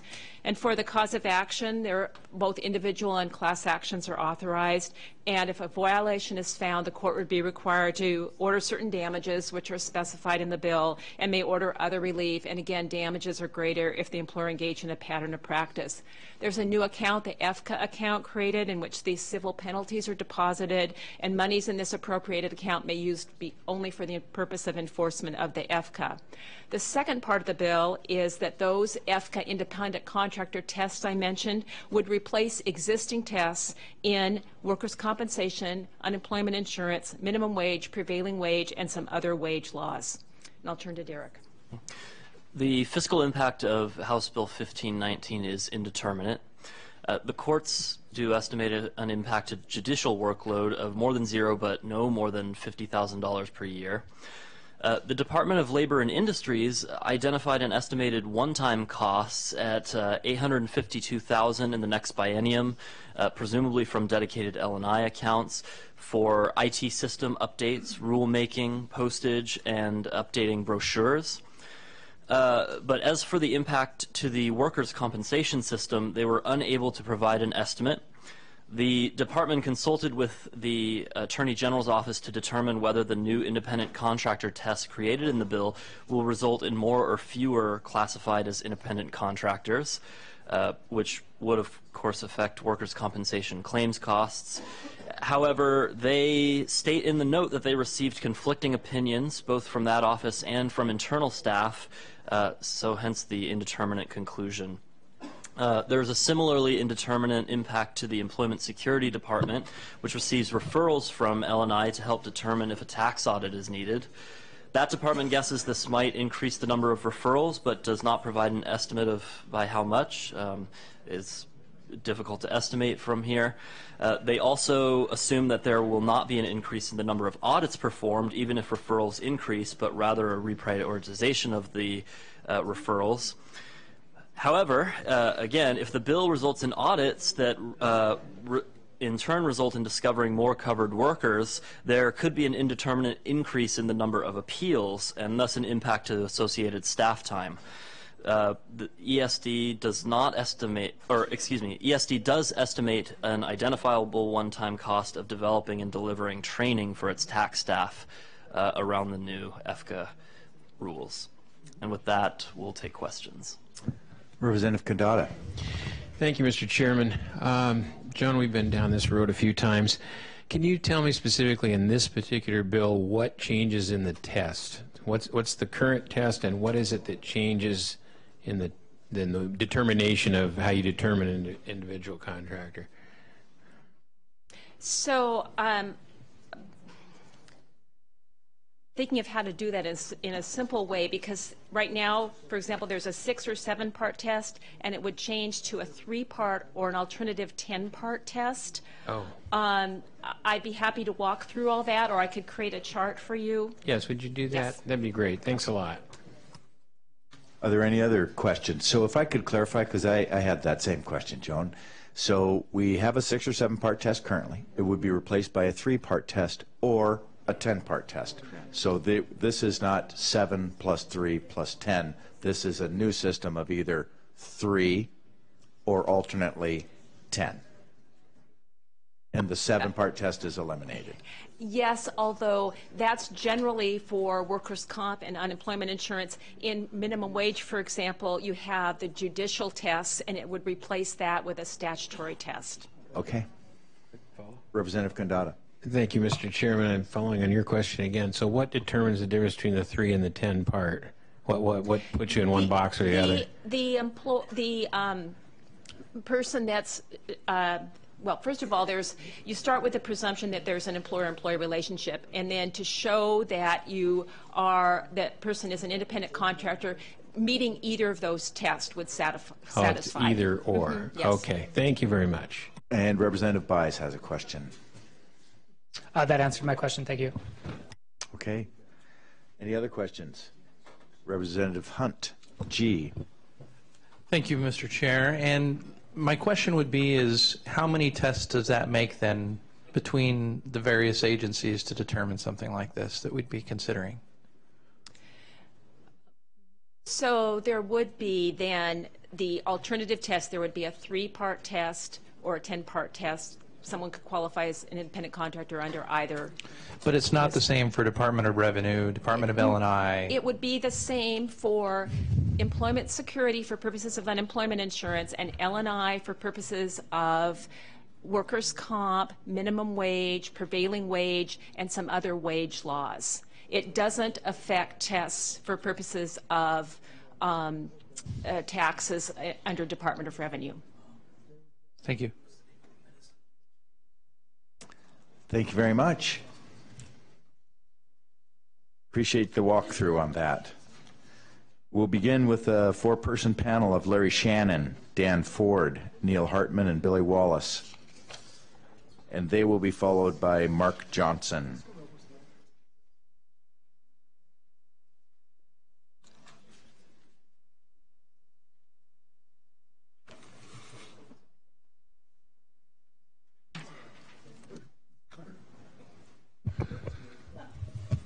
Good afternoon, committee members. For the record, my name again is Daniel Ford. I'm with Columbia Legal Services, speaking here on behalf of clients. We urge you to move House Bill 1519. This bill would put millions of dollars back in the state treasury. A 2010 study showed that Washington State lost $274 million in revenue due to misclassification and underreporting of employees. And that's in a single year. The National Employment Law Project used Department of Revenue data and concluded that in 2004, non-compliant businesses failed to pay about $15 million in unemployment insurance taxes, $34 million in workers' compensation premiums, and $225 million in state taxes.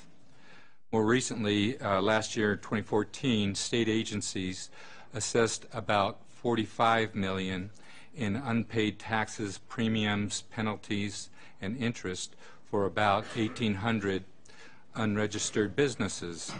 Now, if we have House Bill 1519, that would give the agencies more resources, more funding to collect money owed to the state.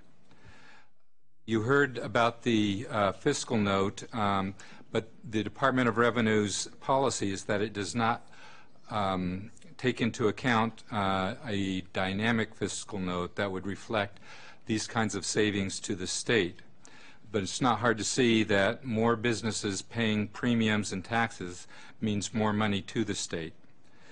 The bill also would put unpaid wages back into the funds of low-income workers, giving them minimum wage and overtime protections and spending the money in their communities, as well as evening the playing field for businesses who comply and don't comply with the law. Thank you. Good afternoon, Chair Ormsby, committee members. My name is Billy Wallace. I'm the Political and Legislative Director for the Washington and Northern Idaho District Council of Laborers.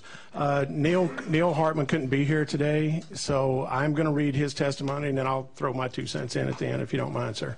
If you have enough time. Yes, sir. Thank you. Misclassification of employees as independent contractors is a practice rampant in the construction industry and has a significant fiscal impact in the state for lost taxes in this sector, while also undermining legitimate contractors and cheating workers out of fair pay. By designating workers as independent contractors, businesses can save as much as 30% on payroll, avoiding unemployment insurance and workers' compensation payments, as well as the employer's share of payroll withholding. 30% is also the figure broadly ascribed by the Department of Labor to the number of companies that misclassify employees throughout the U.S.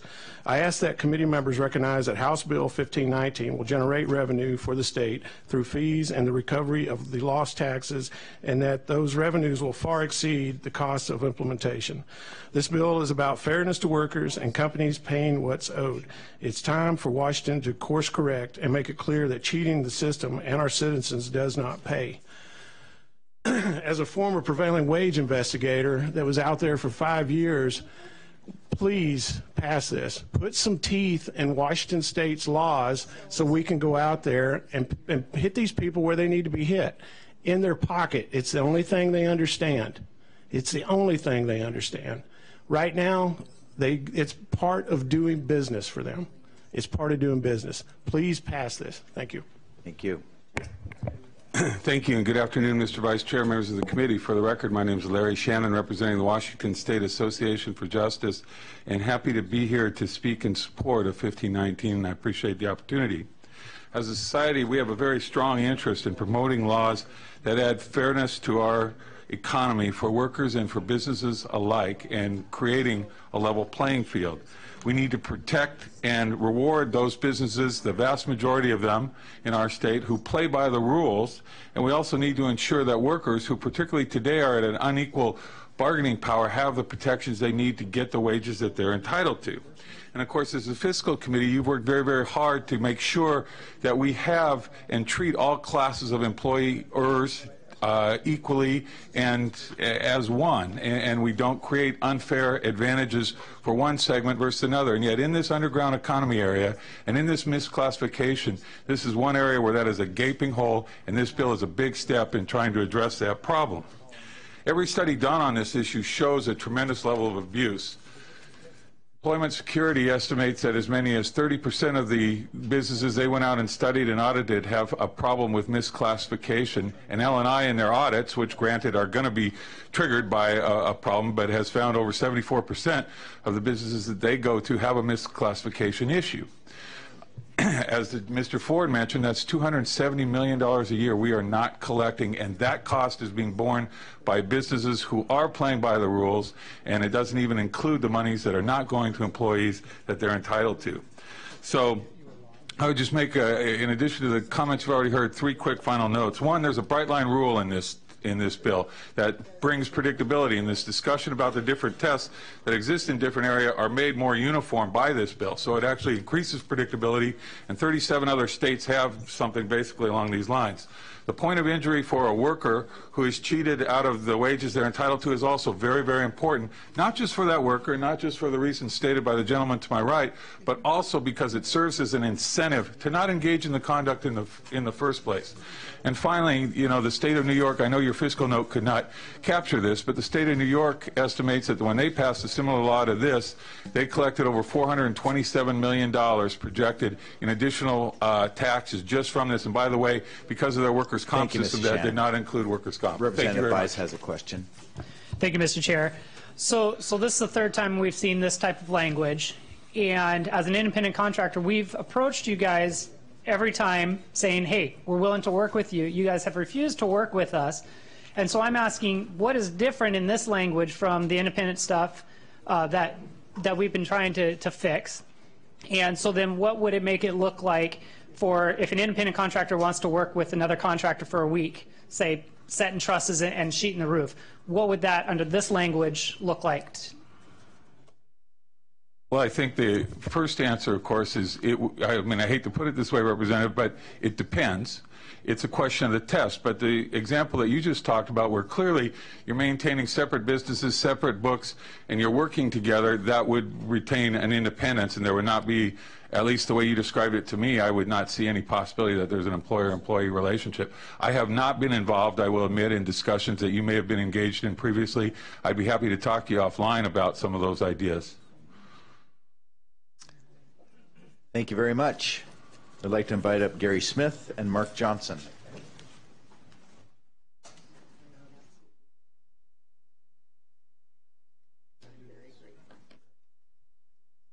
Thank you, Mr. Vice Chair, members of the committee. Gary Smith, Executive Director, Independent Business Association, representing small businesses. We're strongly opposed to House Bill 1519. We believe it's effectively a blank check. It's a bad bill for over 400,000 Washington sole proprietors that do not have employees.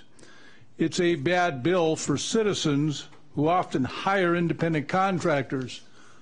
Consider a nanny, a house cleaner, a landscaper, and the list can go on and on. It's bad in those situations because this piece of legislation presumes those people are employees of that homeowner. It just isn't going to work. For small businesses, another example is a web page designer or a consultant. This is an end run around the process currently ongoing at L&I that is dealing with the underground economy for the construction industry. There are both business and labor representatives on that group. We meet every few months. We've been meeting for 2 years, and this legislation has never come before that group, and it's not ready for prime time, quite honestly. One of the key indications I think that you need to be aware of is, as your staff indicated, there have been multiple opinions issued by the Attorney General's office of how this bill might or might not work. We don't know how it'll work. It's a blank check. It's not ready to go, and we'd urge you to oppose it. Thank you. Thank you. That concludes testimony on House Bill 1519. We'll proceed to substitute House Bill 2063.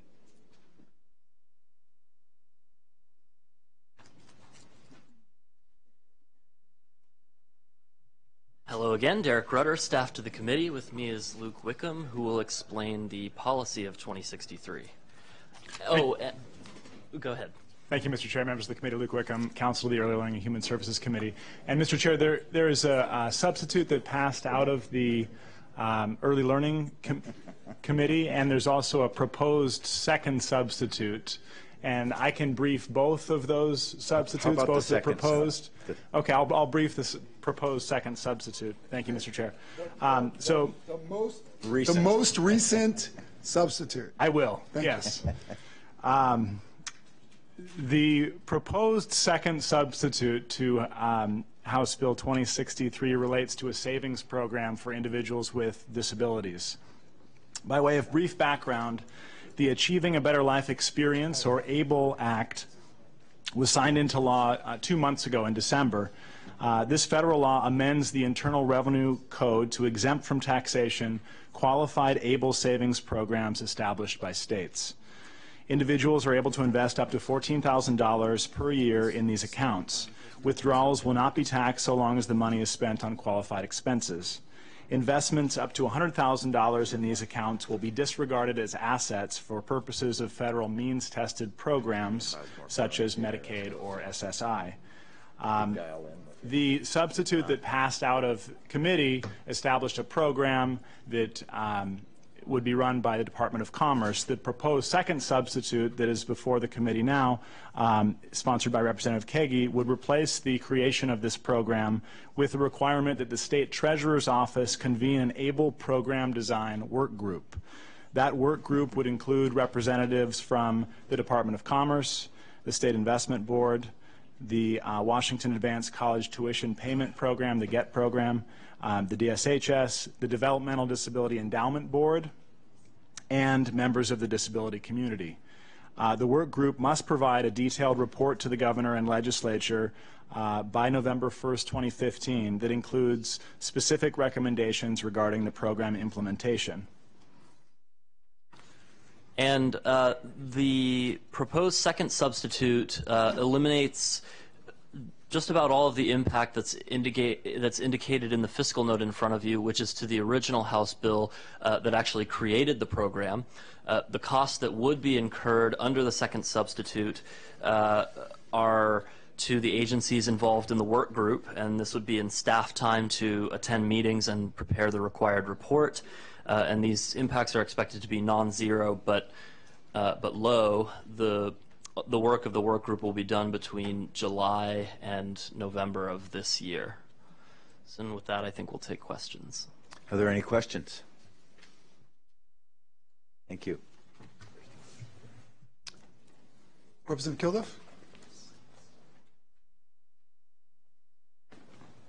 Thank you so very much, Chair Hunter, Ranking Member Chandler, members of the committee. For the record, Christine Kilduff from the 28th Legislative District, Southwest Pierce County. I very much appreciate the opportunity to briefly speak with you today about proposed substitute House Bill 2063. This truly is an extraordinary opportunity here in our state to provide individuals with disabilities with an opportunity to plan, to save, and in the case of SSI and Medicaid recipients, not have to spend down into poverty by being able to avail themselves of an ABLE account. I trust that everyone on the dais has heard about 529 accounts in the college setting. This is a 529A type account where earnings would accrue tax-free. And again, particularly for those who'd have to otherwise spend down into poverty, a pretty great deal.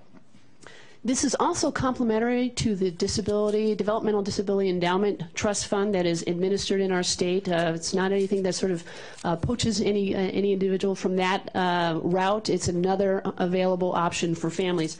The proposed sub, I think as you heard, now a non-zero and sort of de minimis cost to the state.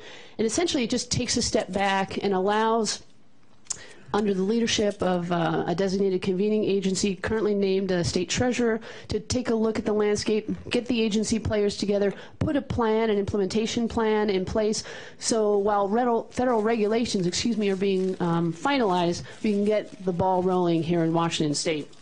So that all said, if you believe in pathways to independence, if you believe in incentivizing savings and planning, particularly when we have in our state right now about 14% of our citizens in poverty, and for individuals with disabilities to have this chance to put money away, I commend this bill to you. Congress got this done just 2 months ago. I think we can get it done here in our state, and I do ask for your support. Also grateful for the support of Kathy McMorris-Rogers from our congressional delegation, who came and testified before early learning. So once again, would commend this bill to you. Thank you very much, and good luck with the rest of your docket today. Thank you for bringing this forward in such a hurry as the federal government acted. I think it's important to both act quickly but also to act thoughtfully, and this gives us some time to perhaps be a little bit more thoughtful about how we consolidate or organize these plans. The tax advantages here are striking for families with disabled children. They are indeed. Yes, thank you. Pretty compelling. Thank you. Thank you very much. We'll go to public testimony. Would John Rossi, Pam Ash, and Darcy please come forward?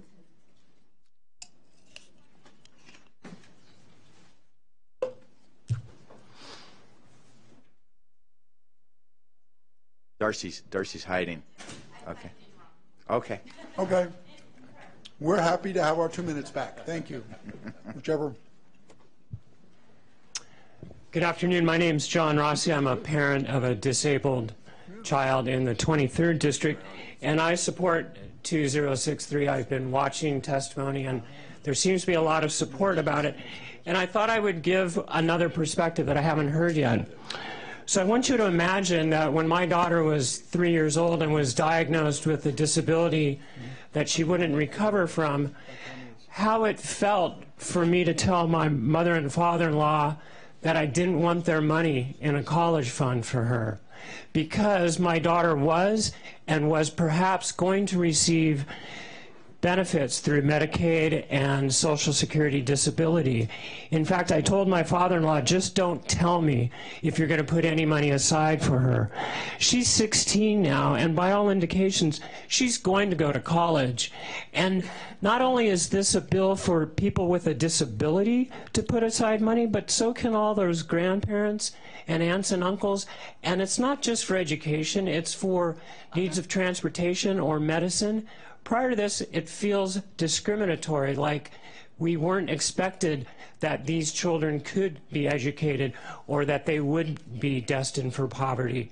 And I want you to know that from my point of view, that's not true. I support this, and I support the work that you've done to move it along. Thank you very much.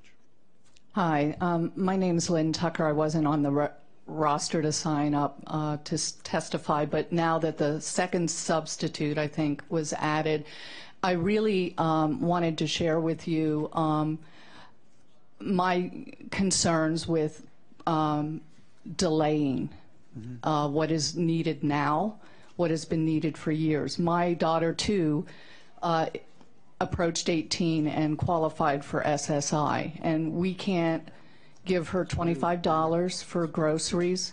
We can't buy her a haircut. because of her restrictions under SSI. I don't think keeping individuals with disabilities in poverty needs to be studied, needs a work group. It's been going on for years. This would just be a flow through with the federal government. We just need to codify what they've offered. Studying it isn't going to change the outcomes for these individuals. If it's truly about supporting these individuals with disabilities and making sure that they're not in a relegated to a cycle of poverty and homelessness. When I give you my speech on another bill, I have the statistics that back that up, and I can share with you at that time. But right now, we don't need to put this off any longer. Thank you. Thank you, ma'am. I'm going to go talk to her. Okay. That concludes 2063. We'll now take up 1783, expanding dual language and bilingual instruction for early learners through secondary students. What's her name? Hi, my name is Megan Morgacki, counsel to the Education Committee. By way of background, a dual language program provides content-based instruction in 2 languages. Typically, the programs begin at kindergarten or 1st grade and continue through elementary school or beyond. These programs currently exist in a variety of districts in Washington and offer instruction in Spanish, Japanese, or Mandarin Chinese. Bilingual education endorsements and English language learner endorsements are 2 of 42 academic endorsements approved by the Professional Educator Standards Board, or PESB. An endorsement is a subject area in which a certificated educator is authorized to teach, along with designated grade levels for that area. Substitute House Bill 1783, no, not substitute, just House Bill 1783, creates 2 grant and 1 scholarship program. The OSPI must administer a K-12 dual language expansion grant program to build and expand well-implemented, sustainable dual language programs and create state-level infrastructure dedicated to dual language instruction. The Department of Early Learning must administer early learning bilingual and dual language grant programs to provide technical and financial support to increase these programs in early learning settings with many English language learners, and create a statewide strategy for increasing bilingual education among providers enrolled in the Early Achievers program. And the Professional Educator Standards Board must administer dual language teacher pipeline scholarship program to build capacity for bilingual and dual language programming. The administering agencies must provide a report of outcomes to the legislature by November 1st, 2017. Thank you. For the record, I'm Jessica Harrell, staff to the committee. A fiscal note was requested and received for House Bill 1783. The estimated cost for the Department of Early Learning is approximately $2.2 million per biennium. The estimated cost for the Office of Superintendent of Public Instruction, which includes the PESB, is non-zero but indeterminate, depending on the number and size of the grants and the scholarships. The Department of Early Learning estimates that they would need 3 professional service contracts totaling just over $1 million per year, of which $250,000 would be for capacity building grants, $490,000 would be for 70 higher education scholarships to increase bilingual instruction in early childhood education settings, and $285,000 for a contract for 3 lead coaches to support 48 facilities. Staff, interagency transfers, and travel costs are estimated to be approximately $161,000 in FY16 and approximately $138,000 each year thereafter. OSPI indicates that the costs are non-zero but indeterminate, as the grant amounts are not specified and are subject to appropriation. Based on an informal survey of districts, OSPI estimates that grant amounts would need to be approximately $125,000 per school per pair per year, with no fewer than 2 pairs required, or in other words, at least $500,000 per biennium. Staffing at OSPI is estimated to cost $129,000 in the first fiscal year and $124,000 ongoing. PESB estimates their staffing costs for the dual language teacher pipeline scholarship program to be approximately $138,000 in FY16 and $133,000 ongoing. Scholarships through alternative routes are typically around $8,000. PESB assumes the new scholarship would be the same amount and would award as many scholarships as there was funding provided for. And with that, I'm happy to take any questions that you might have. Questions? Thank you very much. Representative Ortiz-Self.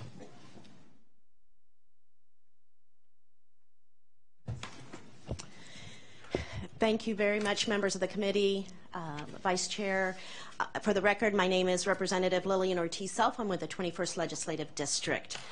And I agreed to introduce this bill because as a school counselor and one who sits on statewide committees looking at the disproportionality that exists in our students, one of the concerns that I have, that we have in our school system, is the adequate yearly progress made by ELL students or English language learners. We have done a lot of research around that subject, and all the research indicates that dual language programs are the most successful programs, and yet in the state of Washington, only 3.2% of our students attend a dual language program. So this bill does a couple things. One, it sustains the 3.2% we have, and hopefully will increase it by a little bit more by pairing off with another school.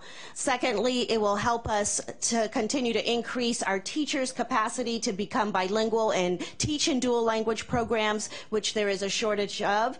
And thirdly, our English-only speakers will become bilingual, which will help our global task force workforce as well. And so as we try to compete globally, we need our students who are bilingual. We need our students that are coming into our country to become bilingual, and this helps meet that. My biggest concern is our ELL students are very smart and bright, and we're losing them at a very rapid rate. Economically, I don't think we can afford to continue to do that in the state of Washington or in the United States. So if we continue in that route, we're going to see a shortage in our higher education institutions. We're going to see a huge impact in our economic workforce. And so this is one way to help impact that. Thank you so much for listening to it. I welcome any questions. Thank you. Are there any questions for the prime sponsor? Thank you very much. Thank you. I'd like to call forward Dr. Patricia Valdez-Santaki, Ken Knickerberg, Jennifer Jennings Schaefer, and Roxana Rosie.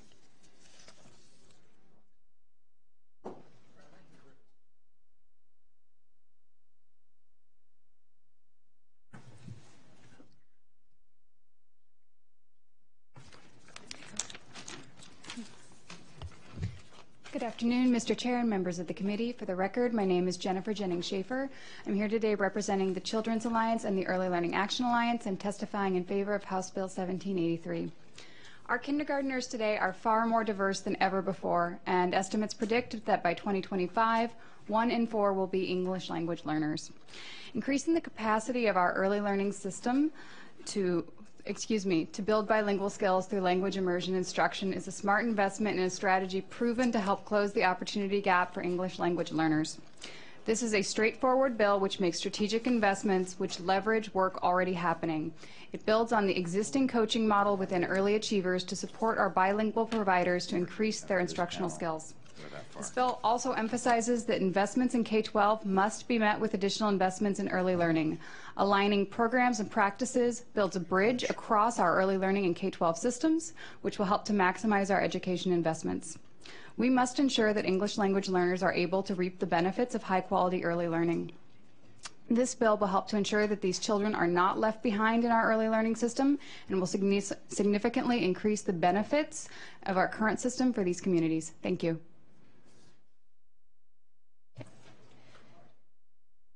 Good afternoon, Chair Hunter and members of the Appropriations Committee. Thank you for the opportunity to testify today. My name is Dr. Tricia Valdez-Zontek, and I'm testifying in support of House Bill 1783. I am an educator with close to 30 years' experience as an academic supporting the education of underserved, underrepresented students. I have done extensive research in dual language programs across multiple states, including Texas, Colorado, New Mexico, and Washington. And I have learned and had the benefit to work closely with national experts such as Collier and Thomas, Dr. Calderon, Liliana Manaya-Rowe, and Gomez.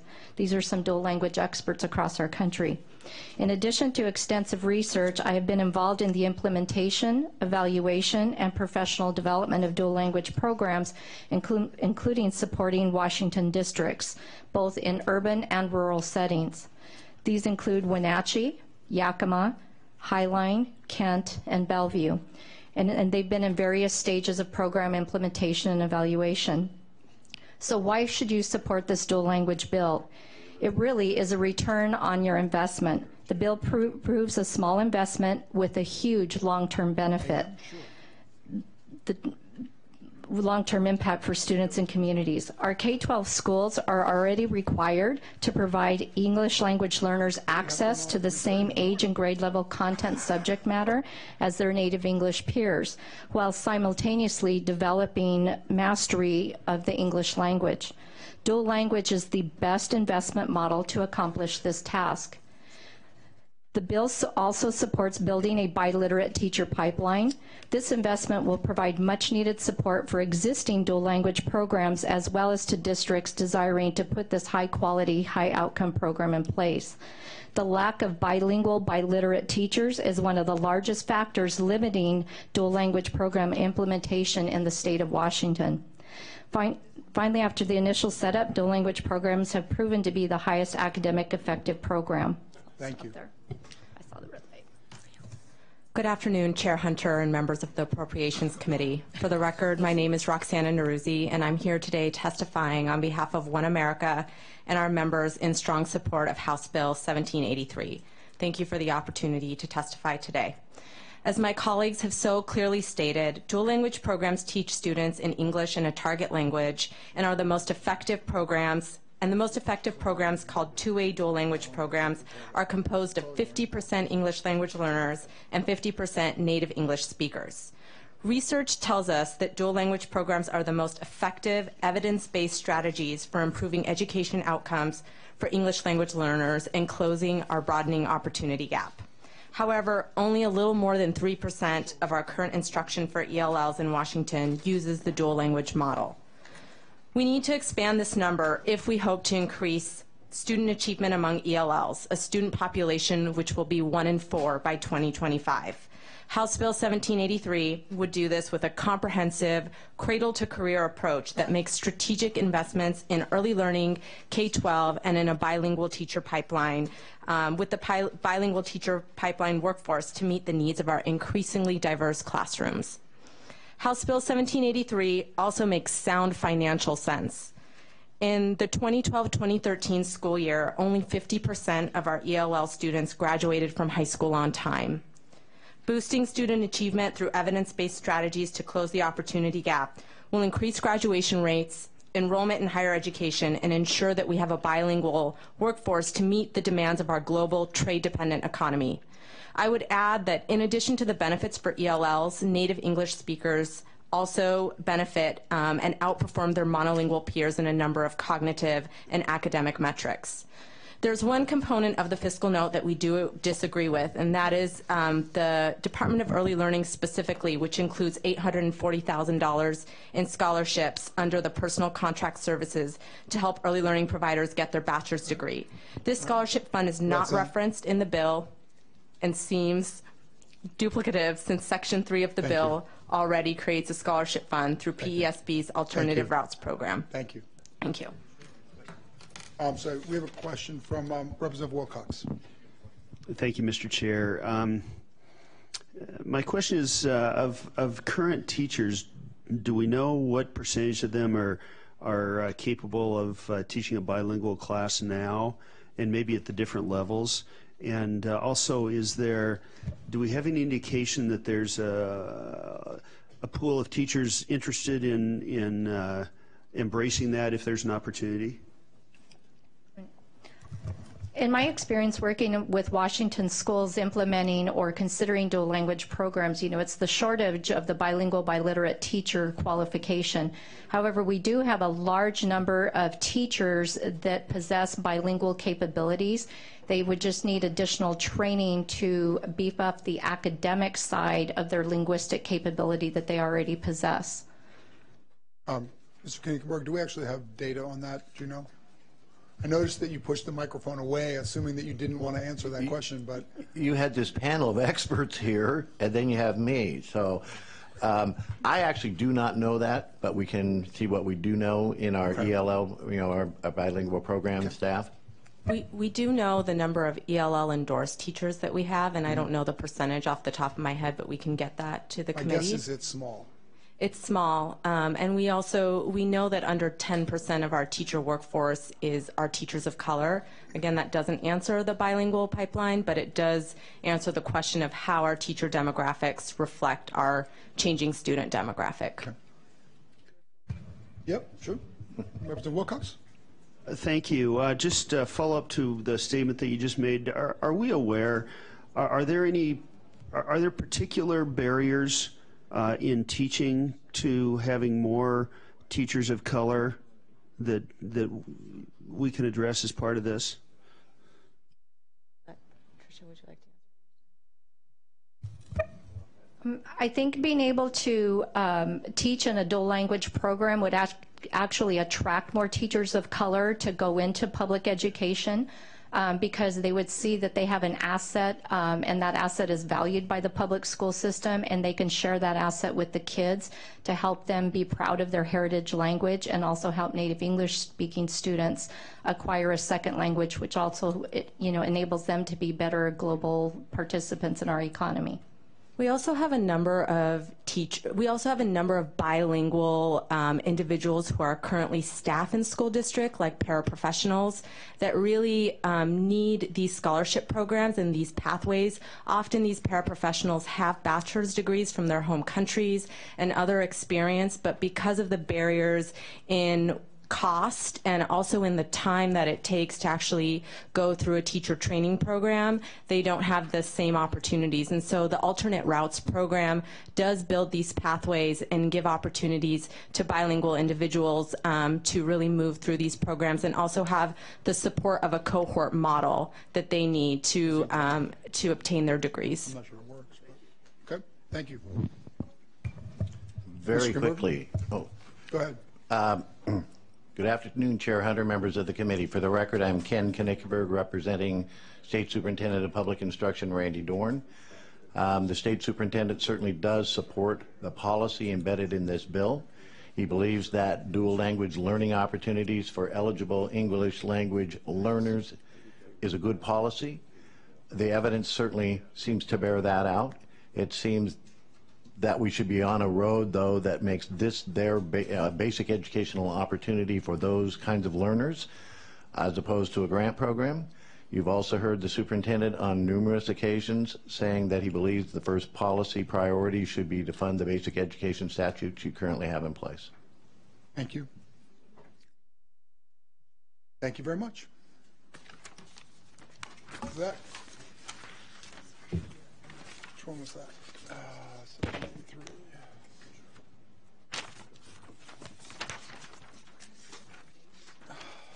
No wonder. Sorry, failing here. Nope. 17. That closes 1783. We will now take up Substitute House Bill 1947. Establishing a comprehensive plan to expand learning opportunities and improve educational outcomes for students with disabilities or special needs using multiple strategies and statewide partnerships. Ms. Harrow? Hello again. For the record, my name is Megan Wargacki, Counsel to the Education Committee. By way of background, in November 2014, as directed by a proviso in the supplemental operating budget, the Office of the Education Ombuds and the Office of the Governor submitted to the legislature a scope of work and proposed plan for a task force on success for students with special needs. Many of the report recommendations are implemented in this bill. Substitute House Bill 1947 has four main components. The Commission on Improving Outcomes for Students with Special Needs is established to develop a 10-year strategic plan to expand learning opportunities and improve educational outcomes for all students with disabilities or special needs, and an accountability framework to monitor and report annually on the progress being made toward the 10-year goal. There is a lot of information about the membership, the 10-year plan, the framework, the yearly report card, and the powers of the Commission. I won't go into details on those, but I'm happy to answer questions. I do want to point out that the definition of students with disabilities or students with special needs in the bill is broader than the definition in the state statute, which is defined there for the provision of special education services. The bill also requires the Office of Financial Management to contract with experts in promoting and supporting education for students with disabilities to the extent funds are appropriated for these purposes. And that's for the purpose of expanding learning opportunities and improving educational outcomes aligned with the Commission's framework. Also, the Office of the Superintendent of Public Instruction must increase interdisciplinary instruction and project-based learning to assist students with disabilities or special needs, including creating a work group, disseminating certain information, and making professional development available. And this must be done within existing resources. The Quality Education Council that was created in 2009 to make strategic recommendations on the implementation of the program of basic education and funding. That role is expanded or clarified with regard to the students with disabilities or special needs. Finally, an emergency clause is included to make the bill effective 30 days after it's signed into law. Good afternoon. Once again, for the record, I'm Jessica Harrell, staff to the committee. A fiscal note was requested and received for House Bill 1947. The total combined estimated cost for the Office of the Governor, Office of Financial Management, the Student Achievement Council, and the Superintendent of Public Instruction is $5.3 million for the 15-17 biennium and $4.9 billion for each biennium thereafter. The Office of the Education Ombudsman within the Office of the Governor and the Washington Student Achievement Council estimates that the cost to participate in the commission are related to increased staffing needs. The cost for the OEO is approximately $41,000 per year, and the cost for the Washington State Student Achievement Council is approximately $8,000 per year. The Office of Financial Management estimates that it would need staff for the commission and at the ERDC in order to provide the required data and provide the necessary support for the commission. The cost to contract with a statewide organization with expertise in promoting and supporting special needs education is subject to appropriation and is therefore non-zero but indeterminate. Total known costs are approximately $491,000 in FY16 and $476,000 ongoing. The Office of the Superintendent estimates their cost to be approximately $2.3 million in FY16, of which $1.9 million is for staffing at the ESDs. The one-time costs in FY16 are for work necessary to enable the agency to identify and disseminate resources and materials to schools and to disseminate information and research on best practices in interdisciplinary instruction and project-based learning as required under Section 9. There is a table outlining these costs on the last page of your fiscal note. Also, OSPI has included a note on the updated fiscal note to indicate that they do not believe there would be any increased costs related to the revision in the definition to special education. And with that, I'm happy to take any questions that you might have. Does the actually, I'll go to Representative Boggs and then I'll ask my question. Thank you, Mr. Chair. So with regard to the definition of special education, my understanding is in K-12, special education includes anybody with an IEP, including the high-performance students.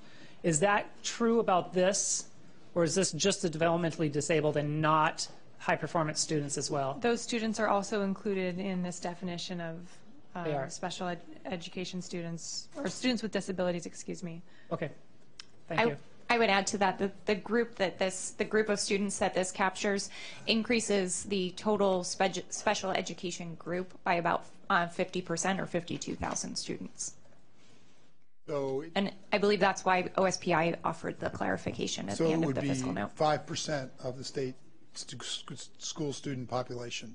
In total, it would actually, the increase would be about 5%. In total, it would be about 15%. Oh, okay. And those so it's are half again. Very rough numbers. So that's a 50% increase. Yeah. Yes. All right.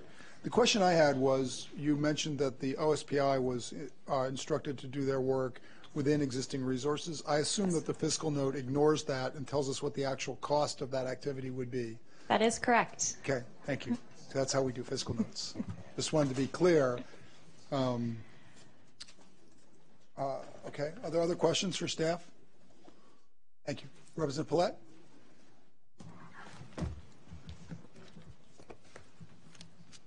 Thank you, Chairman Hunter and members of the committee.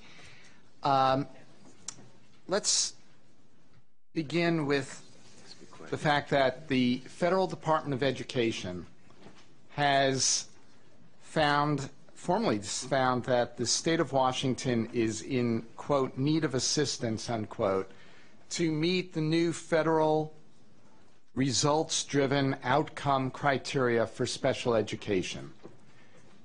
Only about 54% of our high school students with special education needs graduated on time in 2013. We can do much better. There is no reason that we can't do much better, but the special education problems that face the state of Washington are myriad. It begins with whether or not we are evaluating all the students who we should be evaluating before they even reach kindergarten or in the early grades, whether or not we have professional development to help teachers and paraeducators identify who needs evaluation and to provide the assistance to them, and the lack of certificated special education teachers in the state. Which problems do we tackle first? And do we tackle the problem that our state is one of the few, well, many states do not take advantage of available Medicaid money to provide occupational, speech, and other therapies for special education students? We can do better. And this bill comes out of the report requested by this legislature, put in the budget last year, directing a task force to come up with a proposal for a special education commission and a 10-year goal for eliminating the outcomes. I want to say that we have an amendment that will be coming to clarify the following. The OSPI work, commendable as it is intended solely to be after the recommendations of the committee, and not only within existing resources, but subject to appropriation after the committee makes recommendations. That means after this biennium is over. So those costs would be eliminated by the amendment, which I've asked Representative Hunt to offer. Thank you. Other questions for Representative Paulette? May I clarify one other thing in regard to what your prior question was, Sure, Chair? briefly. You asked about the definition expansion. Remember, this bill is expansion of special education world of students. This bill is only a commission, and the definition you're talking about is only in regard to the commission looking at students with special education and special needs in terms of making recommendations back to this legislature about whether or not additional students with disabilities or other special needs should eventually be put in the definition. It does nothing to the definition itself in terms of basic education. Okay. Thank you. Are there other questions? Thank you very much. Thank you for coming. We'll go to public testimony. We'll begin with the panel of Jennifer Carls, Lynn Tucker, and John Rossi. There's stars next to their names. Want to be together. Who have clearly called themselves out with stars next to their names on the sign-in sheet. You can see that after being here for 12 hours and 2 days, my sense of the standards for amusement have gone down significantly. Yeah. My math abilities perhaps have declined as well. Please begin. Good afternoon. Again, my name is John Rossi. I'm still from the 23rd District, and I am still the father of a student with special needs. And when talking about this commission, I wanted to relay a story that I thought would help you understand why I think it's important. So in my district, there was a student who straight A, popular, great family life, doing really, really well. Entered the 6th grade, and his 6th grade teacher had a 20-minute-a-day reading assignment that every student had to do, and he refused to do it. He would read candy wrappers, he would read cereal boxes. He headed buds with this teacher, butted heads with this teacher. Discipline, principal was called in, family was called in, and nobody could figure out what was going on. The boy has dyslexia, an often misunderstood disability. And it took a parent volunteer to cut across all this miscommunication between general ed and special ed, and people who were often well-intentioned but misinformed. And as you can imagine, this had a tremendous toll on the boy's school life, on the campus life, on his family life, and a huge financial toll as well. A commission like this, in my view, is going to cut through these systems and allow a better communication so that we don't look at just special education or regular education or accelerated education, but we look at education and that we look at all learners. And I urge your support. Thank you. Jennifer. Good afternoon, Mr. Chair and members of the committee. My name is Jennifer Carls, and I'm the parent of 2 children in the Bellevue School District and Vice President of the Bellevue Special Needs PTA. Thank you for hearing Substitute House Bill 1947 today. The members of the Bellevue Special Needs PTA support this bill and the creation of a commission to expand learning opportunities for children with special needs from early learning to 21. As the parent of a student receiving services in special education for over 10 years, and in my thorough conversations with parents across the state, I can assure you that this is an incredibly important bill for tens of thousands of children and their families across Washington. The system of special education in our state is not working for our children. It creates unnecessary divisions between general and special education. We're beyond technical fixes at this point. It's time to make an investment and begin the work of aligning and integrating our system of education to include all students, all of our children, which this bill will do. If the system continues to silo our children as it does now and does not provide access that they need to reach their full potential, we will all pay in the future when they leave the K-12 system, unprepared for success in a career and an independent life. It is the system itself that perpetuates limitations for our children and decides how they can achieve. This bill will set the foundation for the change that must come to our special education system. We must do better for our children with learning differences and disabilities. I urge your support of this bill, and I thank you for your time today. Thank you. I'm sorry. I'm on a roll here. Good afternoon, Chair Hunter, Vice Chair Ormsby, and the distinguished members of the House Appropriations Committee.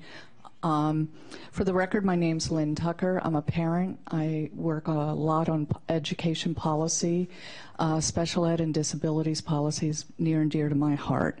I thank you for the opportunity to speak in support of the substitute bill for Special Ed Commission. House Bill 1947 will create the needed coordination and integration between the multiple systems that are now educating our children with disabilities, including those who are receiving special ed.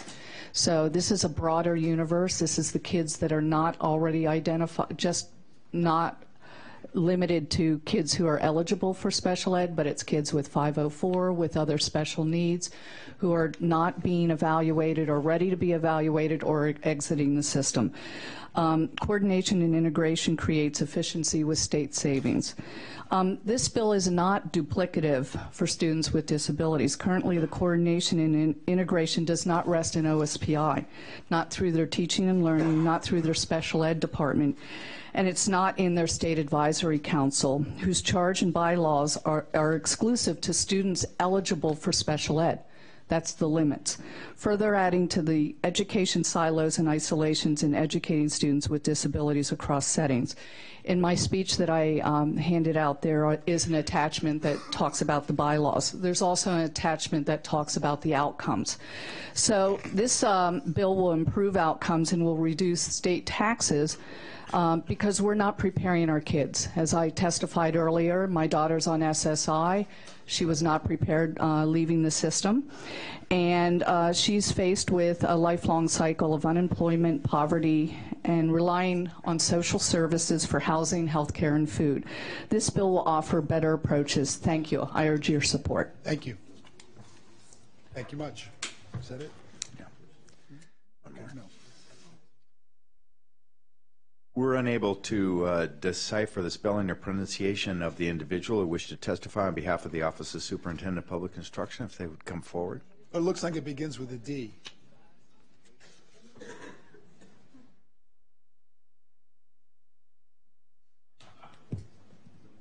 Hello, all. It's not the first time I've heard that. And by the way, that was my best handwriting. Sorry, members of the commission. We'll talk about the commission. Members of the committee, my name is Derek Marabachtel. I'm a special assistant for legal affairs. I'd spell my name for the record, but we'll leave it at that. We oppose Substitute House Bill 1947, and here's why. Let's put aside the fact that creating a new silo, a 10-year blue ribbon commission on special needs children, is bad policy. It probably would unconstitutionally take away the general supervisory authority of the superintendent of public instruction, our elected statewide official who's responsible for general supervisory authority over our K-12 system. It creates a potential of a huge new ambiguously defined class of special needs students who we can talk a little bit more about that. We're not just talking about kids receiving specially designed instruction or who are disabled with 504 plans, but potentially a vast new category of children who would be subject to the purview of this commission. We'll put that aside.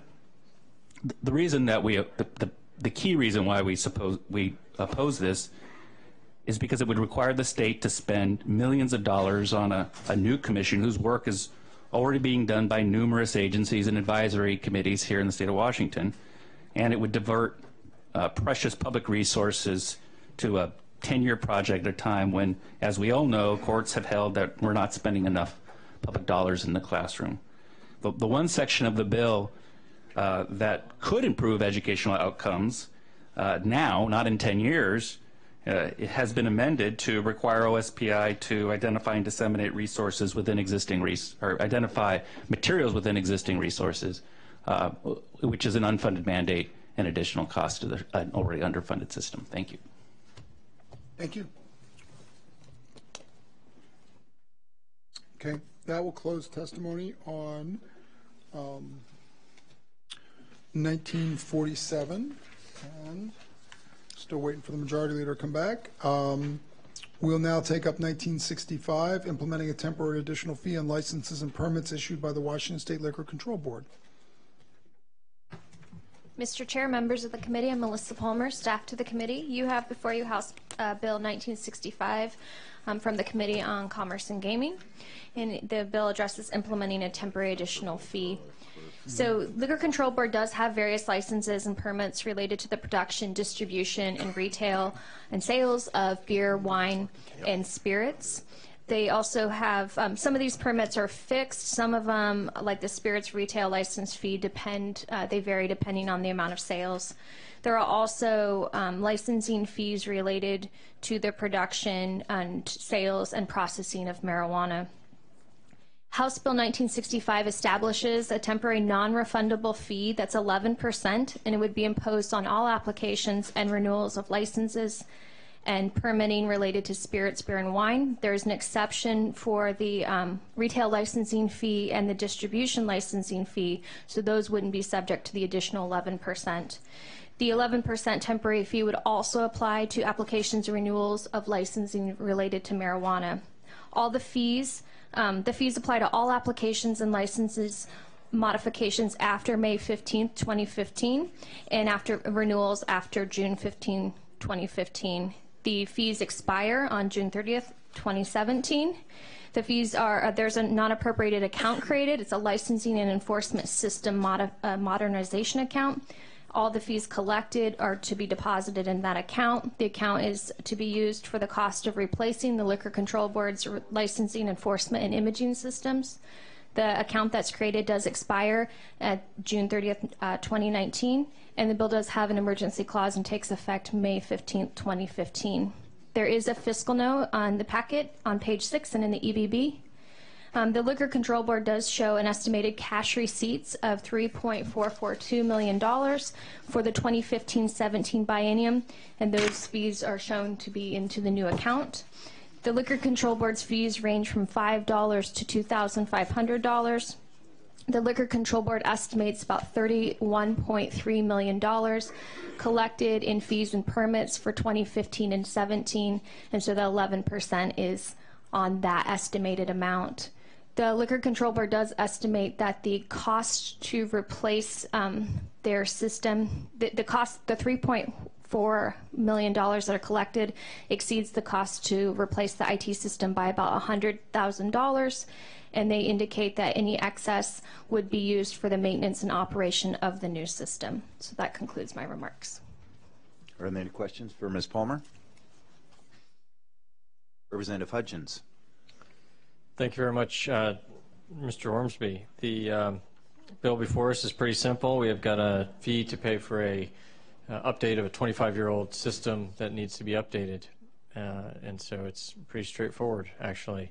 The agency does have a feasibility study and an information technology addendum if you'd like some more information about the specifics of the IT system, and I'm sure that they would also be willing to talk to you more in depth about this $3 million new system that would be replacing a 25-year-old system written in COBOL, which should scare everyone when they recognize how many legacy systems we have at the state. But thank you very much for your consideration of such a simple bill.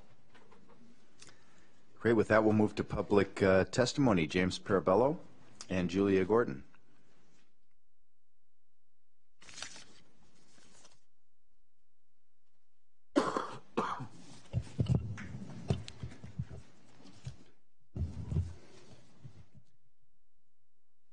Thank you, Mr. Chair, members of the committee, and thank you, Representative Hudgens, for being our prime sponsor. I'm James Parabello, along with our CIO at iTogethers, here on behalf of the State Liquor Control Board's agency request bill to help modernize the LCB's legacy computer system used by our licensing and enforcement divisions, the ones that are on the front lines of our customer service and most outward-facing staff. The IT infrastructure that our licensed staff and enforcement officers utilize was first adopted some 25 years ago. The LCB now has over 100 licenses and permits, along with their fees set in statute. In just the past 9 years, past 2 years, we've created 9 new licenses and have seen about 20,000 more licensees and permittees over the past decade, all on the same system. To address our IT needs, the LCB hired an outside independent vendor to conduct a feasibility study which identified for us both current and future needs at our agency and rated the security risks of our current system as extremely high. Our solution would be the acquisition of a commercial off-the-shelf system that gives us the scalability, flexibility, data security, and more open accountability to our customers, licensees, and to you as well. To ensure the project is successful, we're also adopting milestone deliverable dates to ensure we remain on track throughout the implementation, involving stakeholders along the way. We're not asking for general fund dollars. This bill would simply allow us to impose an 11% surcharge on, for the next 2 years to raise the $3.2 million. And the benefits to our licensees and generally stakeholders would be online payments and license status checks, a data warehouse accessible to the public, an estimated 25% reduction in processing times, and more effective use of staff time, especially for our enforcement officers that need to be in the field. And with that, I'm happy to answer any questions, and thank you for support. Thank you. Thank you, Mr. Vice Chair, members of the committee. For the record, I'm Julia Gorton here today on behalf of the Washington Restaurant Association, representing the state's largest private employer with 13,000 businesses across the state employing over 219,000 people. We are here today in support of House Bill 1965 and also request your support. I am aware we're at number 27 on this agenda, so I'll be brief. I provided a visual aid for you all. It is a list of all of the liquor licenses the Liquor Liquor Control Board has available. I've highlighted all of the on-premise licensees, which comprise our industry: restaurants, bars, taverns, caterers, theaters and cinemas, etc. What I'm trying to point out here is that we represent about 37% of the businesses the Liquor Control Board licenses and regulates. We also represent 75% of the license fees the Liquor Control Board collects. And having said that, we do strongly support this bill. We will be paying for, of course, 75% of the cost to upgrade the licensing software, and we agree to that. Our industry feels strongly that ensuring public safety is a primary role of the Liquor Control Board. One of the functions of that is regulating and licensing businesses, and we want to make sure they have the tools necessary to do that. And with that, I will close my testimony. I'm happy to answer any questions. Was there anything else the panel wanted to add? Representative Kandata. Thank you, Mr. Chair. I guess the question I have is that this isn't a lot of money in the bigger scheme of things. You're a pretty sizable organization. And in my mind, your fees, these 100 fees and licenses, are pretty exorbitant already. The cost of those fees are, to me, astronomical. Why can't you use your existing budget to pay for this small update? This is a small amount of money. And this is a course of doing business. Any other business has to upgrade their computer systems. They just do it out of their current budget. What's the problem? Well, I think in general, the fees that we collect aren't quite covering our costs when it comes to this. But all of our fees are set in statute, and we agree that many of them, there's a great inequality between the fees. And that's actually a structural reform that we would like to undertake. We believe that this would be the first step, and working in tandem with our stakeholders as we develop this new system to overhaul the structure of our licensing and fees so it becomes more equitable. Okay, it seems to me you're putting the horse before the cart, but we'll talk more about it. Questions? Are we done? More questions? Thank you. Where are we now? We'll now take up House Bill 2040, initiating a campaign to increase veteran employment.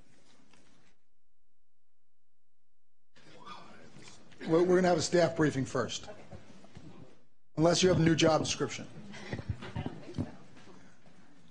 Good afternoon, Mr. Chair, members of the committee, James Kettle, committee staff. With me today is Kirsten Lee from the Community Development, Housing, and Tribal Affairs Committee to brief the policy impact of the bill. And for the record, Kirsten Lee, again, staff to the Community Development, Housing, and Tribal Affairs Committee. And this is House Bill 2040 that initiates a campaign to increase veteran employment. And just a little bit of background, both federal and state law provide preferences for veterans in employment in federal, state, and local government. In Washington, if a veteran must take a competitive examination for public employment qualification purposes, 5 or 10% percentage points will be added to an eligible veteran's passing score. If an examination is not required, eligible veterans, their surviving spouses, and spouses of honorably discharged veterans with a permanent and total service-connected disability are preferred for public employment. In 2011, legislation was enacted that allowed private employers to also give voluntary hiring preferences to honorably discharged veterans. I'll provide just a brief background as well on county veterans boards and associate development organizations. County veterans boards, there's one for each county, and each board advises the legislative authority of the need of local indigent veterans, resources available to local indigent veterans, and programs that could benefit the needs of local indigent veterans and their families. Associate development organizations serve as a point of contact for the local economic development activities, supporting new businesses development and recruitment, and coordinating business retention and expansion activities.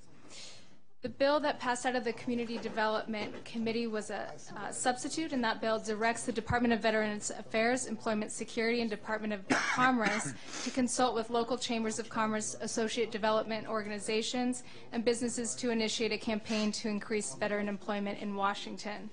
The bill also encourages campaign participants to consult with the county veterans boards, directs the Department of Veterans Affairs to maintain a database of campaign participants, directs the department to use existing resources, and defines veteran as any veteran discharged under honorable conditions. Mr. Chair, there is a proposed second substitute for House Bill 2040 in the electronic bill book, if you'd like me to brief that proposed sub as well. Oh, yes. You were asked a question. I'm sorry. I'm trying to do two things at once. Why don't you just do this? Okay. Thank you. Could you repeat the question? So the question was, there's a proposed second substitute Could we hear in the EBB. If you'd like to have that brief, we're happy to do that. Would you please Not a do problem. the second substitute? Thank you. The proposed second substitute for House Bill 2040 provides that the campaign is a demonstration campaign and may include the sharing of veteran hiring information from businesses to local chambers of commerce and to the Department of Veterans Affairs.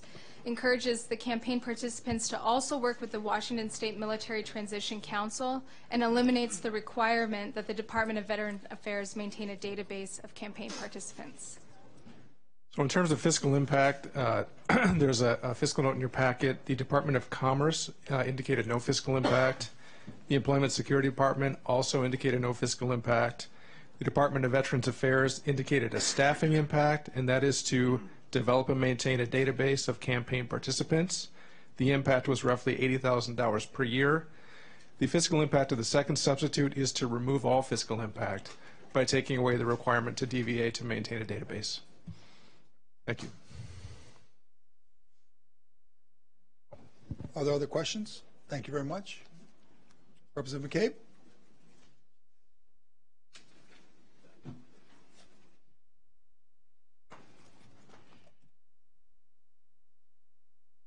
So thank you, Chair Hunter and esteemed colleagues. For the record, my name is Gina McCabe. I represent the 14th District, and I very much appreciate you hearing this bill today. I've seen your public hearing list, and my sympathies. You guys are doing great. This bill will help honorable veterans, and it will help them find employment. It'll also encourage businesses to hire them.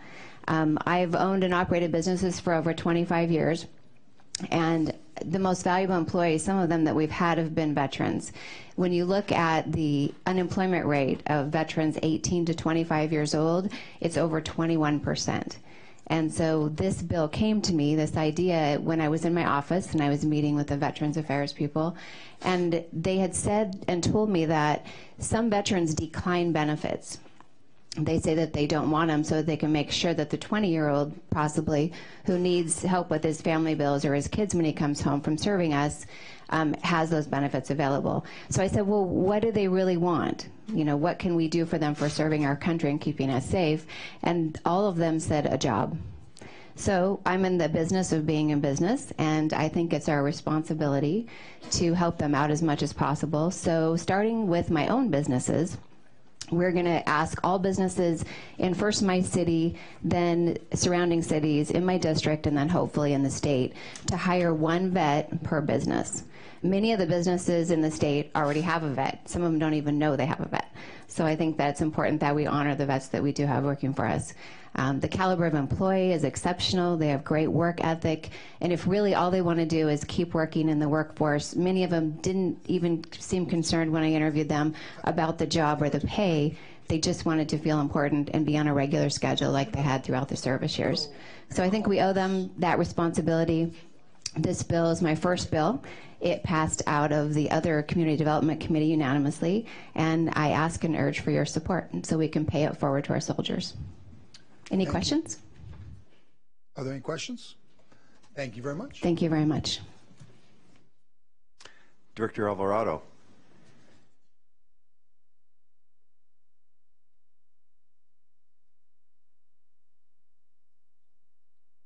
Chairman Hunter and members of the committee, for the record, my name is Alfie Alvarado, and I'm the director of your Washington State Department of Veterans Affairs.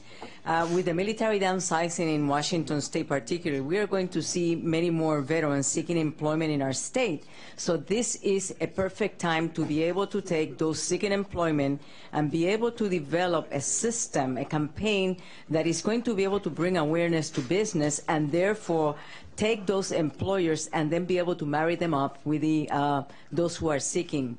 Washington State is home to over 602,000 veterans, and the fact is that as the military is getting smaller, at the rate of 13,000 veterans per year and their family members, we need to be able to get our communities engaged And I am just appreciative on the department for Representative McKay scaling down this bill to ensure that it does pass, and we will be able to, in a small scale, demonstrate that this is going to be successful for our state. That is my testimony, barring any questions that you may have. Thank you, Director. Thank you. Are there other questions? Thank you very much. Thank you for coming over to testify. That'll end the testimony on that. And I want to remind the members who might be getting a little giddy that we're getting close to what looks like the end of the list, that we have those 3 mental health bills that got moved so that curb your enthusiasm. We'll now take up 2034, authorizing collective bargaining for assistant attorneys general.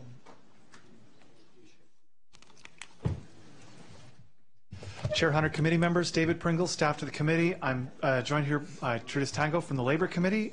She'll discuss the contents of the bill, and I'll talk about the fiscal impacts.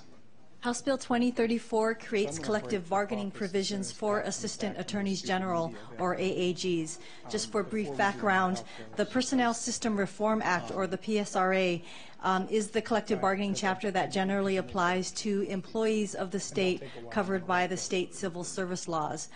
AAGs are exempt from the state civil service laws, therefore are not under the PSRA. The other chapter that applies to collective bargaining, PECBA, or the Public Employees Collective Bargaining Act, that applies generally to cities, counties, and other political subdivisions and their employees. There are some state employees, such as officers of the Washington State Patrol and certain employees of higher education institutions that also fall under PSRA, or under PECBA, excuse me. House Bill 2034 creates collective bargaining provisions for AAGs under PECBA, except where limited. For example, under the bill, the scope of bargaining is limited to compensation and grievance procedures only. The bill extends interest arbitration provisions to provisions of the PECBA to AAGs, and in addition, the parties may not bargain over rights of management, and they may not bargain over the right of the AG to appoint or terminate AAGs. The bill also contains procedures established that are very similar to the procedures in the PSRA regarding an election process for the exclusive bargaining representative and for submitting the compensation provisions as part of the governor's package to be submitted to the legislature. On the fiscal impacts of the bill, I know that, of course, the fiscal impacts that are in the fiscal note only talk about the administrative costs of this. They don't speculate about the results of bargaining or arbitration that might result from this. So what they do is assume that the bargaining in this case would be conducted by the Attorney General's office rather than delegating that to the governor and the Labor Relations Office. So if they do it that way, it's about $101,000 under the in the first year that this takes place, or the first biennium rather, and then $67,000 afterwards. And this is really exclusively related to just staffing costs to support bargaining. They would expect costs related to negotiation and or arbitration and or resolving grievances. So if it were,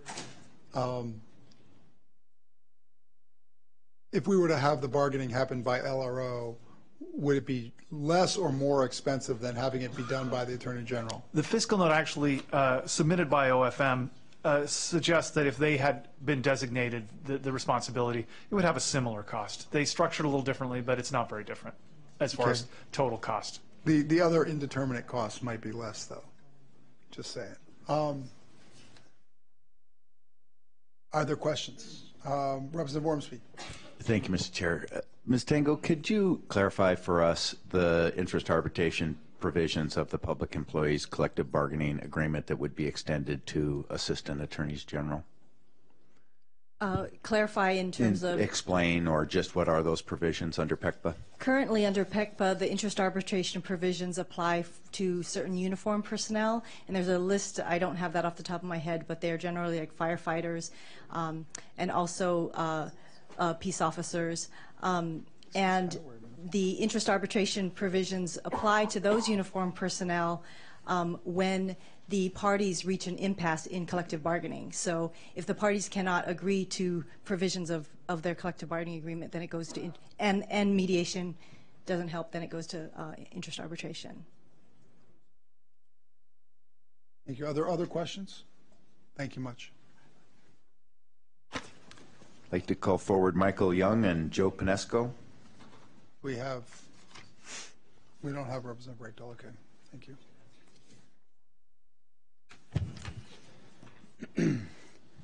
Good afternoon, Mr. Chair and members of the committee. I am Michael Young. Mr. Pinesco is called away. I am with the Association of Washington Assistant Attorneys General, or AWAG. I speak here today on my own behalf and on behalf of the association, but not on behalf of the Attorney General's office. I want to be clear about that.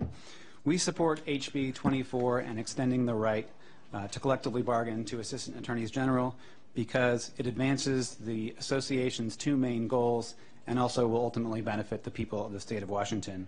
Our two goals are salaries that are competitive with other government lawyers, both in state government, elsewhere, and in cities and counties, and salaries that grow consistently and predictably over time. Unfortunately, we have neither right now. AAG salaries are behind those of other government lawyers doing similar work. Now, the legislature appropriated money last year to help close that gap, and we very much appreciate that, and thank you for that. But a substantial gap still remains. And also, we have no consistent, predictable salary growth over time as is standard elsewhere in the legal industry. The lack of competitive salaries that grow consistently and competitively over time negatively affects the AGO's ability to recruit and especially retain excellent lawyers. And the work that good, experienced AAGs do in representing and advising state agencies and officials is really critical to the functioning of good government and ultimately saves the state millions of dollars. We believe collective bargaining gives AAGs the opportunity to formally make the case for why we deserve to be paid what the market would demand. And competitive salaries will lead to a more stable and experienced workforce within the Attorney General's office, which will ultimately benefit the people of Washington. The benefits the state will receive through implementation of HB 2034 and in particular a more stable and experienced AAG workforce, we think justify the investment in implementing this bill. We thank you for your support and urge you to pass this bill. Thank you. Thank you. We have a question from Representative Hunt G. Thank you, Mr. Chair.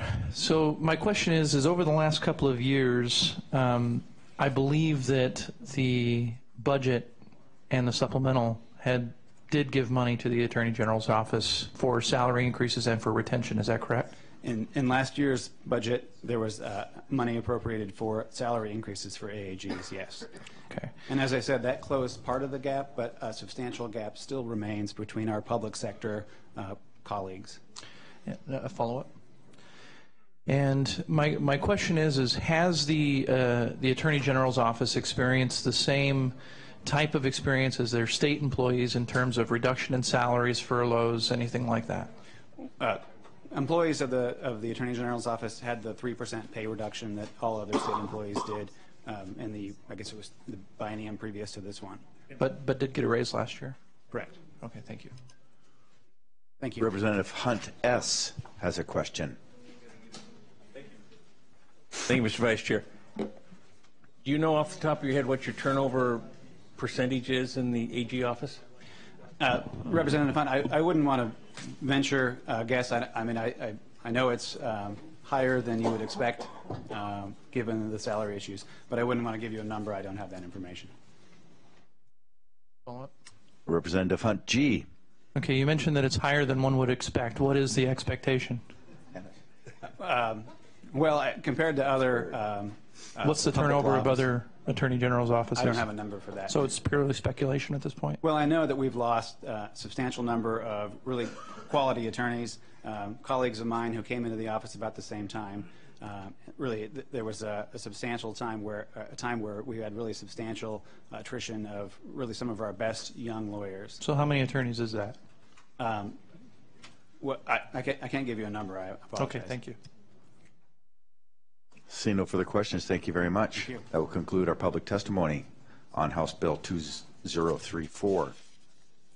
We'll now take up 1897, and just as a note for the audience and for the members, we're going to hear this bill. We're still working on a fiscal analysis upstairs on the mental health bills.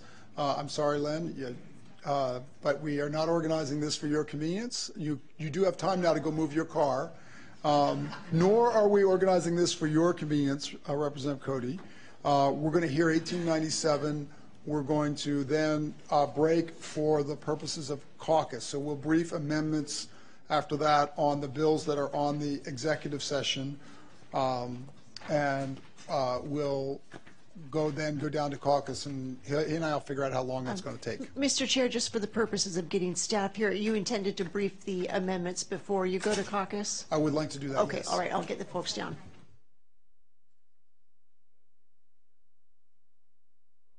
I know, well, yours are mostly here. Mine are all doing stuff, like Pat's doing some press conference. Yes, it does. And a very dull. I got people trying to get bills started because there's bills dying, right? You know, there's a lot of bills. Are you ready for Charlie to get going? Yep. Good afternoon. Charlie Gavigan, committee staff. With me is Jasmine Vasavada with the Technology and Economic Development Committee. Jasmine's going to describe the policy, and I'll describe the fiscal impacts.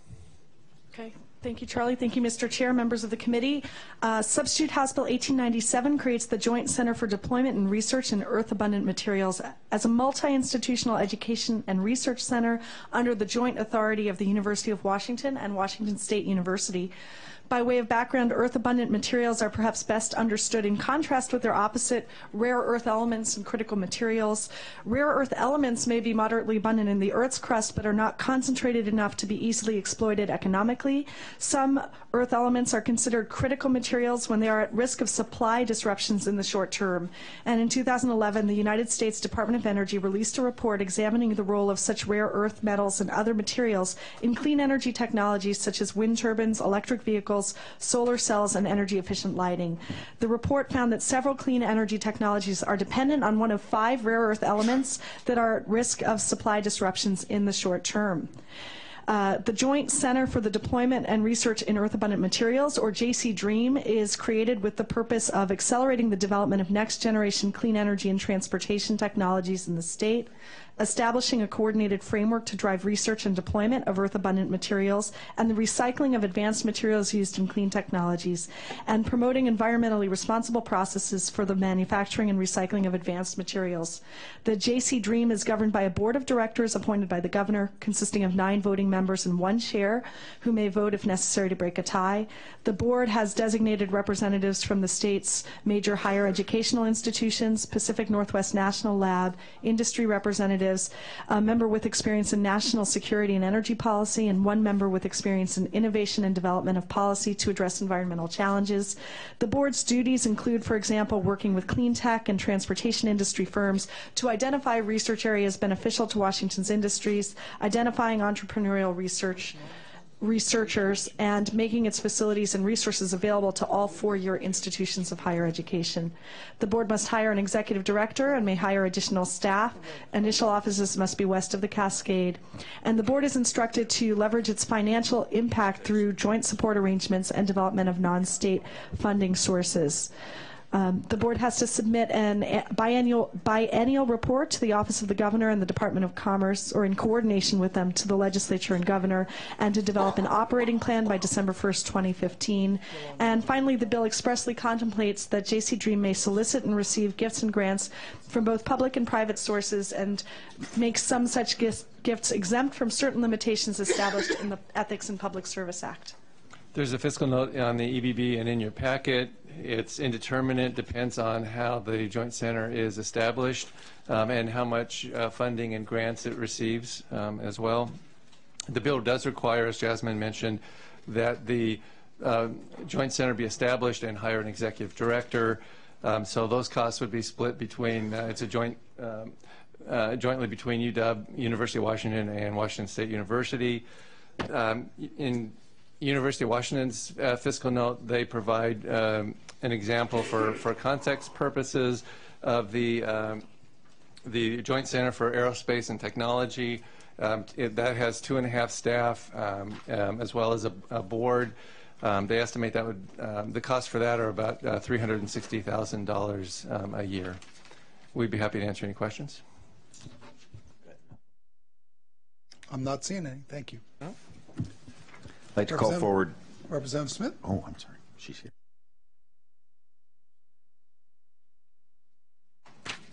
Thank you, Mr. Chair and members of the committee, for hearing this. For the record, my name is Norma Smith, representative from the 10th Legislative District. I want to thank all of you for being willing to listen to this important bill that I've spent several years working on. It's establishing the Joint Center for Deployment and Research in Earth Abundant Materials. I want to say up front, I'm really grateful for the strong and unanimous support we had out of TED, the strong support I've received from our research and higher education community, from environmental groups, business groups, and from Department of Commerce and the industry sector leads. I'm also providing you a handout that with an attached letter from some of the outstanding scientific team I've been working with over the last year. It has truly been an honor to work with them, and they are some of our national and indeed international leaders in the areas of critical materials. You've heard what the bill does. I would like just to take a minute and let you know the genesis of this. I've been studying this issue for a number of years as a military wife, mother, and daughter, concerned about our national security and energy security issues, our sustainability issues, concerned that the reality is that almost all of the technologies we consider green today require either rare earths, 90% of them being currently mined in China, often with abhorrent environmental practices, and other supply chains that have the potential to be compromised, other critical materials that may not be rare earths, but are in compromised supply chains that are essential for our next generation technologies. So the key things that I want you to remember is that currently the way that mining is happening now internationally, we are outsourcing the consequences to other people's lives. And I don't believe that that is a sustainable or forward-looking solution. Also, I wanted to mention that there is a significant concern about the role these critical materials play in our nation's decision to keep a military presence in harm's way in areas where we have serious regions of instability and conflict. We can do better. The good news is that our researchers here in Washington State are some of the national leaders in this area. Working with them, we've identified in JC Dream areas where we are already leading. But by standing up the first of its kind in the nation Joint Center for the Deployment and Research in Earth Abundant Materials, they have a high degree of confidence that we will be able to leverage new federal dollars as well as private funds. I believe we have the opportunity to lead as a state. I believe it's in our DNA as a state. And with that, I would ask you to help me to cast a vision for JC Dream and to demonstrate to the world that we can do this better and we can deploy those next generation technologies. Thank you so very much. Thank you very much. Any questions? You have no idea how long they've been sitting here. I know. Thank you for your They're indulgence, not likely Mr. to ask Chair. you any questions. All right. Thank you so much. Chris Mulick and Patrick Bell. I mean, really. Excellent. Thank you, Mr. Chair. Members of the committee, Chris Mulick, Director of State Relations with Washington State University, here today to offer the university's support for House Bill 1897. WSU has core capabilities in engineering, chemistry, material science, and energy research that could be used in partnership with others to promote new advancements in the use of earth-abundant materials in clean energy technologies. More specifically, WSU has expertise relating to substituting these materials for precious metals, particularly as it relates to battery technology. And WSU also has expertise in the field of materials recycling that could prove useful in this space.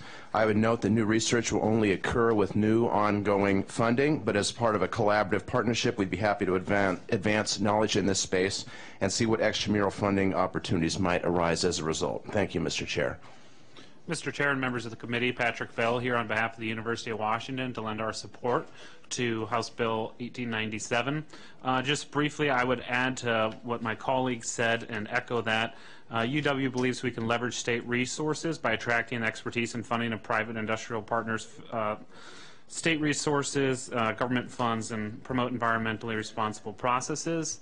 We think this is a good bill and committed to your support. Thank you very much. Your brevity is much appreciated. All right, so we're going to go at ease for the purposes of caucus. The Republicans are caucus in the briefing room. Correct, I do want the amendments Okay, first. Thank we'll you. get those handed out, Mr. Chair. I'm sorry, I'm just going too fast here. Well, I'll keep giving the instructions while we get those handed out. So the Democrats are in C, and we're going to start at 4 o'clock because we're going to give people some time to do what they need to do. Thank you very much.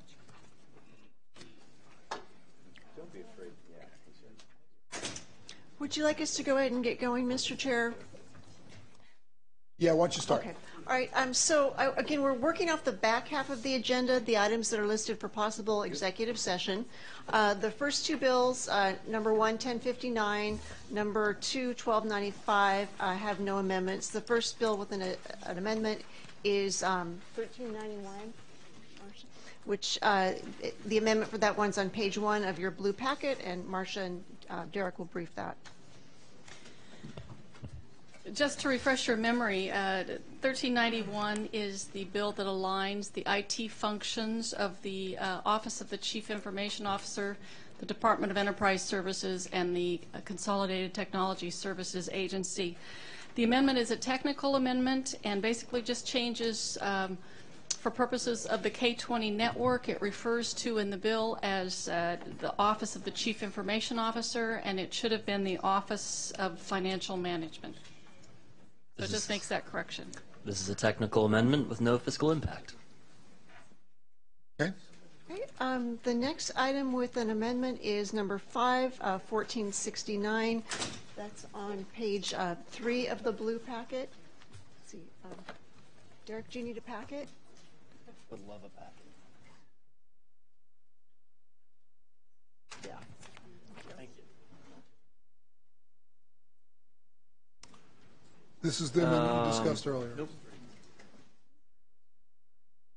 No, you flip the page. It's on page 3 of the packet. Okay. My mistake.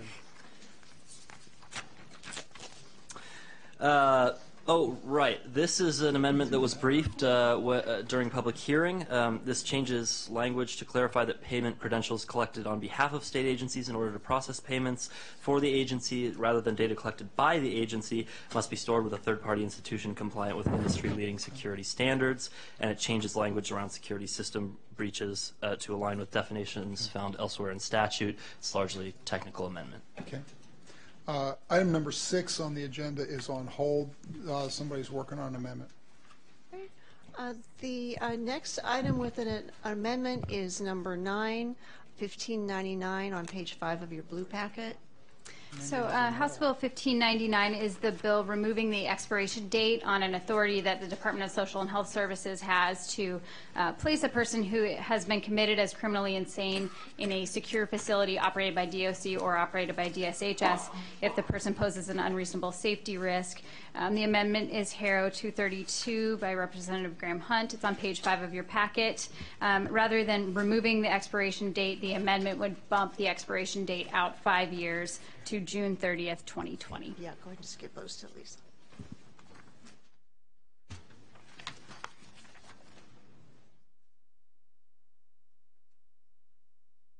The next item with an amendment is number 14, substitute House Bill 1715. There's a proposed sub on page 7 of your blue packet. If you recall, substitute House Bill 1517 or 1715 related to on-site sewage system management plans. There's a proposed sub sponsored by Representative Sen. It would authorize local health boards to use part of the fees collected to provide incentive and rebates for the maintenance programs, and also be used to provide education and outreach to direct homeowners toward the low-interest loan program. And this amendment would add some more description to how local health jurisdictions can use the revenue from the minimum $30 fee, but it doesn't change the fiscal impact itself. I'm sorry, can you rebrief what this provides some clarification on how the money can be spent? It allows them to do what? It allows the local health boards to use this money not only to implement the management plans, but also provide rebates and incentives for other maintenance activities towards sewer systems, such as sort of rebates for pump tanks and installation of risers, pumping of septic tanks, and rebates for inspections. So it'll also be tied in with the management plan. So they could actually spend money on improving septic systems instead of running the program. No, they're just doing They're not doing their large capital stuff. Right. It doesn't change the loan program run by Ecology. Okay. May I, Mr. Chair? Thank you, Mr. Chair. I want to be sure I understand this, that we are going to assess a fee on residents so that the local government can pay to service their septic tank. I guess I don't understand. Okay, so it's a requirement that local health jurisdictions in 12 Puget Sound counties assess a minimum annual fee on on-site sewage systems. It would be collected by the local governments and used by the local governments, so the state doesn't. The state wouldn't be retaining any of that revenue. Excuse me, Mr. Chair. I appreciate that, but why not just let them pay to have the septic tank serviced in the first place? I don't think that she can answer questions that begin with why. I mean, I apologize. Okay, she can't answer questions about what the intent of the amendment was. I'm just trying to explain how I interpreted the amendment, okay. And I thought maybe I'm wrong, and I would This originated as request legislation from the Department of Health, so maybe we could connect you with someone from the department who maybe could you and answer that Representative question. Sen could talk to each Thank other, you. and you could understand motives that they can't describe. Thank you. Tim. I'm sorry, Representative Hudgens had a question as well. Thank you, Chair Hunter. So the $30 minimum fee referenced in Section 2 of the bill, what is the current fee and when was the last time it was increased? So under current law, local health jurisdictions in these 12 counties may implement a fee. They don't have to, and there's no minimum that's specified in state law. Our understanding is that there are 2 counties who currently have a similar fee, Whatcom and San Juan, and those fees are $19 and $10 respectively. Do you know when those were implemented? I believe I have that in my background material somewhere, so I'll look at it and get back to you. Thank you very much. Sure. I'm sorry, Representative Tharinger. Thank you, Mr. Chair. And Mary, is this permissive in this bill, or this would require every jurisdiction to? It's a requirement. It changes a may to a shall, and it specifies a minimum amount. And so, what's in the interaction of a place like Kitsap or San Juan, where they have an existing program? This would supplant that, or? There's some language in the bill that suggests that fees that are similar would be supplanted or replaced. I was just bringing you back. Page 7. Yeah. You have another question? No. All right, next. Okay, the next item with an amendment is number 15, Substitute House Bill 1728, Parents for Parents Program. That's on page 13 of the blue packet. It's a null and void clause. And after that, the next item with an amendment is Substitute House Bill 1825. Just to remind the committee, this is the bill that deals with the definition of residency for veteran students. There's 2 amendments on this bill. The first is on cherry loose sheet, loose 97, offered by Representative Hunt. This amendment requires that the qualification for student residency in Section 1.2 KI, the bill, are consistent with Public Law 113-147, the Federal Veterans Access, Choice, and Accountability Act. There's also another amendment on yellow paper, Mole 42. This is offered by Representative McEwen, and this makes a technical change to correct internal reference in the subsection. And just to clarify for the committee members, there is an amendment on page 15 of the blue packet, which is Lucero 093, that has a drafting error and has been replaced with Luce 097, and I believe that's withdrawn. No. Okay, so my question about Luce 097 is that necessary? There's no requirement that you do that. and I believe the intent of the bill is sort of to align with that federal law in the first place. I think you can make your own judgment as to whether that's necessary or not. So this just aligns it with that specific federal law? It just includes the reference to that law that the bill intends to be aligned with. Okay, thank you. Are there other questions on these? Okay. Thank you much. And so the Democrats will meet in C, across the hall, not downstairs, and we will do it at 4 o'clock. So that people have a few minutes. Where do you want? You want time? You want to announce to your caucus when they're going to meet with? We're going to the briefing room. They're going to the briefing room. We're at ease.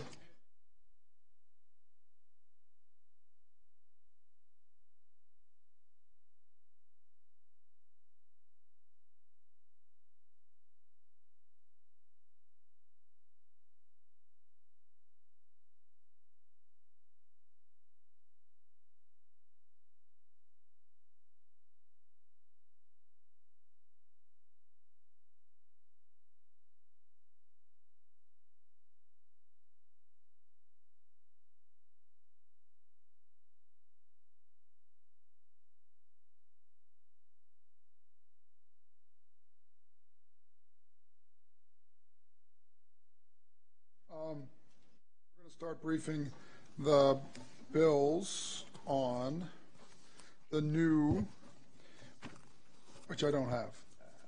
Which number? Are we doing 1450? 1450 first? Yes. Okay.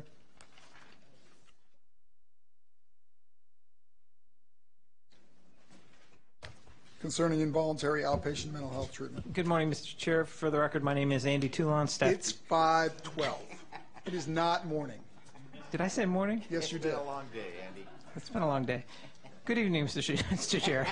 For the record, my name is Andy Toulon, staff to the committee, and with me is Omer Harrington, staff to the Judiciary Committee. For the record, Omer Harrington, staff to Judiciary. Substitute House Bill 1450 relates to involuntary outpatient mental health treatment. Under the Involuntary Treatment Act, a person found to pose a likelihood of serious harm or be gravely disabled may be committed to either involuntary inpatient mental health treatment or, if in the best interest of the person or others, to a less restrictive alternative to inpatient treatment. This is called LRA treatment. The involuntary commitment cycle consists of commitment terms of increasing length, beginning with 14 days and then going to 90 days and eventually successive 180-day terms. At the 180-day stage, a person can be committed to continue an LRA order without a showing of likelihood of serious harm or grave disability. And these alternative grounds for LRA commitment are that the person was committed to detention during the 36 months preceding the initial detention in the current commitment cycle. In view of the person's history and behavior, the person's unlikely to participate in outpatient treatment without an LRA treatment order, and outpatient treatment is necessary to prevent the relapse or deterioration of the person that's likely to result in the person presenting a likelihood of serious harm or becoming gravely disabled within a reasonably short period of time. Substitute House Bill 1450 creates an outpatient-only commitment standard in the Involuntary Treatment Act, which is that the person is in need of assisted outpatient mental health treatment. I'll call this AOT treatment for brevity. The criteria for determination of in need of AOT are effectively the same as the grounds for continuing a 180-day LRA that I just described. In terms of process, at any stage in the commitment cycle, a court can commit a person for involuntary mental health treatment on any of the proven standards. But if the only standard met is the AOT standard and the person does not pose a likelihood of serious harm and is not gravely disabled, the court can only order the person to AOT. And AOT treatment is defined in the bill to include assignment of a care coordinator, an intake evaluation, psychiatric evaluation, and medication management, scheduled regular contacts with the provider of AOT treatment, a transition plan for services at the termination of the order, and an individual crisis plan. AOT treatment may also include psychotherapy, nursing, substance abuse counseling, and support for housing, benefits, education, and employment. The order must terminate early if the person no longer meets the standard, and if the person is not complying with the AOT order or is substantially deteriorating, the order can be modified or a new initial detention petition can be filed. And with that, I'll turn it to Andy for the fiscal impact.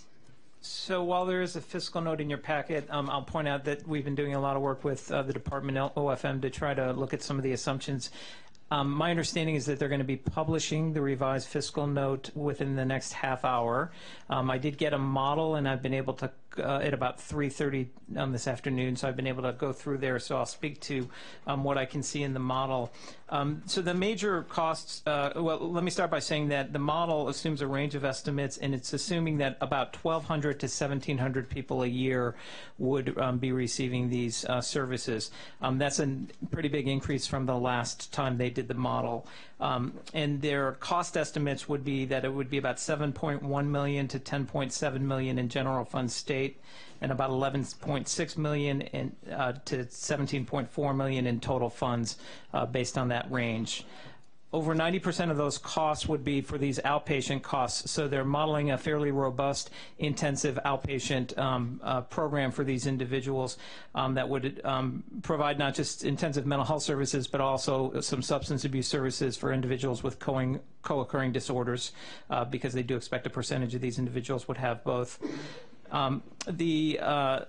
Another consideration in the model is that they do assume that there would be some cost offsets, and in the assumptions in the new model, they're assuming that about $2 to $3 million per year would be offsets from avoided psychiatric hospitalizations. The third kind of cost driver in the model is some additional costs related to designated mental health professional services, transportation costs, and judicial costs. I will note that they've included judicial costs in the new model. Technically, the bill, it's unclear whether the judicial costs would be paid for by the regional support networks. Generally, involuntary treatment judicial costs are paid for by regional support networks, but the bill did not, as it's currently drafted, does not amend that section of statute. And so without a technical amendment, I'm not sure if those costs would actually be fair costs. So, so that may lead to further tweaking. And the last thing I'll say is, you know, as we go through the model over the next few days, I expect there's going to continue to be some tweaking. I think that the assumptions that they're trying to put into around quantifying the number of people who may be ordered to this treatment are based more on looking at their actual data for the number of people who meet the criteria that in the last 3 years they had multiple commitments, and so might be getting these services. So that's a change in approach than they did from the last time. And but I do expect that there may be some continued tweaks, so I would reflect it's still a work in progress. Representative Jenkins. Thank you, Mr. Chair. This is a question for O'Mara. O'Mara, I just wanted to make sure that I was wondering if the title and content of this bill would actually hold the contents of House Bill 1287. Yeah, so House Bill 1287 deals with less restrictive alternative orders. It's called an act relating to less restrictive alternative treatment under the Involuntary Treatment Act, I believe. So since these outpatient orders in 1450 in the immediate bill are a different kind of outpatient order, I think it would fit. The title under this bill is relating to assisted outpatient mental health treatment. So. Thank you. And could I just follow up real quick? I just wanted to make sure I remembered. I think you're working on a sub already for me, and I think we talked about the judicial costs issue that Andy mentioned, right? So I think we're putting that in the sub, aren't we? Yeah. Yeah, thanks. In which case, those costs would stay in the note for the sub. One thing I just want to make sure, the numbers that I quoted earlier would be the annual numbers, and so the bill doesn't start until April 2016, so for the first fiscal year, it would only be 25% of the cost, and then ongoing, it would be those numbers. Which is why we're looking at full biennial costs, because if we do the bill, we're in the 4-year balanced budget thing, we're going to have to look at the full biennial cost in the second biennium. So we will look at the fiscal note for this tomorrow, assuming that we get more information from the department at some point this evening. So we'll have the most up-to-date information before we would consider taking action on this bill. Yes, just to be clear, OFM has indicated that they're going to be publishing this one within the next half hour, so you should have it in the EBB tonight. As long as the creek doesn't rise, we'll be good. Are there other questions? Okay, thank you. The next bill on the schedule is, I'm sorry, we'll go to public testimony. Yeah. Could I say a couple things about yes, you could, Representative Jenkins. Thank you, Chair Hunter. Just at its most basic, I think this bill commits an individual to accept outpatient treatment if they need it, but it also commits us and the mental health system to providing that treatment. And that's really what this bill is about. We know now that we've been boarding people in hospitals because our very most expensive mental health beds are full at Western State and Eastern State Hospital. And we've had a backup of competency evaluations and restorations following arrests. Those evaluations are growing at a non-linear growth rate even. We also, I think, know that just like any other illness, early intervention works here. So this bill doesn't just give us a chance to intervene after a severe decompensation of somebody who's mentally ill, but it gives us a chance to intervene early and prevent the need for treatment after someone has been seen to have mental illness, but before something bad happens to them or happens to their community, and that we have to put them in the most expensive treatment possible after the bad things have happened. I got really excited about this bill because I read a paper that was published in late 2013 in the American Journal of Psychiatry, and it found that in New York State, which does this, there are 5 counties that have adopted AOT as it's defined kind of in this bill, and that their net costs, that means investment of that they have to do in assisted outpatient treatment, less the cost for inpatient that they're avoiding. Their net cost declined 49% in the first year, and in the second year they declined an additional 27%. I think we've also seen some data around that in North Carolina, but the fact of the matter is this does not work, this will not work for us unless we're going to invest in the outpatient treatment. So I don't want to try and convince you that we can do this for nothing. We can't, but in the end, it's what saves us money. Okay, we're going to go to public testimony. I'd like to call forward Doug Reuter, Seth Dawson, and Gregory Robinson.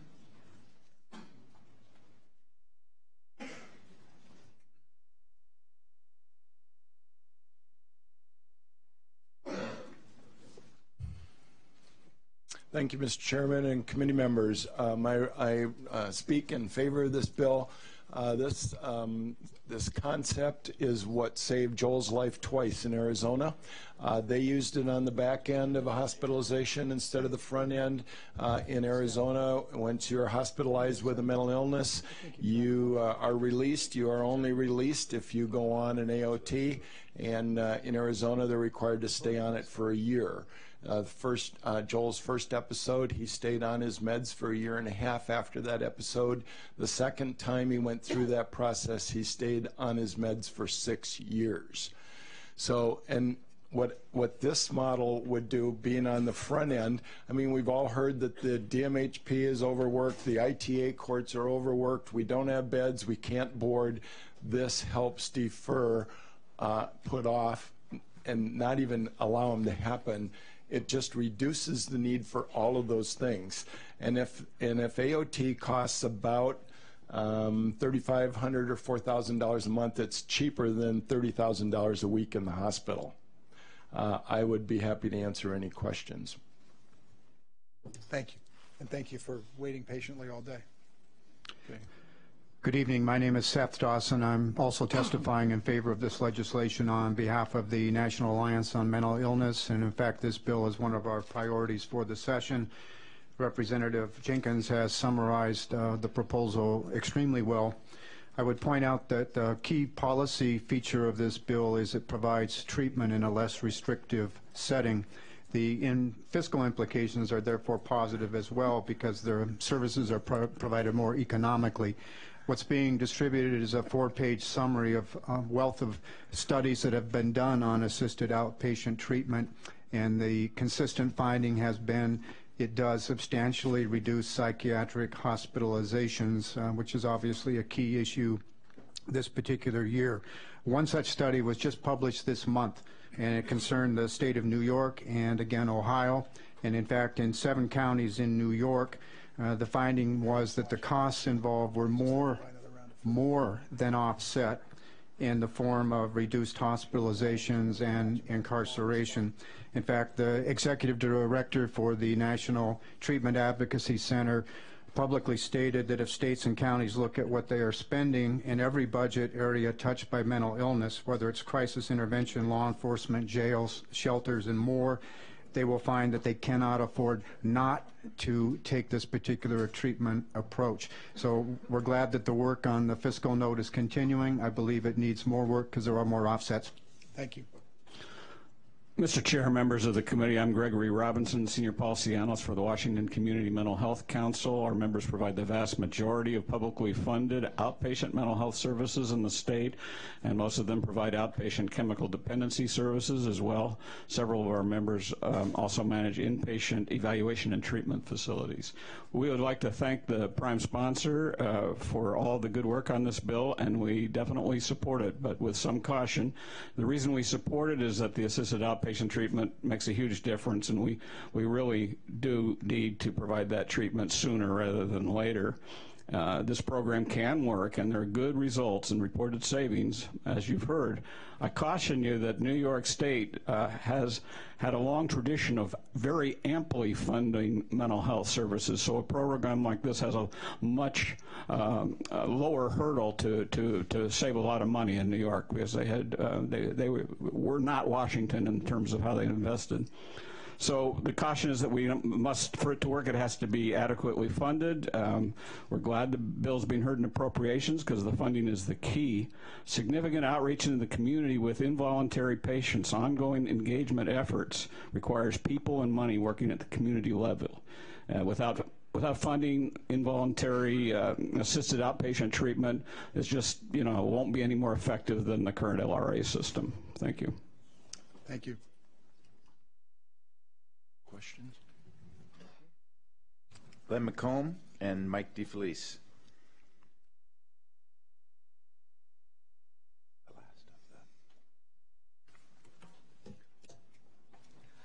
Thank you, Chair, members of the committee. Len McComb with the Washington State Hospital Association. I signed in other with concerns, and I just want to talk about that a bit.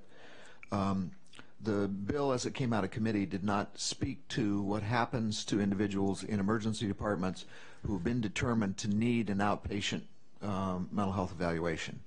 And we have offered language to clarify what happens in that instance, that once the hospital has met its EMTALA obligations to screen and stabilize those patients, they would be discharged. We've given that language to Representative Jenkins. She has agreed that that would be a friendly amendment, and I hope that you follow her lead, and if you do, we will be in favor of the bill. The second concern I had was over the fiscal note, and it's been eased somewhat because the new information Andy just gave you doubled the number of people who are likely to qualify for this service, and we think that's much more realistic. Mr. Chair, Mike DeFelice from King County Department of Public Defense, work up at the Civil Commitment Court at Harborview. We support the idea of outpatient treatment. We think it allows people to remain in the community, get their treatment, and certainly save on inpatient costs. Unfortunately, we have to oppose the bill as written. Any outpatient order that would be based on prior history will not survive constitutional challenge. And for that reason, we're simply asking the stakeholders involved in civil commitment courts to get together in a room and hammer out a workable, lawful outpatient program. Everybody wants this to happen. We just want the program to work and be something we can support and encourage its use.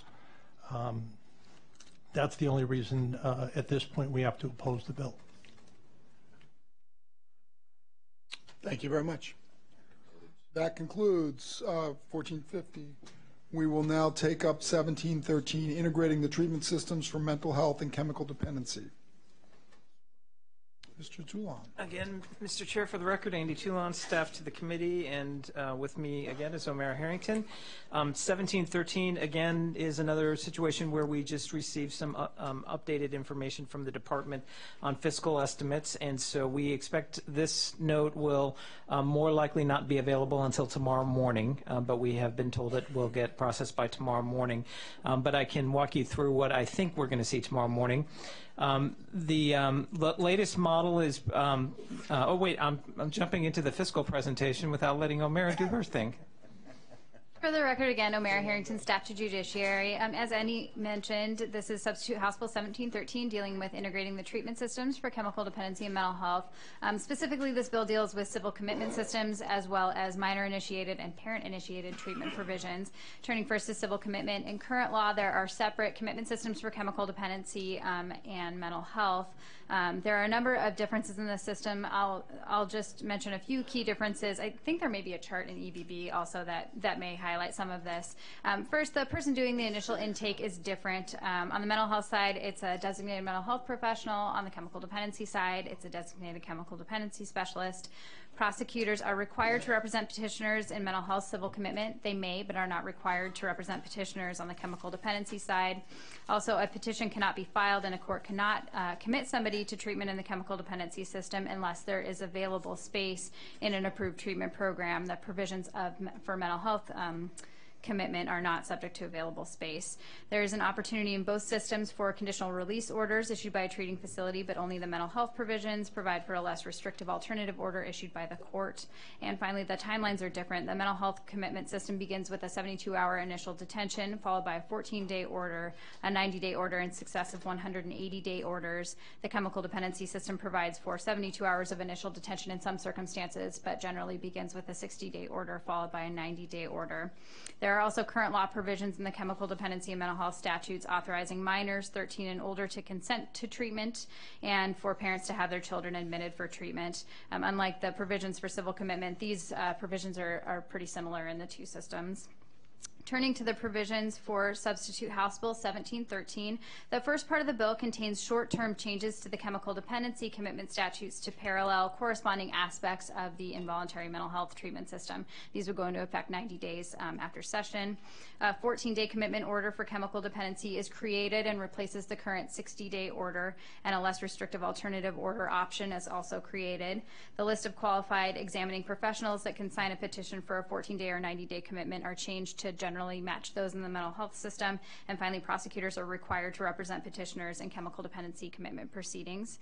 The second part of the bill goes into effect April 1st, 2017, and this integrates the treatment provisions and systems for mental health and chemical dependency. So with respect to the integration of involuntary civil commitment, in short, the chemical dependency commitment statutes are repealed and the ability to commit for chemical dependency is added to the mental health commitment system. So that would follow the same rules and procedures as mental health commitment. Chemical dependency commitment is also renamed substance use disorder commitment. The two new features of the integrated system are that rather than using designated chemical dependency specialists and designated mental health professionals, those roles will be replaced by designated crisis responders with dual training and detention authority.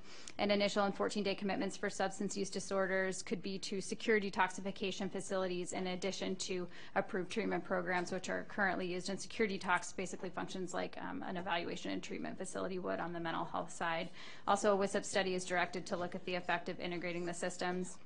And then finally, the other component of the integrated system portion of the bill combines the provisions allowing minors 13 and older to consent for treatment and for parents to have their children admitted for treatment. And so under the bill, just like the involuntary treatment provisions, the chemical dependency statutes pertaining to parent-initiated and minor-initiated treatment are repealed and then added into the mental health provisions.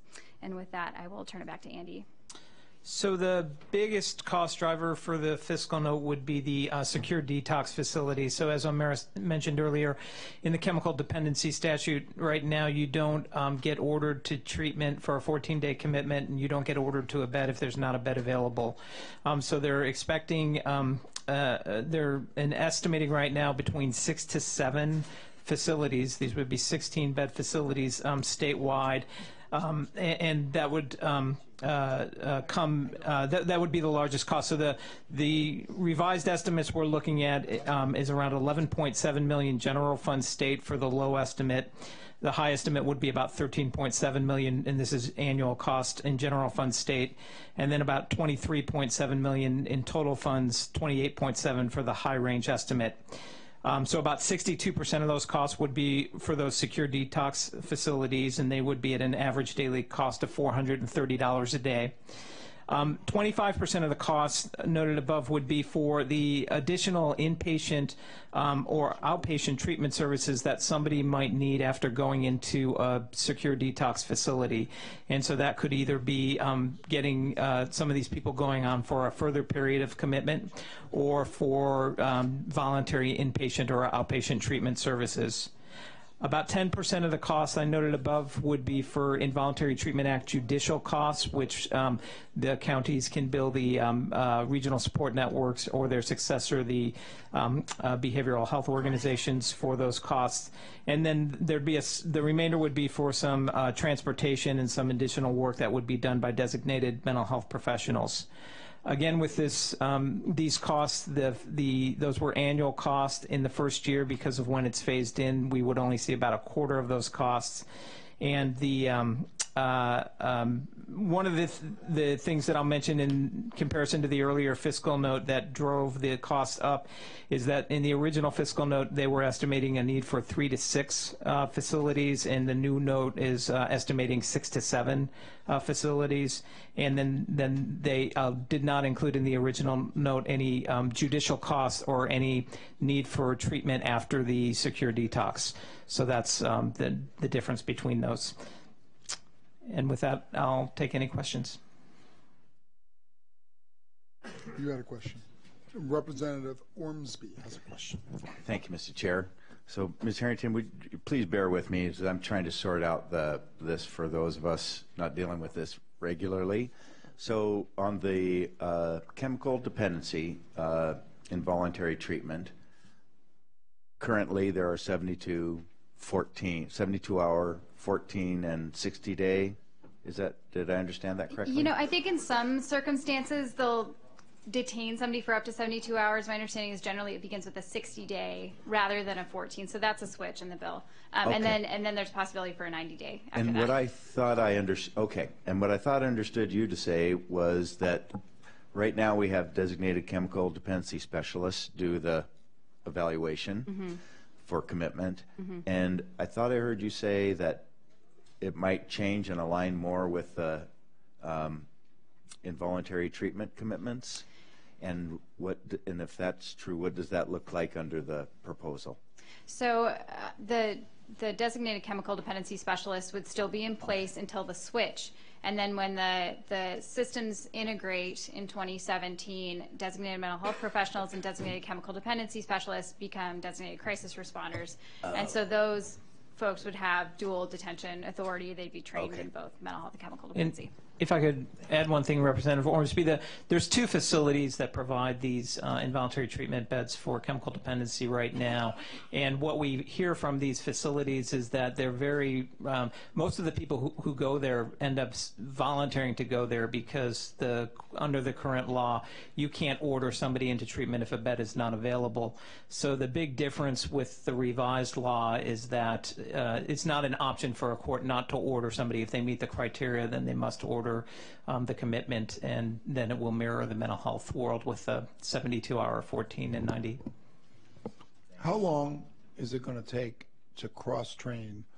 You got the MHPs and you got the chemical dependency specialists. They all have to be cross-trained. How long is that going to take? Where's the fiscal note for that? Well, in the costing out of the designated crisis responders, they are assuming that these individuals would be a little bit higher staffed than there's some costs assumed for some of the additional training and some of the staffing. So there is some of that, I believe, in the fiscal note, and we'll try to get more clarification as we move forward tomorrow. Once we get the note in the morning. Okay. And again, we're going to do this again. We're going to see these notes in the morning. because I want to make sure we understand the fiscal issues before we take action. Representative Tharinger. Thank you, Chair. Hunter, is there any capital? I don't see any capital costs here. Are there any capital costs with any of these? They did not include any capital costs with these figures. There were, actually that's not completely true. They identified some startup costs, so whether they would be capital or whether they would be staffing startup costs isn't clear, but they do have some startup costs that I think they would provide some flexibility for the providers. And I believe that the startup costs would be around $3.7 million for the startup.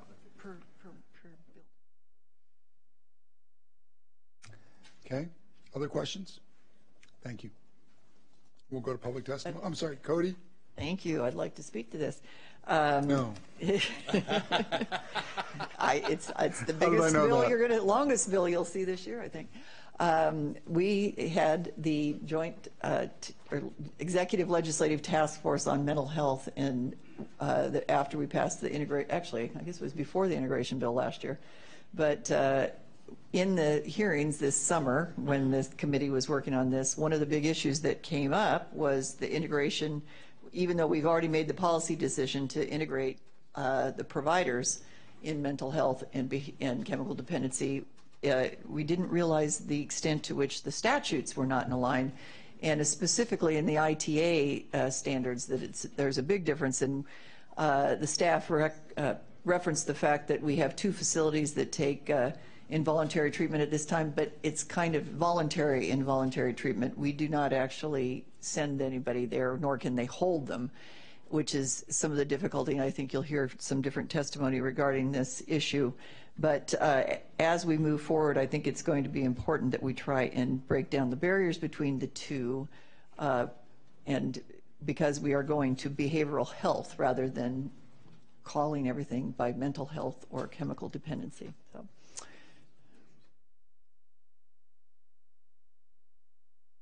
Thank you, Representative Cody. We'll now go to public testimony, beginning with Lauren Davis and Nick Federici.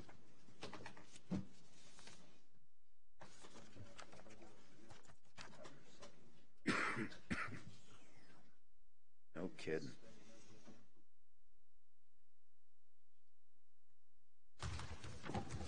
Good evening, Mr. Chair and members of the committee. My name is Lauren Davis, and I serve on the King County Alcoholism and Substance Abuse Administrative Board. My best friend, Ricky Garcia, the namesake of this bill, nearly lost his life because he could not be involuntarily committed for chemical dependency treatment. From 2011 to 2012, I served as Ricky's primary caregiver as he battled alcohol and opiate addiction. He suffered multiple overdoses and suicide attempts, several of which were nearly fatal. Ricky endured 3 ICU stays, 6 psychiatric hospitalizations, and made about 75 ER visits. Police and fire departments responded to him dozens of times with countless ambulance transports. And in that process, he cost hundreds of thousands of dollars in medical care and first responder involvement. Tomorrow, Ricky celebrates 2.5 years clean and sober. He's working to save money to return and finish his degree at the University of Washington. Recovery is possible for anyone suffering from the insidious disease of addiction, so long as families can connect their loved one to life-saving treatment. Often we look to other states to analyze the potential outcome of pending legislation. However, we are incredibly fortunate that our legislature has already funded a study on this issue, the Integrated Crisis Response Pilot, which ran from 2006 to 2009. It allowed for involuntary detentions based on mental illness or chemical dependency. The WISIP report in front of you highlights the findings, the most salient of which I have underlined. Savings from fewer hospitalizations and avoidance of more expensive detentions to mental health facilities more than offset the cost of secure detox. On the back of that paper, you'll find a second study also conducted in our state. This study, like the former, found that people committed involuntarily to chemical dependency treatment showed decreases post-discharge in the use of costly acute care services such as detox, psychiatric hospitalization, and mental health crisis services. Many people like Ricky are committed involuntarily to the mental health system even though their primary diagnosis is chemical dependency. These individuals would be better served in involuntary chemical dependency treatment, which is 1/5 of the cost of mental health involuntary treatment. House Bill 1713 will save a tremendous amount of money, but most of all, it will save precious lives like Ricky's, and I can never tell you the price of that. Thank you. Thank you, Mr. Chairman, members of the committee. Nick Federici with Pioneer Human Services, which operates the Stage 2 secure involuntary treatment facilities in Sedro-Woolley and Spokane. Here in strong support of this legislation, I'd like to thank Representative Cody for sponsoring this and for incorporating a lot of comments from a lot of stakeholders on this issue. As she has said, this bill helps create an actual behavioral health integrated system, or takes the steps towards doing so.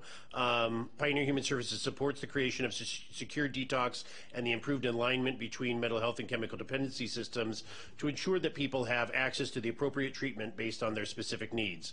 There's a clearly demonstrated need for people to get this treatment, and secure detox would help people get into residential, longer-term involuntary treatment beds, but the need for that level of care would not be addressed through merely a new phase of 14 days secure detox. There would still need to be the need for funding existing, and we would argue additional involuntary treatment beds beyond that.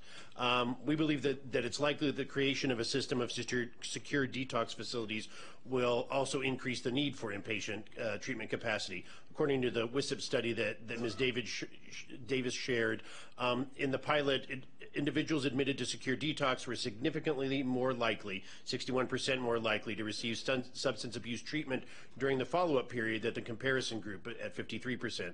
Those admitted to secure detox were also significantly more likely to receive inpatient substance abuse treatment than the comparison group. So having the secure detox isn't a one-off. It creates a portal for people to get better treatment up front, but also may ensure that you have a long-term need to fund involuntary treatment beds as well, in addition, to make sure that people do get the clean and sober over the long term.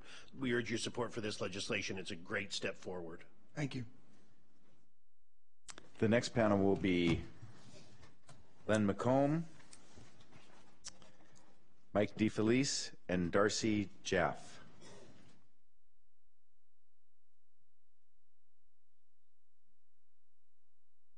Chair, members of the committee, Len McComb with the Washington State Hospital Association. I want to focus on one phrase in the staff analysis and then talk about the fiscal note. The phrase in the staff analysis to focus on is the change in this bill where someone previously who was committed for a chemical dependency didn't have to be committed if there was no bed available. That is being changed. So they become committed under this bill even if no bed is available, which means that the fiscal note and your funding is absolutely critical, because what it means is that if it's not funded properly, you will end up with recreating a smaller version of a boarding problem in the hospitals.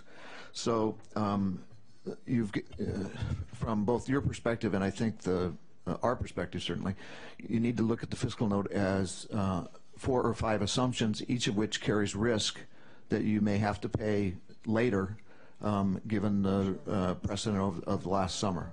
And simply urge you to go through that and not underestimate what it costs to truly provide the services required under the bill. So, Mr. McComb, I'm not sure I see the problem, right? So you have them in the hospital and we commit them to a bed and we don't have a bed, so you just keep them. What? Sorry, it's late. I'm trying to tell a joke. And usually his hair actually ignites. That's because I've been here all day and it's burned out. Okay. Thank you. Sorry. Mr. Chair, good evening. Mike DeFelice from King County Department of Public Defense, also representing Wachtel and WDA. We have no issue with this idea of merger at all. There's concerns about certainly the financial aspects of this and some omissions in the fiscal notes that we've been able to see to this point. Certainly, if not properly funded, you're going to overwhelm the involuntary commitment system, and that is already overwhelmed and it's broken. In King County, if somebody was to be detained in this alcohol system today, there'd be no place to house the person tonight. So there's a long ways to go in order to get secure detox facilities throughout the state. There's a number of local financial concerns that were not addressed in the fiscal note.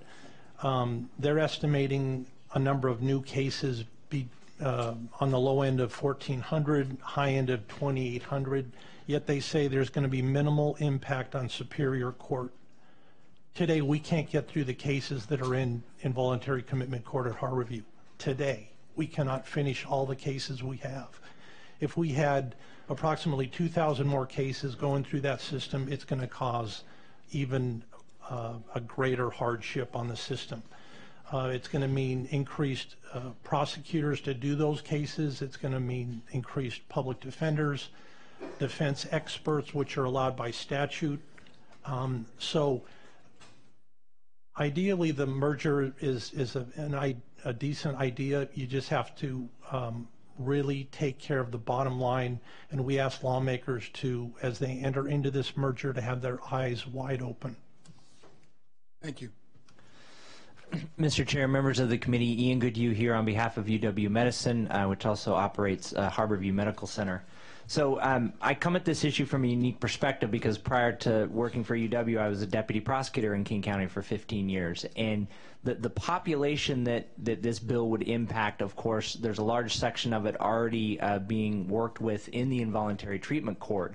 I'm here on behalf of Darcy Jaffe, who's our chief nursing officer, I should say. She had to leave when the bill was moved later to the agenda. And Ms. Jaffe's point would be this, which is, we obviously at Harborview we're lucky enough in the sense that even when individuals had to be, quote, psychiatrically boarded, we had the capability of still providing services while they were in that position. And other hospitals, obviously, they weren't able to provide the treatment that those individuals needed. In this instance, we'd be looking at essentially a new form of psychiatric boarding if we didn't have the facility to send the individual to for secure detox facilities. So we'd be recreating the problem in our hospital ERs, and there should be no doubt about it.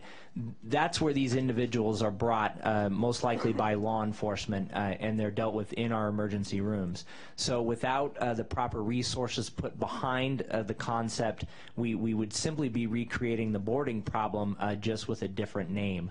And in this instance, we in the ER, or the folks that I represent in the ER, wouldn't have the capability to necessarily engage in these treatment scenarios with these individuals. So as Mr. McComb and Mr. DeFelice said, this is a huge commitment. This is a population that needs services, but we just need to do it carefully. Thank you.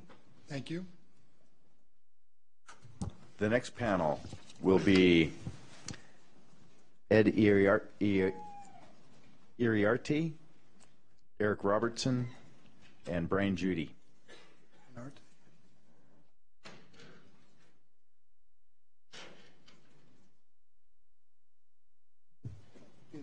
You never know. It was an hour this morning. Good evening, Mr. Chairman, members of the committee. My name is Brian Judy, speaking on behalf of the National Rifle Association in opposition to House Bill 1713. Actually, I think this is up to 151 pages. We don't have a problem with about 147 of them. The other 4 we're strongly opposed to.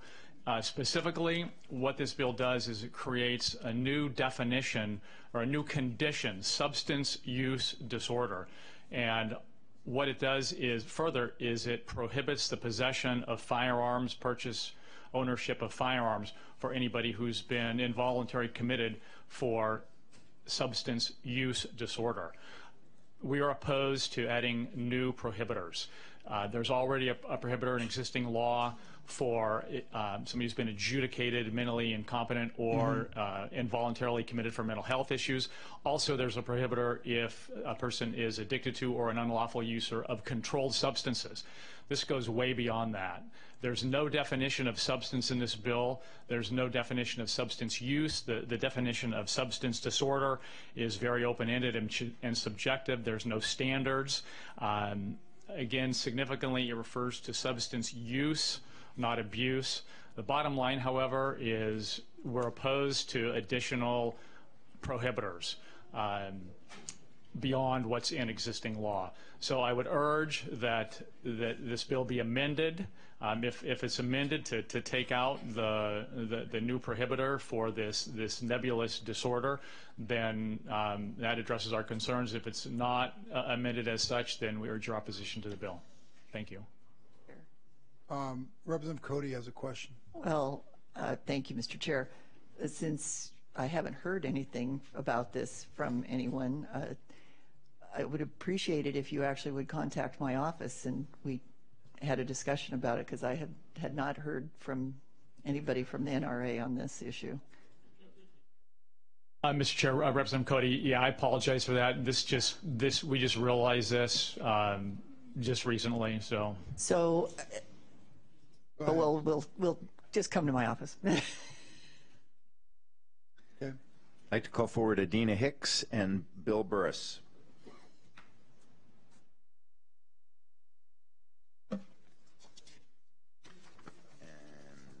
That's it. Public testimony. Go ahead.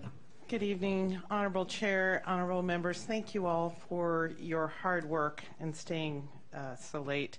My name is Adina Hicks. I'm with the Protect Our Gun Rights Washington.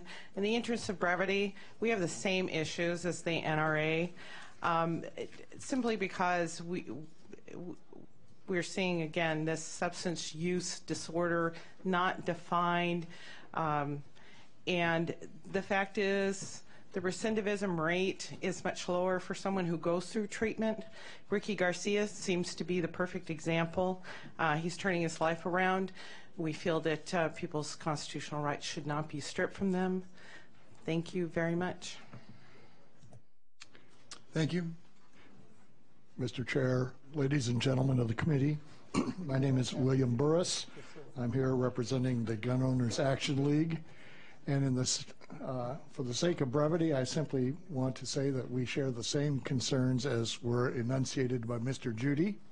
And I thank you for your attention to these concerns. Thank you. Thank you.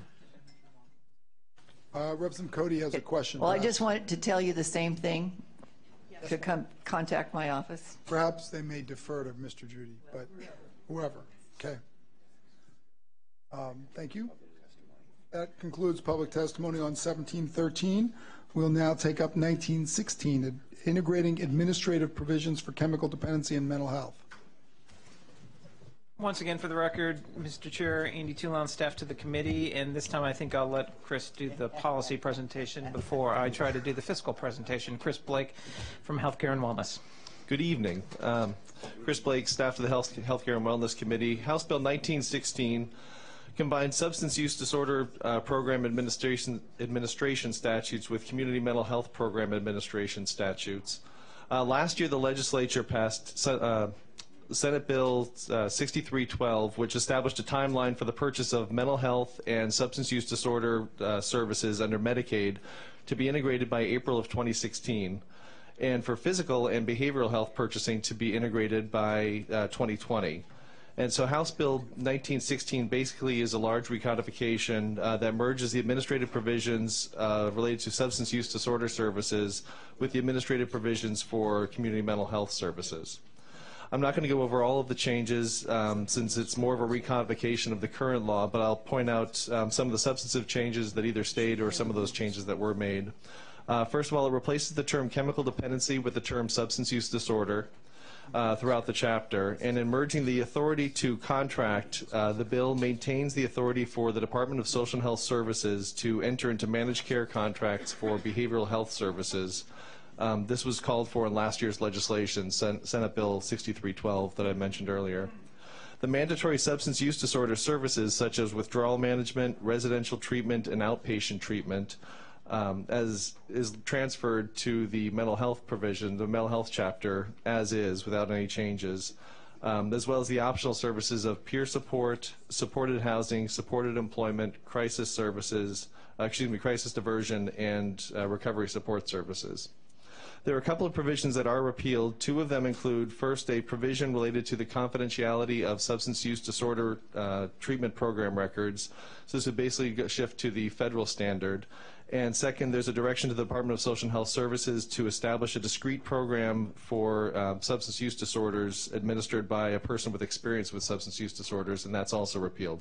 I'm saying because the security of personal transfers to HIPAA, that's the federal requirement? There's actually a different standard for chemical dependency chemical dependency records that's higher than HIPAA. It's a separate chapter from HIPAA, and so I got higher than HIPAA. I understand. Okay. Yes. Okay. I don't need more detail.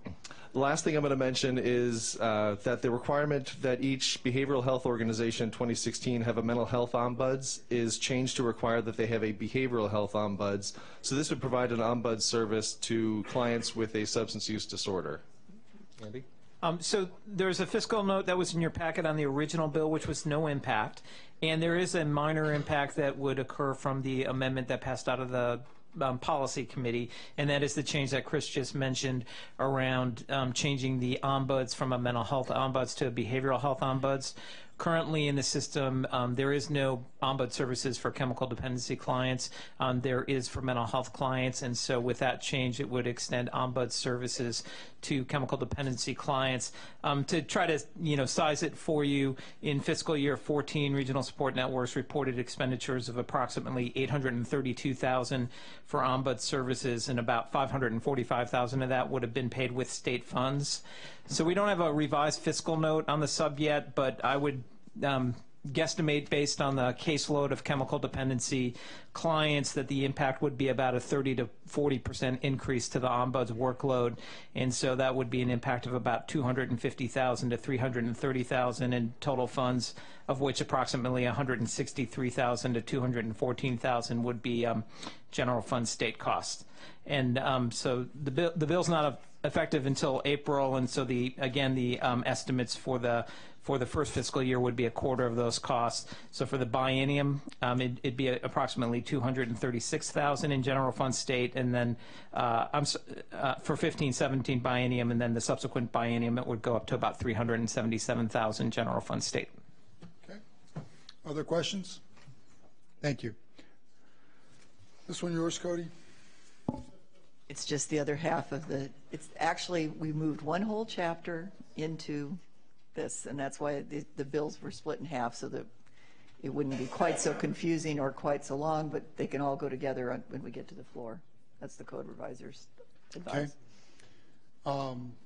We'll go to public testimony. Melissa Johnson.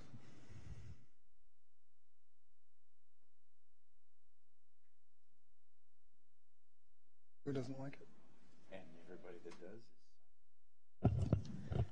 Good evening, Mr. Chairman, members of the committee. My name is Melissa Johnson, speaking on behalf of the Association of Alcoholism and Addictions Programs, speaking in opposition to House Bill 1916. We struggle to understand what we gain from this bill. Merging the chemical dependency statutes into the mental health statutes will do nothing to enable people to get chemical dependency services. What it will do, however, is completely eliminate our state's discrete chemical dependency system, a system that has been a leader across the country in treating people with alcoholism and drug addiction problems and saving the state money at the same time. We believe that integration means coordination among providers to treat the whole person, recognizing the expertise of each provider. Integration should not mean the elimination of an entire chemical dependency system. Thank you. Thank you. That's it on those three? Yes. Okay. Now we'll hear to an entirely different topic, addressing the death benefits of the surviving spouse of a member of the law enforcement officers and firefighters retirement system or the State Patrol retirement system. Chair Hunter, committee members, David Pringle, staff of the committee. I'm joined here by Joan Elgie from the Labor Committee staff. Substitute House Bill 1194 relates to death benefits for members of LEF 2 and the State Patrol retirement system. Joan will explain the first part of the bill, and I'll explain the second part of the bill and the fiscal note. Good evening. So survivors of workers who die as a result of workplace injury are entitled to various benefits. And under the industrial insurance system, all surviving spouses receive a monthly benefit of 60 to 70% of the deceased spouse wages, depending on the number of children. And if the surviving spouse remarries, the industrial insurance benefits are discontinued at the end of the month in which the remarriage occurs, and payments to the children, though, continue.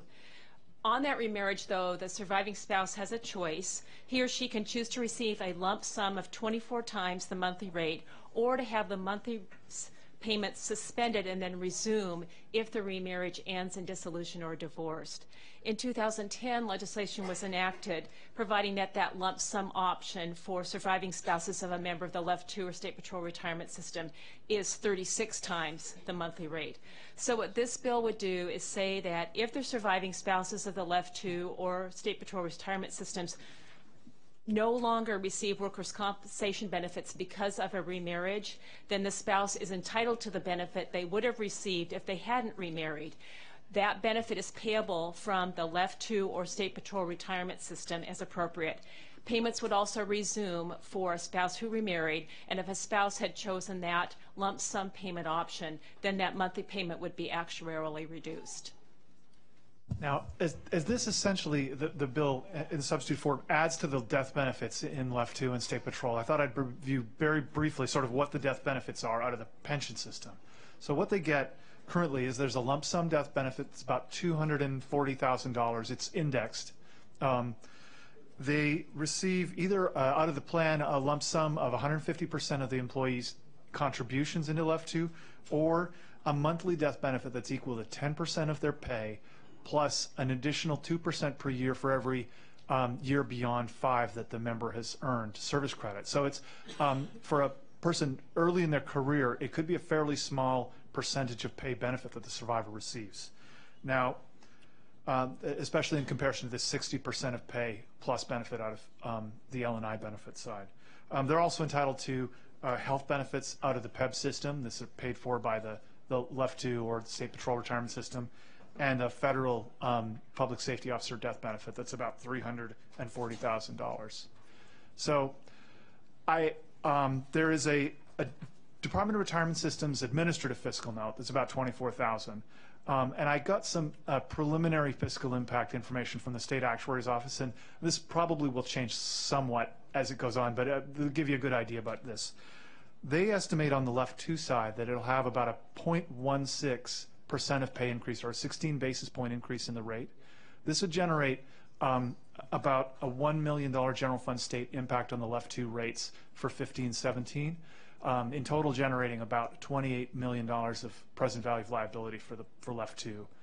On the State Patrol side, a much smaller plan, only 1,000 active members. They estimate the liabilities go up by about $2.3 million, and that the rate impact is about 0.15 basis points, but I don't have a estimate of the budgetary impact of that yet. But certainly of the general fund side, it's very small.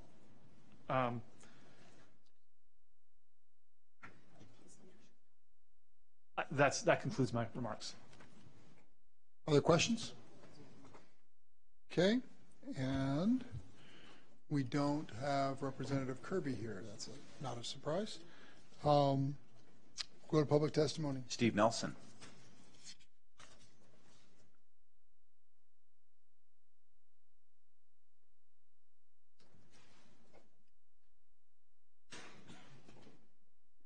Chair Hunter, members of the committee, for the record, Steve Nelson, Executive Director of the Left Plan 2 Retirement Board. Thank you very much for hearing this bill.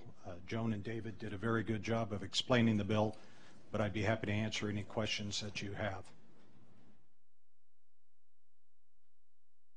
I would point out the Left 2 board had a board meeting yesterday and voted unanimously to endorse the amendment that came out of the House Commerce and Labor Committee. Okay. Thank you very much. That will close testimony on 1194. We'll take up 1668.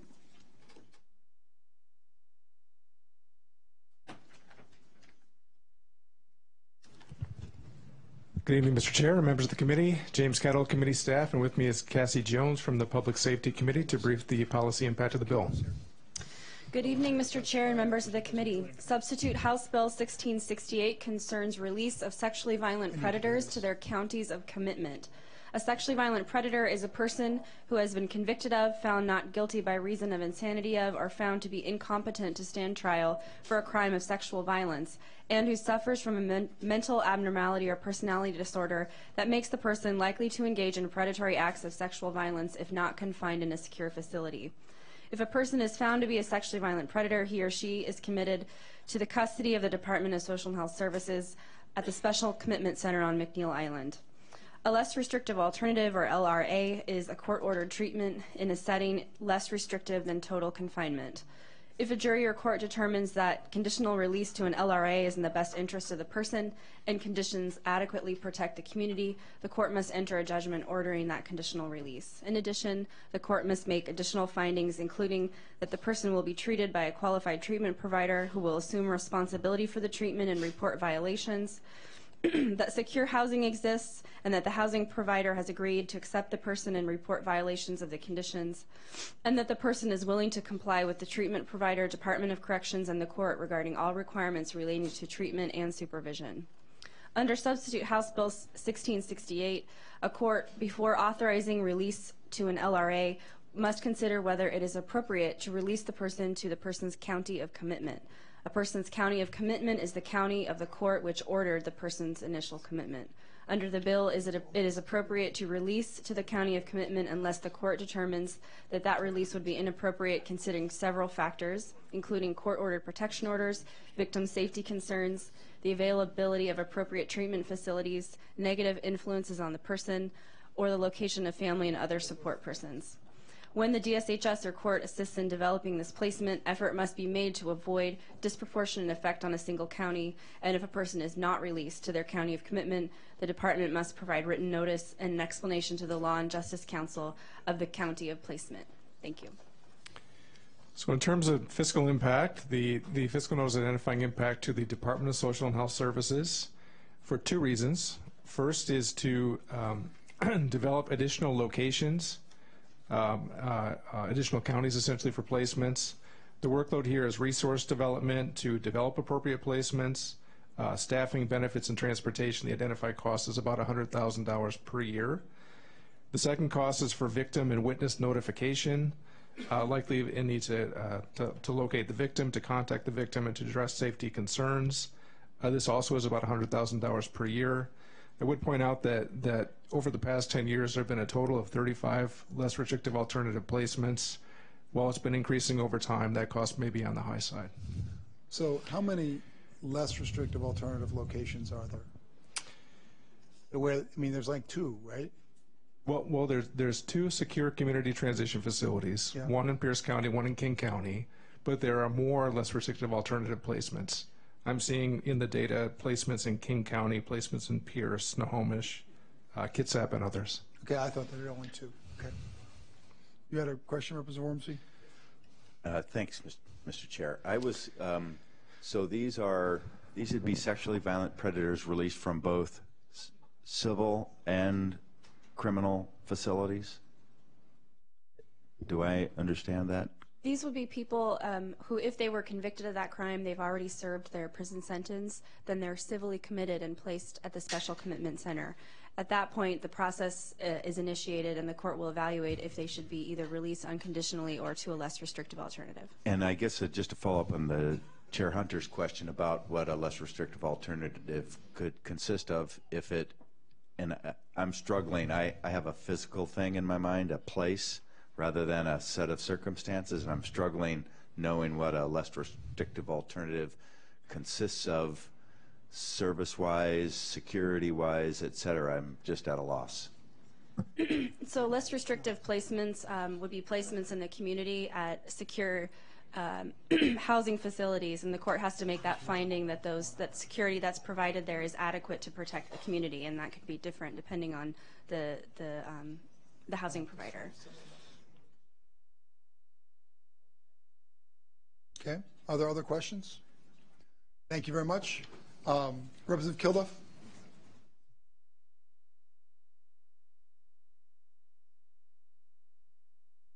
Thank you, and good evening, Chair Hunter, Ranking Member Chandler, members of the committee, colleagues here at this hour. Thank you very much for listening.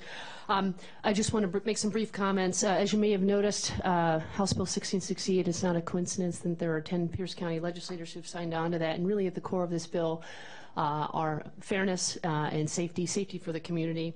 And indeed, I think as the data just shared indicates, this addresses a growing but real concern in Pierce County, but frankly one that could happen in any county in our state.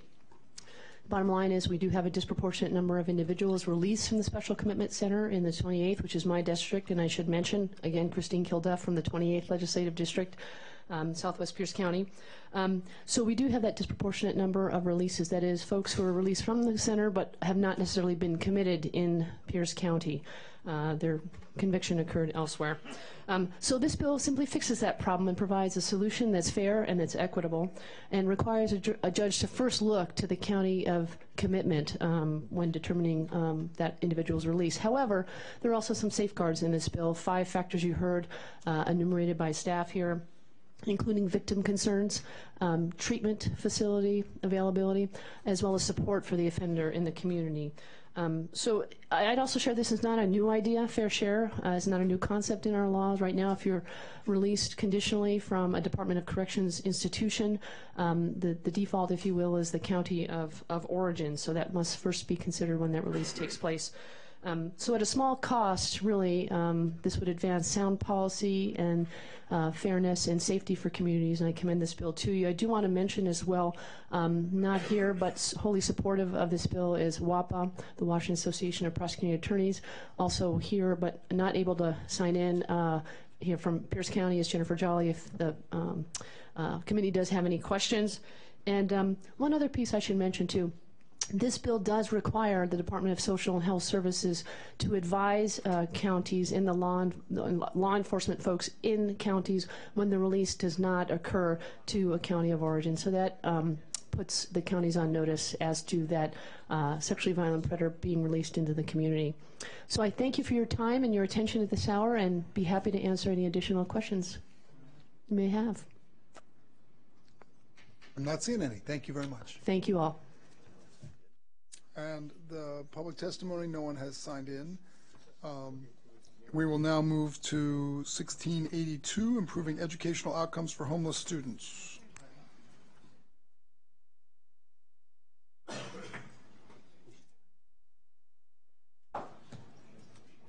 Ms. Harrell?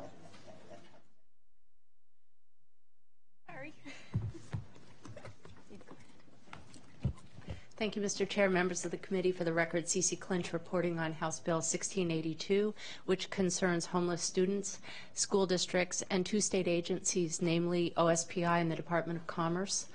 By way of brief background, OSPI has certain responsibilities with respect to homeless students and reporting information regarding that as well, regarding the students themselves, as well as various matters under the McKinney-Vento Act as well. The recent report by OSPI on homeless student data was just issued last month. It showed a 56% increase in the number of enrolled homeless students since the 2008-09 school year. It also reported educational outcomes for homeless students as compared to the all students category. By way of final piece of background, the Department of Commerce also has a number of homeless assistance prevention programs in its portfolio, and these are set forth in the bill report, but I won't go into detail here. By way of summary of this bill, there are essentially 3 pieces to this bill. First, a competitive grant program to identify and support homeless students. OSPI is to create a grant process to evaluate and award state-funded 3-year grants to districts to increase identification and the capacity of districts to provide supports to homeless students. These supports could include the provision of homeless education liaisons in the schools. Currently under federal law, the McKinney-Vento law, the local education agencies are already required to have at least 1 homeless education liaison in the schools. The award criteria that OSPI would use to determine the grantees would be based on both demonstrated need and the ability of the district to meet those needs. The bill does include a $1 million appropriation for this grant. There is a second grant program included. This is subject to appropriation and concerns linking homeless students and their families to stable housing within the district. OSPI and the Department of Commerce are to administer the grant program, and it is limited to 15 districts who in turn partner with eligible housing organizations. The preference is to districts with a demonstrated commitment of partnership and history of working with eligible housing organizations. Eligible activities with these funds include rental assistance, transportation, emergency shelter, and housing stability case management. Finally, the third piece of this bill requires OSPI's reporting on homeless students to specifically call out and report separately unaccompanied homeless students. They're already required to make reports about homeless students in general. What are unaccompanied homeless students? The bill identifies unaccompanied homeless students as those not in the physical custody of a parent or guardian, and then they're also homeless, which is without a fixed, regular, and adequate nighttime residence. And if there's many specifics under McKinney-Vento about what that latter term means. Aren't they like required to be reported to children's? Like these are children who appear in school, have no home, and have no parent or guardian. Like, I hope this is a very small category, but it seems like there'd be some required, like, doesn't CPS take these children into custody in some way? No? There's no one taking care of the child? So like 8-year-olds who show up at school, have no apparent adult, and have no home? So a 16-year-old, I could understand. Okay.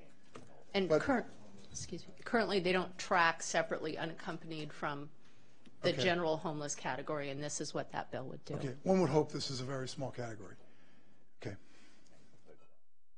Okay. Good evening. Once again, for the record, I'm Jessica Harrell, staff to the committee.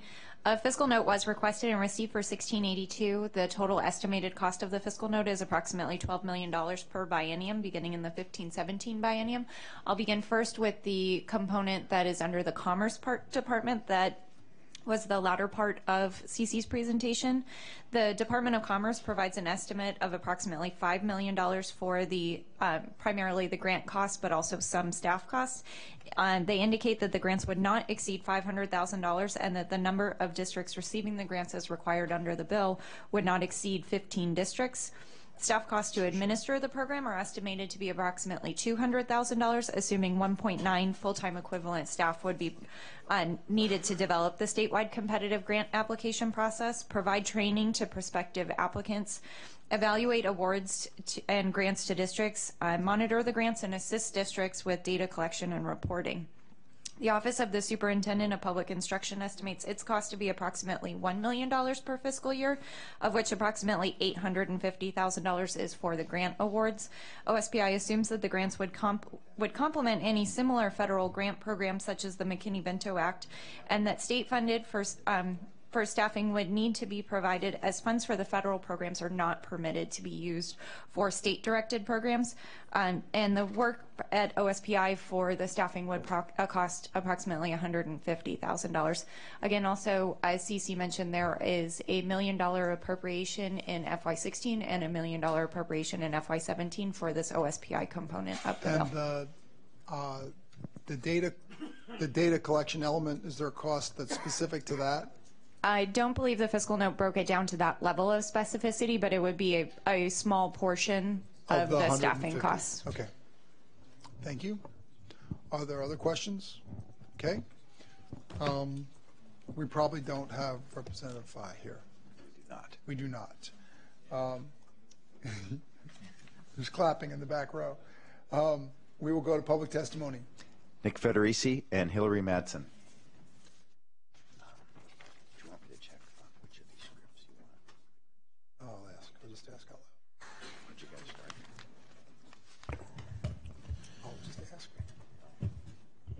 Chair Hunter, members of the committee, thank you so much for hearing this bill.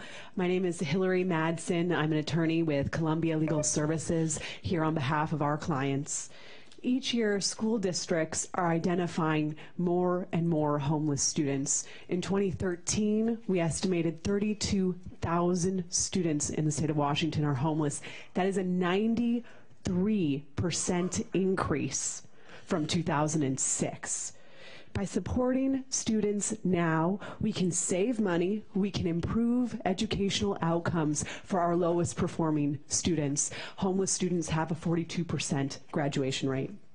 Right now, in the state of Washington, we spend $18 million transporting 1,600 students. That money can be spent better. In King County, there is a project right now between the Highline School District and the Housing Authority. They housed 5 families with 11 students. They saved $80,000 in transportation costs. The fiscal note has been changed. We've seen a drop from $29 million to $12 million, and that breaks down to $181 per homeless student in the state of Washington. We think this is a tremendous value. We hope that you will pass it out of committee. Thank you. Thank you. Thank you, Mr. Chairman, members of the committee. Nick Federici with Washington Low Income Housing Alliance here in strong support of this legislation, and thank you for hearing this bill on this late evening. As you've heard, the Office of the Superintendent of Public Instruction identified about 32,500 kids in the K-12 school system whose families are homeless. That's roughly equivalent to the population of the cities of Mount Vernon, or Issaquah, or Pullman, or Walla Walla, homeless, without a stable place to live on any given night. Under the Federal McKinney-Vento Act, as you've heard, the local school districts are required to maintain educational stability for the homeless students, which sometimes means them paying cab fare or bus tickets for bringing the kids where they've had to sleep in their parents' car back to the school district where they started the school year. Obviously, there are tremendous barriers to kids who literally don't have a home into which to do their homework. And we believe that this bill would take some significant strides, both the cost savings that Ms. Madsen alluded to, as well as a number of other positive things for student outcomes and stability. We think it would dramatically save funds to better identify these kids, to better target resources to them, to target housing interventions for them and their families. That would be better for the schools, it would be better for the kids, and be better for the state's bottom line, and we urge your support for this piece of legislation. Thank you. Thank you. Thank you very much. So that's going to complete testimony for this evening. Our next step is to go into executive session. I have 2 scripts here. Which one? Do I want the green one or the white one? I want the green one. Okay? To transfer my notes to the green one. Okay? Okay. Just a minute here.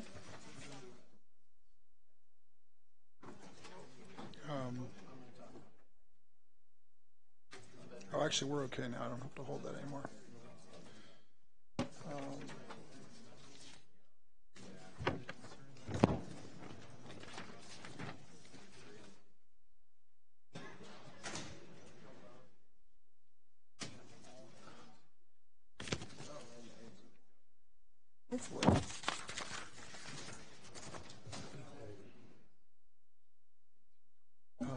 Yes. Why do you want to do that?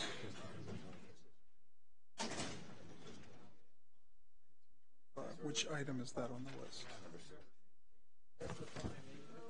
Okay. All right. On hold. Okay. All right.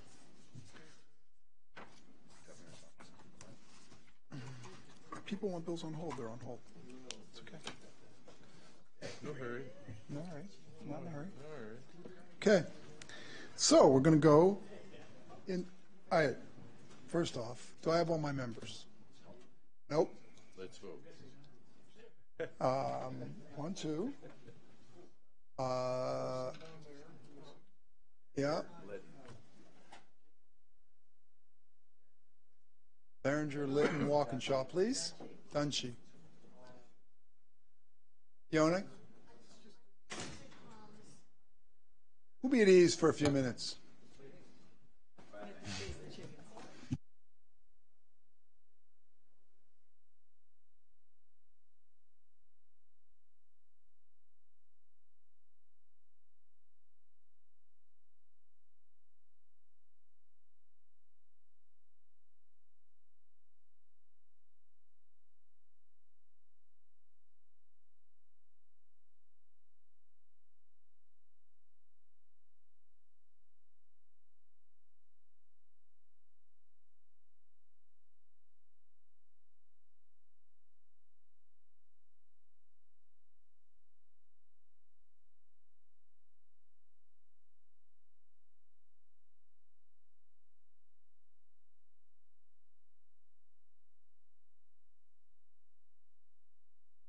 some of the victims' families that came over from Clarkston when we heard it in public safety. But this bill is really for them and for other victims and for the families who have a really difficult time watching as people get released that haven't had treatment. And this just adds some parameters to that, doesn't violate anyone's constitutional rights, and actually will save the taxpayers money, and I think it's a good bill, and I commend it to you. Thank you. Representative Hansen. Thank you. I also would urge a yes vote. From a fiscal perspective, this bill saves a relatively modest amount of money because the AG's office will have to defend fewer strikingly non-meritorious release proceedings, so please vote yes. Can we take a voice vote? Voice vote. Yes. Yeah, we can do that. Not after that last speech. All those in favor of House Bill 1059, please say aye. Aye. All those opposed? Nay. Can you raise your hands? Hunt and Taylor. G. Okay. The vote is unanimous with the exception of G. Graham Hunt and Representative Taylor. By your action, you've reported House Bill 1059 out of committee with a due pass recommendation. We'll now take up substitute 1295. Mr. Chair, I move that substitute House Bill 1295 be reported out of committee with the due pass recommendation. Moved and seconded that House Bill 1295 be reported out of committee due pass. There are no amendments. Representative Hudgens. Thank you, Chair Hunter. This is a bill that is very similar to the one we passed out of the House last year with broad bipartisan support. And I would like to ask you to vote for it again. It is a great program that's going to make sure kids get something to eat in the morning if they fit the eligibility requirements, and that will make them better prepared to learn that day. And I think it's also insurance on the McCleary money we're putting into the classroom. We want kids to be prepared to learn and to be healthy and ready to go. So I'd ask for the support of the committee. Thank you. Representative Magendas, comments on breakfast after the bell. Good bill, vote yes. Voice vote? No. Call the roll, please. Hunter. Aye. Ormsby. Aye. Chandler. No. Parker. Wilcox. Bice. Carlisle. Aye. Cody. Condata. Dent. Dunshee. Fagan. Taylor. Hansen. Hudgens. Aye. G. Hunt. S. Hunt. Jenkins. Kagi. Litton. McEwen.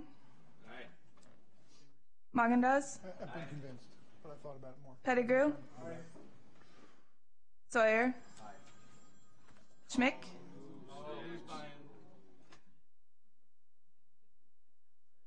Federici, he's pointing.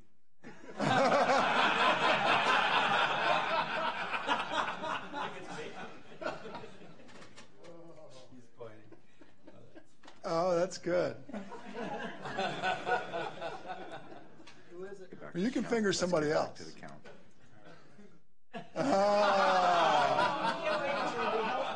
Healthy snacks, please. I'm sorry, you can continue the count. Schmick. Zen. Springer. Stokesbury. Sullivan. Taylor. No. Behringer. Van Werven. Walkinshaw.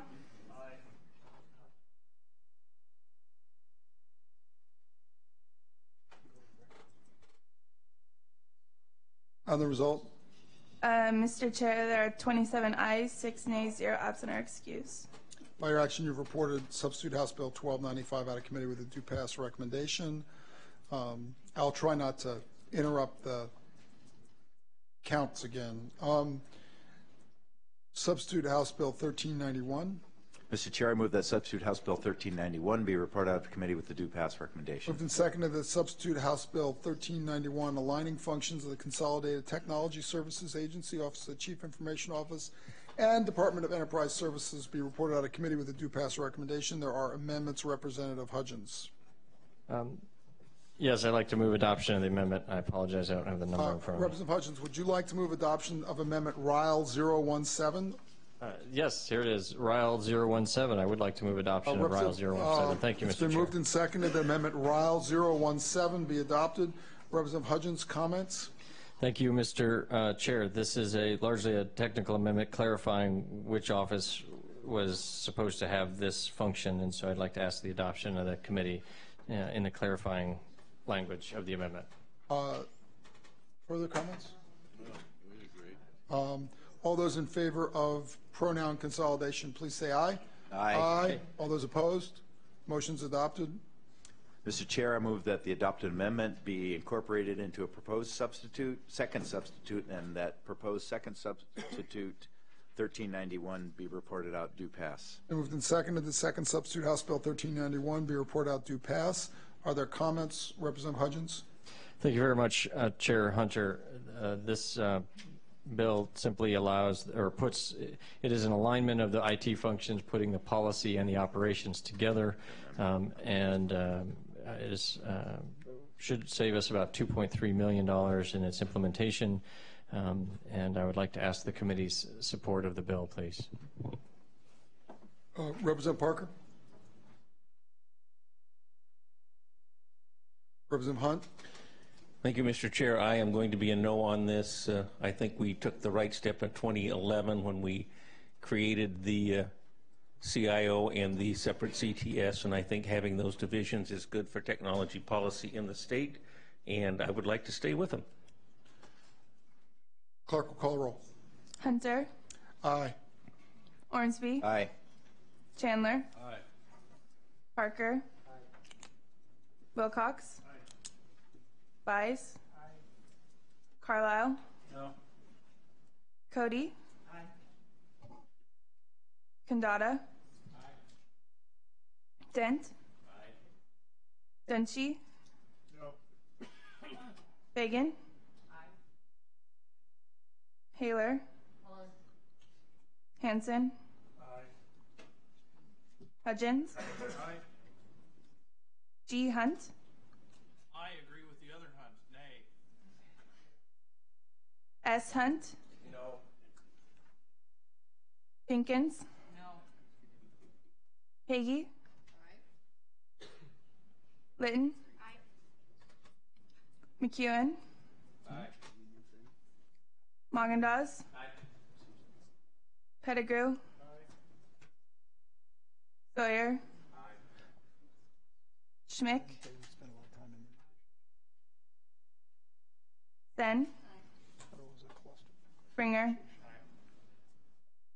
Stokesbury. Sullivan. Taylor. Behringer. Van Werven. Walkinshaw.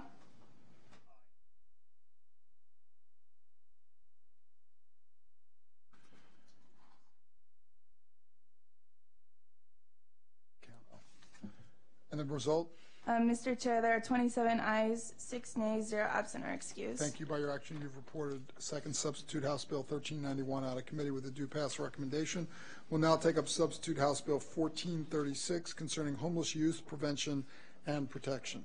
Mr. Chair, I move that substitute House Bill 1436 be reported out of committee with the due pass recommendation. There are amendments. Representative Ormsby.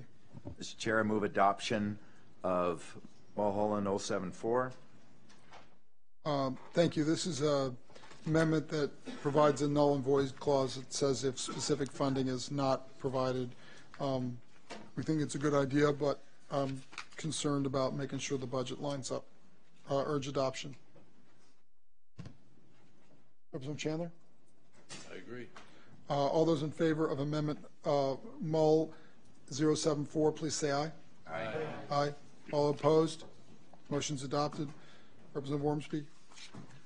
Mr. Chair, I move that the adopted amendment be incorporated into a proposed second substitute, and that second substitute, House Bill 1436, be reported out of committee do pass. Moved and seconded that second substitute House Bill 1436 be reported out with a do pass recommendation. Representative Kagi, comments. Thank you, Mr. Chair. Well, we heard testimony just a few minutes ago about the growing number of homeless children and youth in this state in our schools.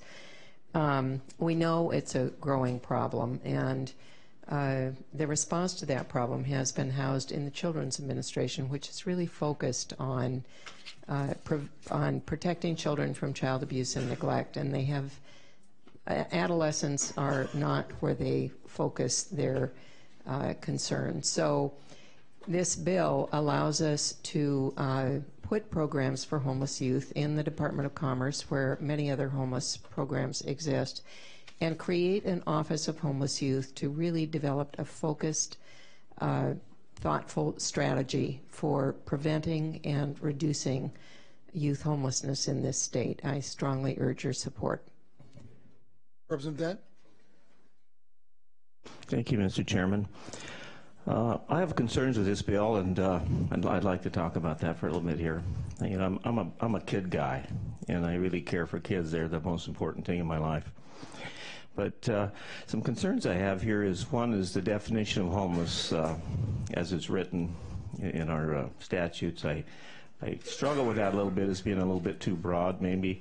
And I'd like to share my own history a little bit. When I was in high school and junior high, I was somewhat of a troubled young man, and there was lots of times that I didn't stay at home. I'd camp out on somebody's couch, and I learned a lot, and I had direction from other people, and I think that happens a lot in our life. And it also enabled me to understand that there were a lot of other people in this world that could reach out and help and be my friend. And I've done that in my adult life with kids I see that are troubled. And I'm a little, my concerns with this bill is I think we should maybe look a little farther in what we can do as a community to help our troubled young people that may be homeless, you know, through our nonprofit organizations and things. I mean, don't misunderstand me. I know there are homeless kids out there, but I think we could reach out and touch them, you know, as just citizens of this universe. And maybe we could help them. And I'm also concerned with another bureaucracy that may be trying to provide services that are already provided by other agencies as well. So, you know, I will vote no. I know it's a serious issue, and I understand that. But anyway, thank you. Further comments? Seeing none, the clerk will call the roll. Hunter. Aye. Hornsby. Aye. Chandler. No. Parker. Wilcox. No. Bice. No. Carlisle. Aye. Cody. Aye. Pendata. No. Dent. No. Senshi. Aye. Fagan. Haler. No. Hanson. Aye. Hudgens. Aye. G. Hunt. No. S. Hunt. Aye. Jenkins. Aye. Hagee. Aye. Litton. McEwen. No. Magendas. No. Pettigrew. Aye. Sawyer. Aye. Schmick. No. Then. Springer. Stokesbury. No. Sullivan. Aye. Taylor. No. Behringer. Aye. Van Werven. Walkinshaw.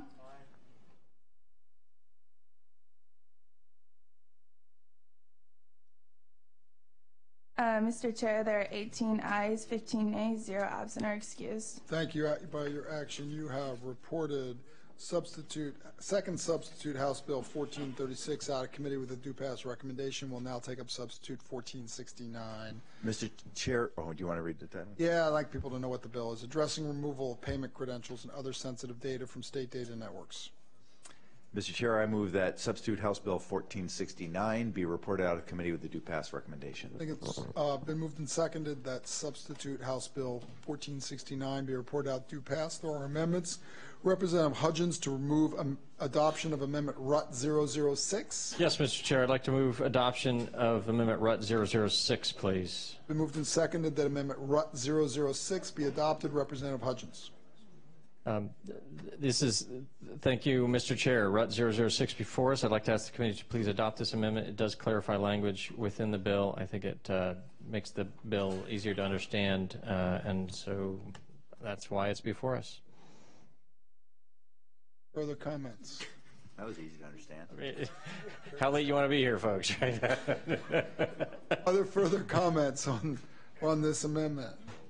All right. All those in favor of RUT 006, please say aye. Aye. Aye. All those opposed?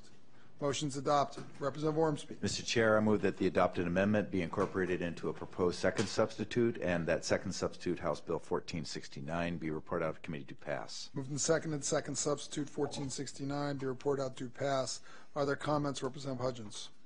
Thank you, Chair Hunter. As I mentioned during the public hearing, this is an attempt an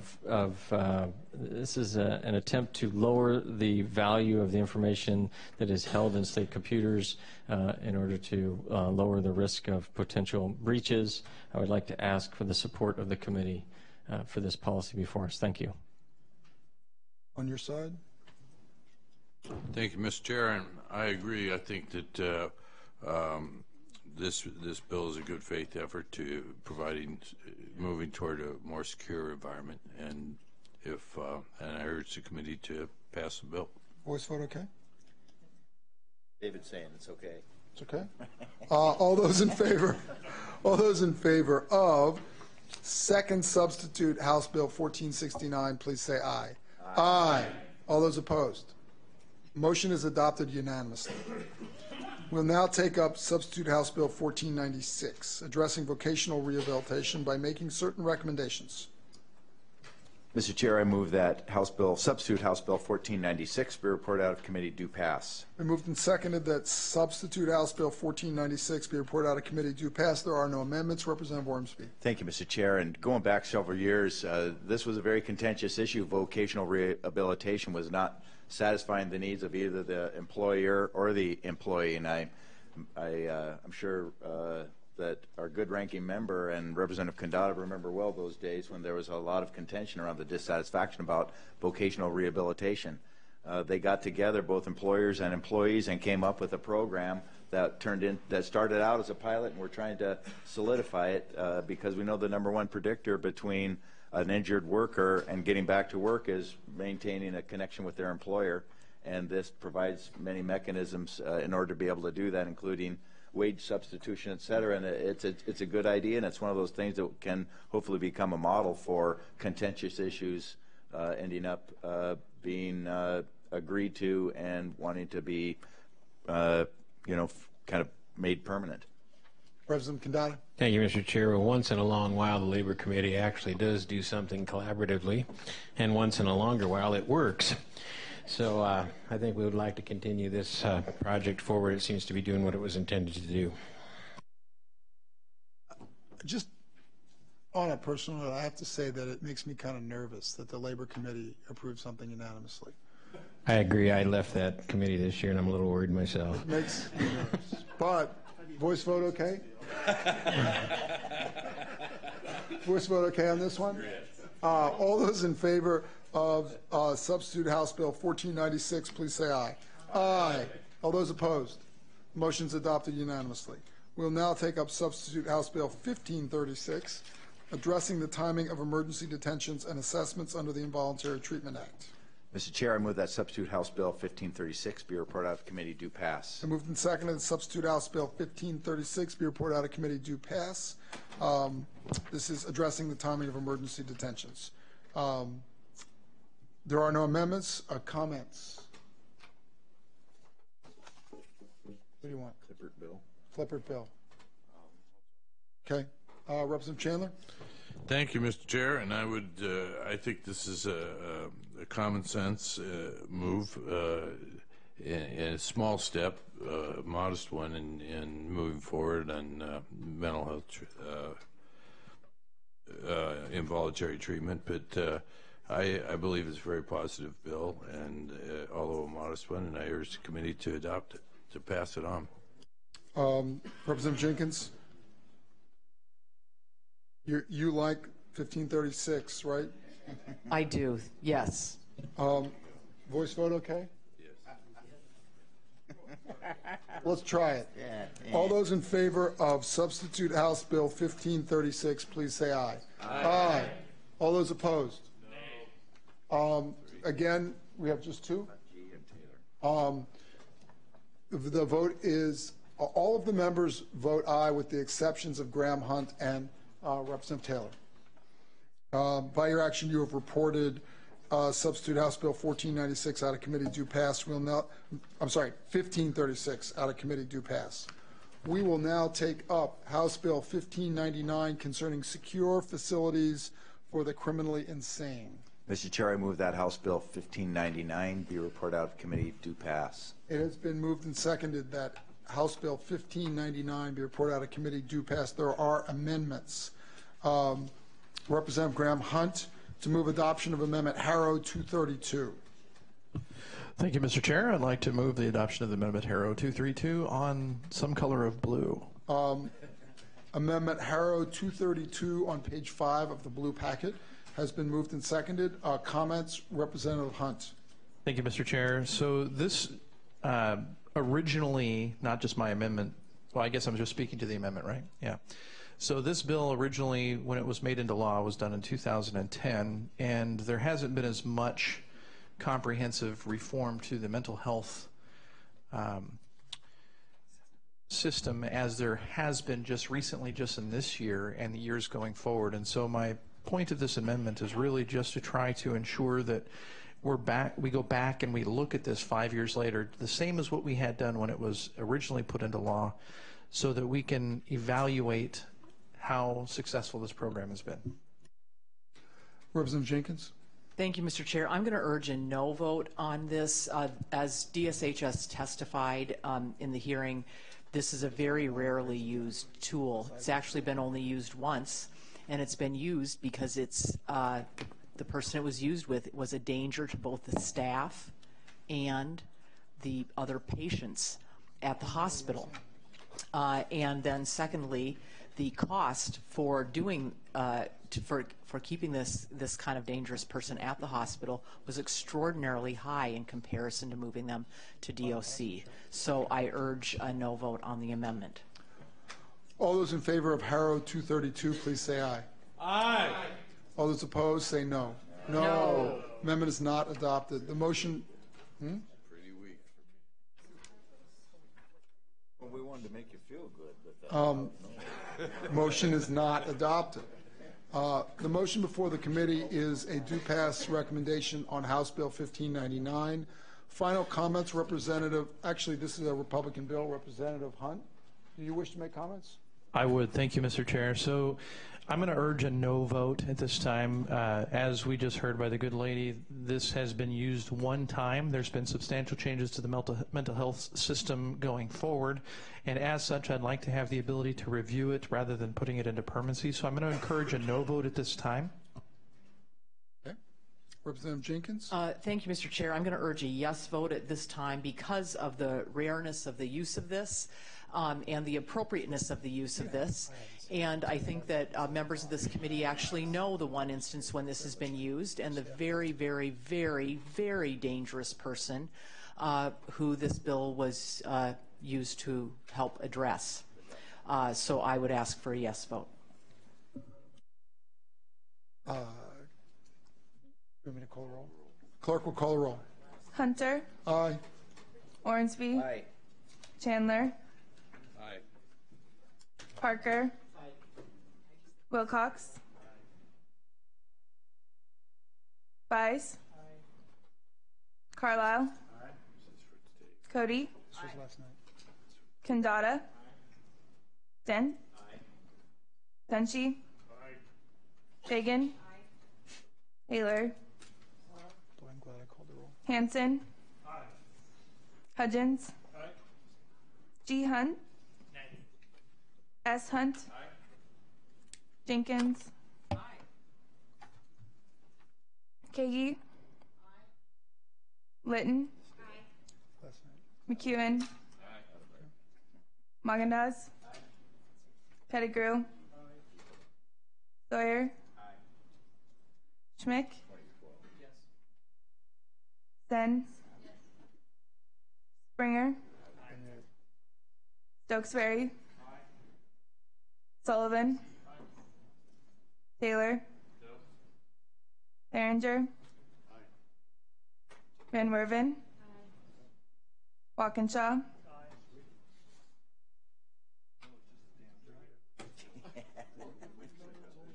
Mr. Chair, there are 31 ayes, 2 nays, 0 absent or excused. Thank you. I'm glad I called the roll. By your action, you have reported House Bill 1599 out of committee with a due pass recommendation. I just want to point out for the members' information, the clipboard going around is for people to notice if they had dinner last night. They're just trying to track who ate. I'm sure it will appear somewhere. In the PDC.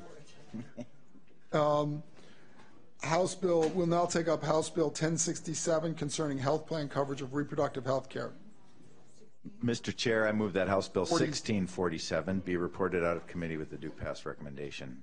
It's been moved and seconded that House Bill 1647 be reported out of committee due pass. There are no amendments. Comments? Representative Cody. Thank you, Mr. Chair.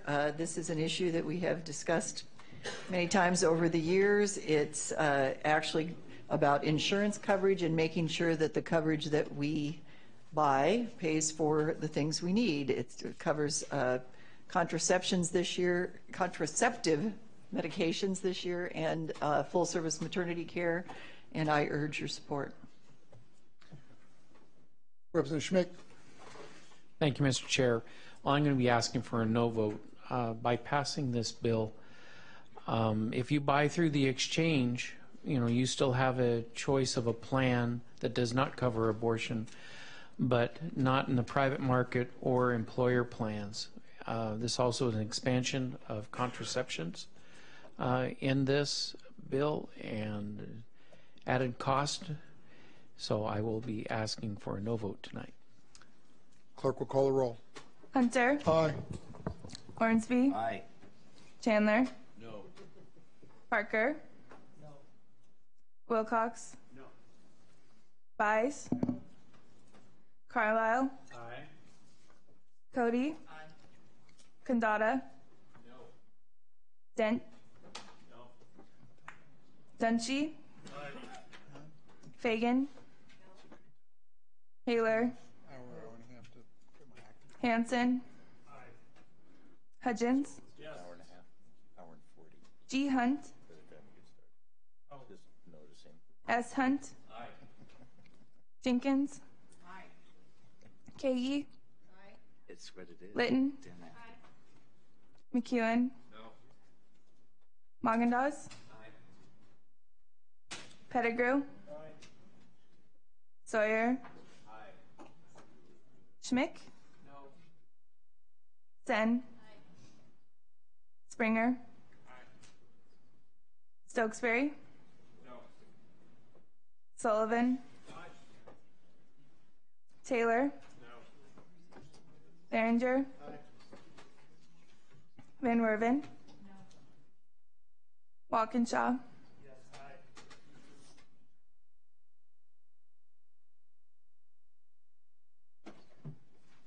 Aye. Mr. Chair, there are 19 ayes, 14 nays, 0 absent or excused. Thank you. By your action, you've reported House Bill 1647 out of committee with a due pass recommendation. We'll now take up House Bill 1666, making the results on the statewide assessments available as norm reference results and as student growth percentiles. Representative Ormsby. Mr. Chair, I move that House Bill 1666 be reported out of committee with a due pass recommendation. Moved and seconded that House Bill 1666 be reported out of committee with a due pass recommendation. There are no amendments. Representative Malgandas. for comments.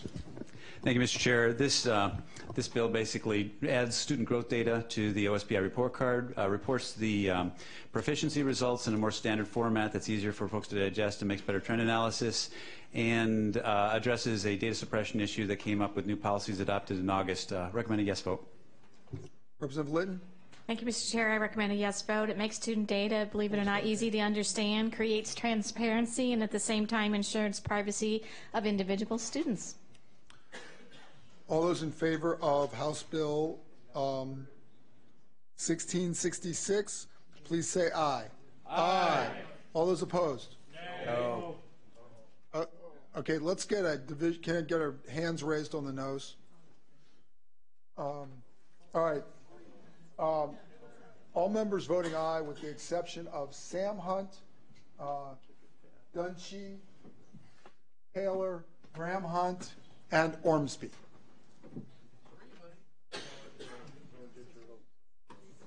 That's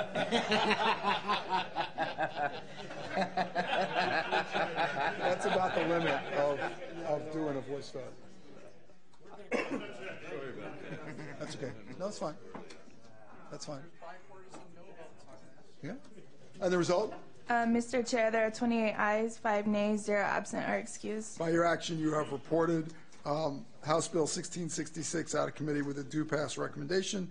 We'll now take up House Bill 1667, establishing the Bleeding Disorder Collaborative for Care. Mr. Chair, I move that House Bill 1667 be reported out of committee with a due pass recommendation. Moved and seconded that House Bill 1667 be reported out of committee due pass. There's an amendment. Mr. Chair, I move adoption of Amendment Cornelia 234. Amendment Cornelia 234 has been moved and seconded. This is an amendment that puts a null and void on what is essentially a budget proviso and turns it into a budget proviso. I would urge adoption of the null and void amendment. Thank you, Mr. Chair. We agree. All those in favor of Amendment Corn 234, please say aye. Aye. All those opposed? Motion's adopted. Representative Ormsby. Mr. Chair, I move that the adopted amendment be incorporated into a proposed substitute and that substitute House Bill 1647 be reported out due pass. Moved and seconded. Substitute House Bill 1647 be reported out committee with a due pass recommendation. Representative Cody. Mr. Chair, just for the record, you're on 1667. Oh, the script is wrong. My mistake. That is actually my mistake, Mr. Chair. No, it couldn't be. But it's no one's mistake to pass this bill. Substitute. The motion before the committee is to report substitute House Bill 1667 out of committee with a due pass recommendation, just to be clear.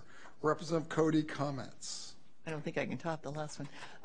This is actually, I think, good medicine and good policy to try and make sure that we're doing evidence-based guidelines for these people that are very expensive to treat and that we spend a lot of money on in this state. So I'd urge your support. Representative Schmick.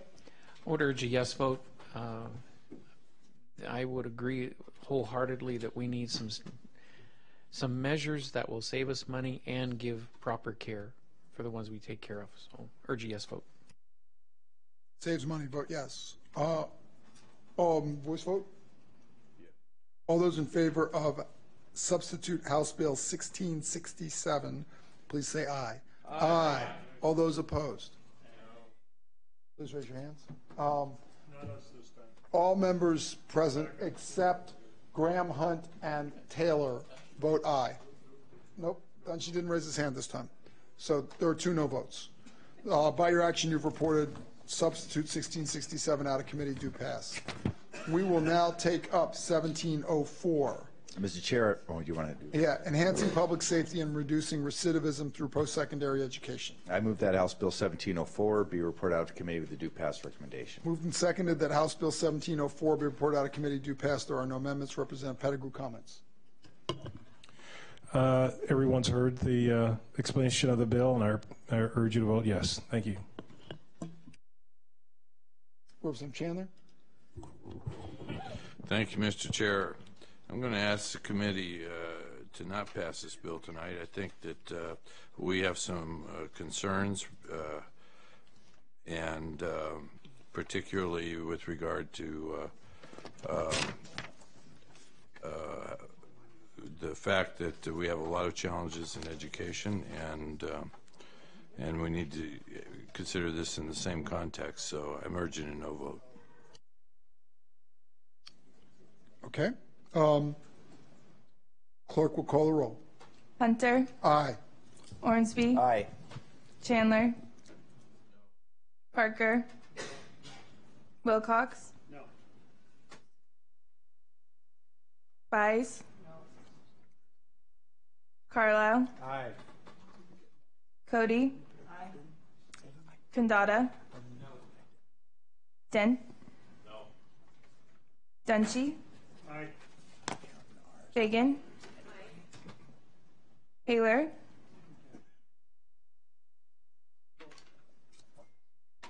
Hanson,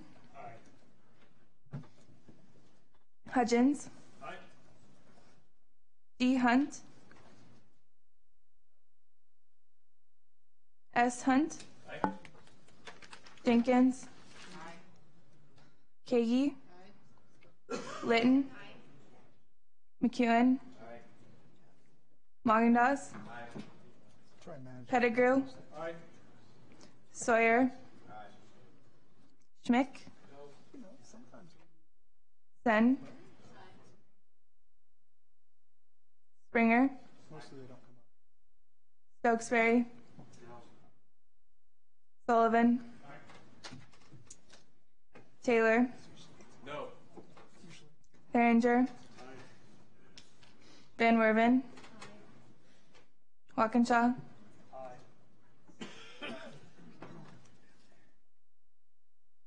Mr. Chair, there are 22 aye, 11 nays, 0 absent or excused. Thank you. By your action, you have reported House Bill 1704 out of committee due pass. We'll now take up substitute House Bill 1728, creating the Parents for Parents program. Mr. Chair, I move substitute House Bill 1728 be reported out of committee due pass. Moved and seconded that substitute House Bill 1728 be reported out of committee with a due pass recommendation. There is an amendment. Representative Ormsby.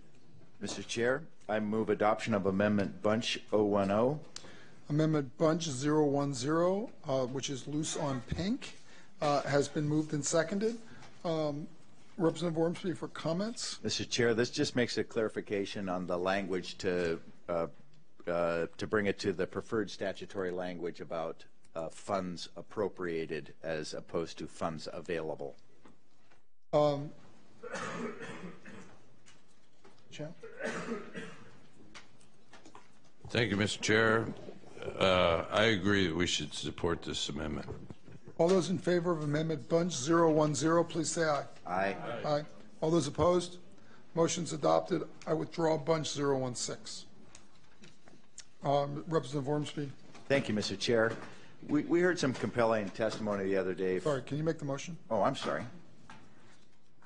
I jumped in the gun again. I move that the adopted amendment be incorporated into a proposed second substitute, and that second substitute House Bill 1728 be reported out of committee due pass. Been moved and seconded that second substitute House Bill 1728 be reported out of committee due pass. Representative Ormsby. Thank you, Mr. Chair, for your indulgence.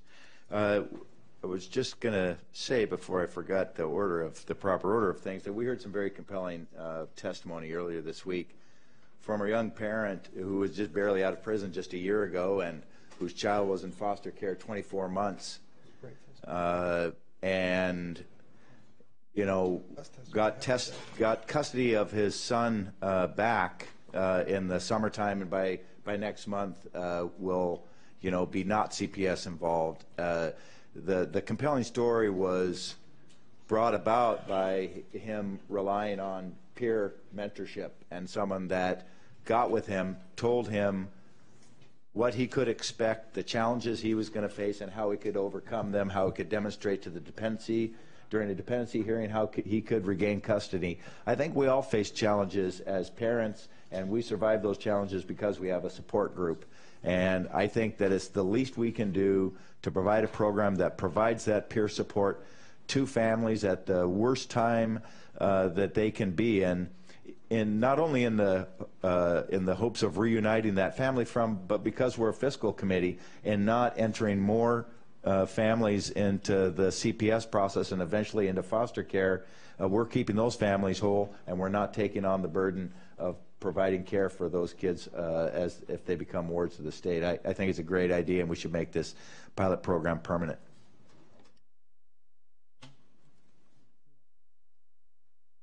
Representative Chandler? No? Representative Wilcox? Thank you, Mr. Chair. I agree. That was compelling testimony, and I know that this program may not be appealing to everybody, but the idea of peers who have gone through this experience together, have made mistakes in their lives, and still move on to take on the most important job that any of us have in our lives together in a way that's kind of a person-to-person thing. It's got some government involved, but I think it's fundamentally one human being to another. That's something that is easy for me to support. Thank you for those excellent comments. Voice vote, okay? Clerk will call the roll. Hunter. Aye. Ormsby. Aye. Chandler. Aye. Parker. Wilcox. Bice. No. Carlisle. Aye. Cody. Condata. Dent. Aye. Dunshee. Aye. Fagan. Haler.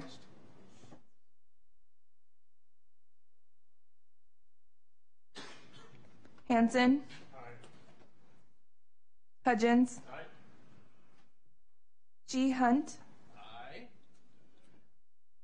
S. Hunt. Jenkins. Hagee. Litton. McEwen. Magendas. Enjoying this love fest here. Pettigrew. Sawyer. Schmick. Then. Different collection. Springer. You guys are eclectic. Stokesbury. Sullivan. Taylor. No. Behringer. Van Werven. Walkinshaw.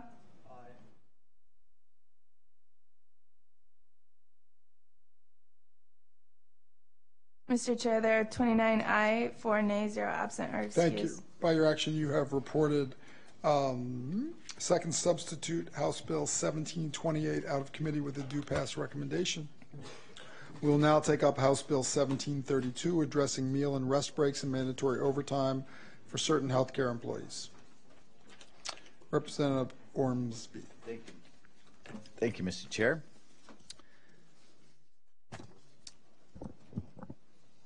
Having a little trouble finding where I am here. Number 16, thank you. Seat 22.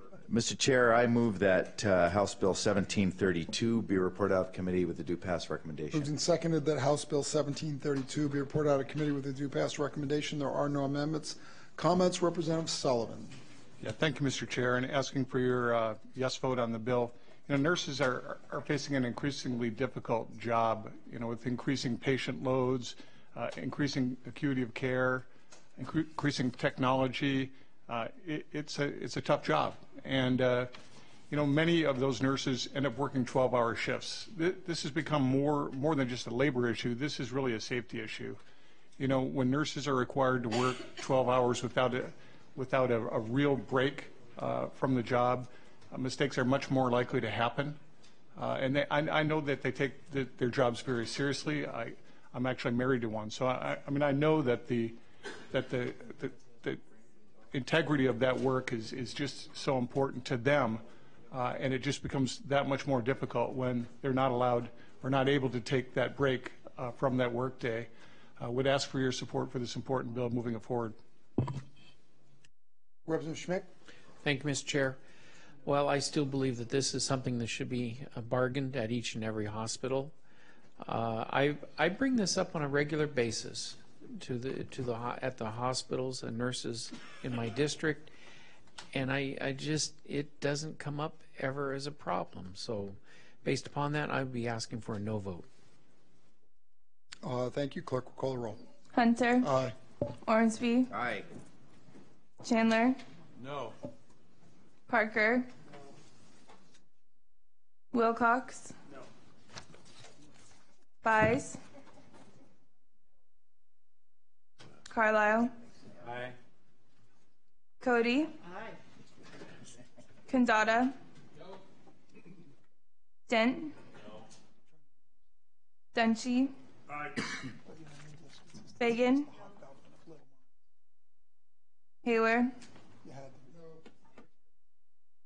Hanson. Hudgens. G. Hunt. S. Hunt. Jenkins. Hagee. Litton. McEwen. No. Magendas. No. Pettigrew. Sawyer. Schmick. No. Sen. Springer. Stokesbury. No. Sullivan. Taylor. No.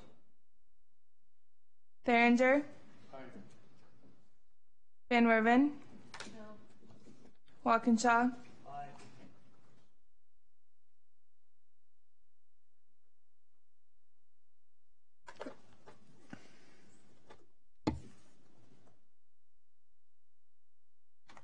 Mr. Chair, there are 18 aye, 15 nay, 0 absent or excused. Thank you. By your action, you have reported House Bill 1732 out of committee with a due pass recommendation. We will now take up House Bill 1813, expanding computer science education. Mr. Chair, I move that House Bill 1813 be reported out of committee with a due pass recommendation. Been moved and seconded that House Bill 1813 be reported out of committee with a due pass recommendation. There are amendments. Mr. Chair, I move HAR J148. Move adoption. It's been moved and seconded that Amendment HARJ 148 be adopted. In an attempt at being consistent, this amendment eliminates the grants defined in the bill. If we choose to do grants, it's straightforward to do it in the budget, but leaves in the creation of the account so that we can have the matching program done should we decide to do that in the budget.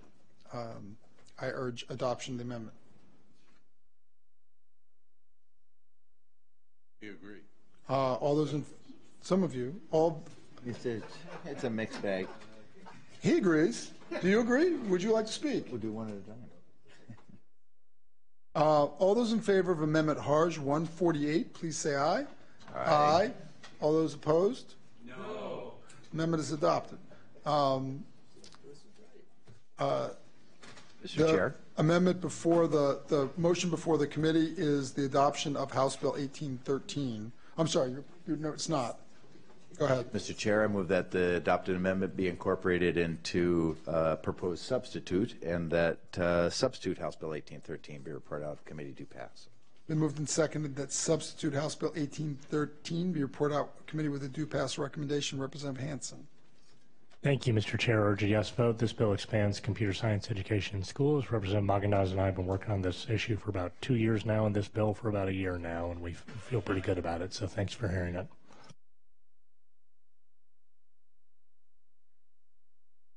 Oh, he's good. Voice vote?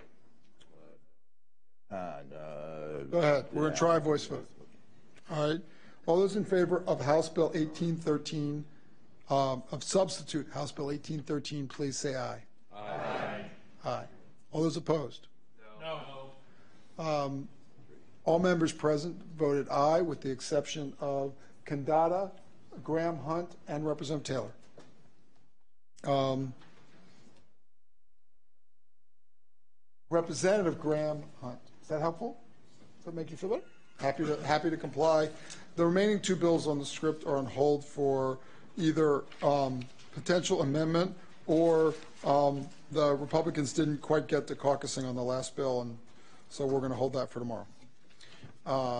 And with that, our executive session is done, and we'll be on hold for a minute while we consult. That could have been way worse. 49 bills to start the day. One heard or pass. Going to have to question the management decision about putting.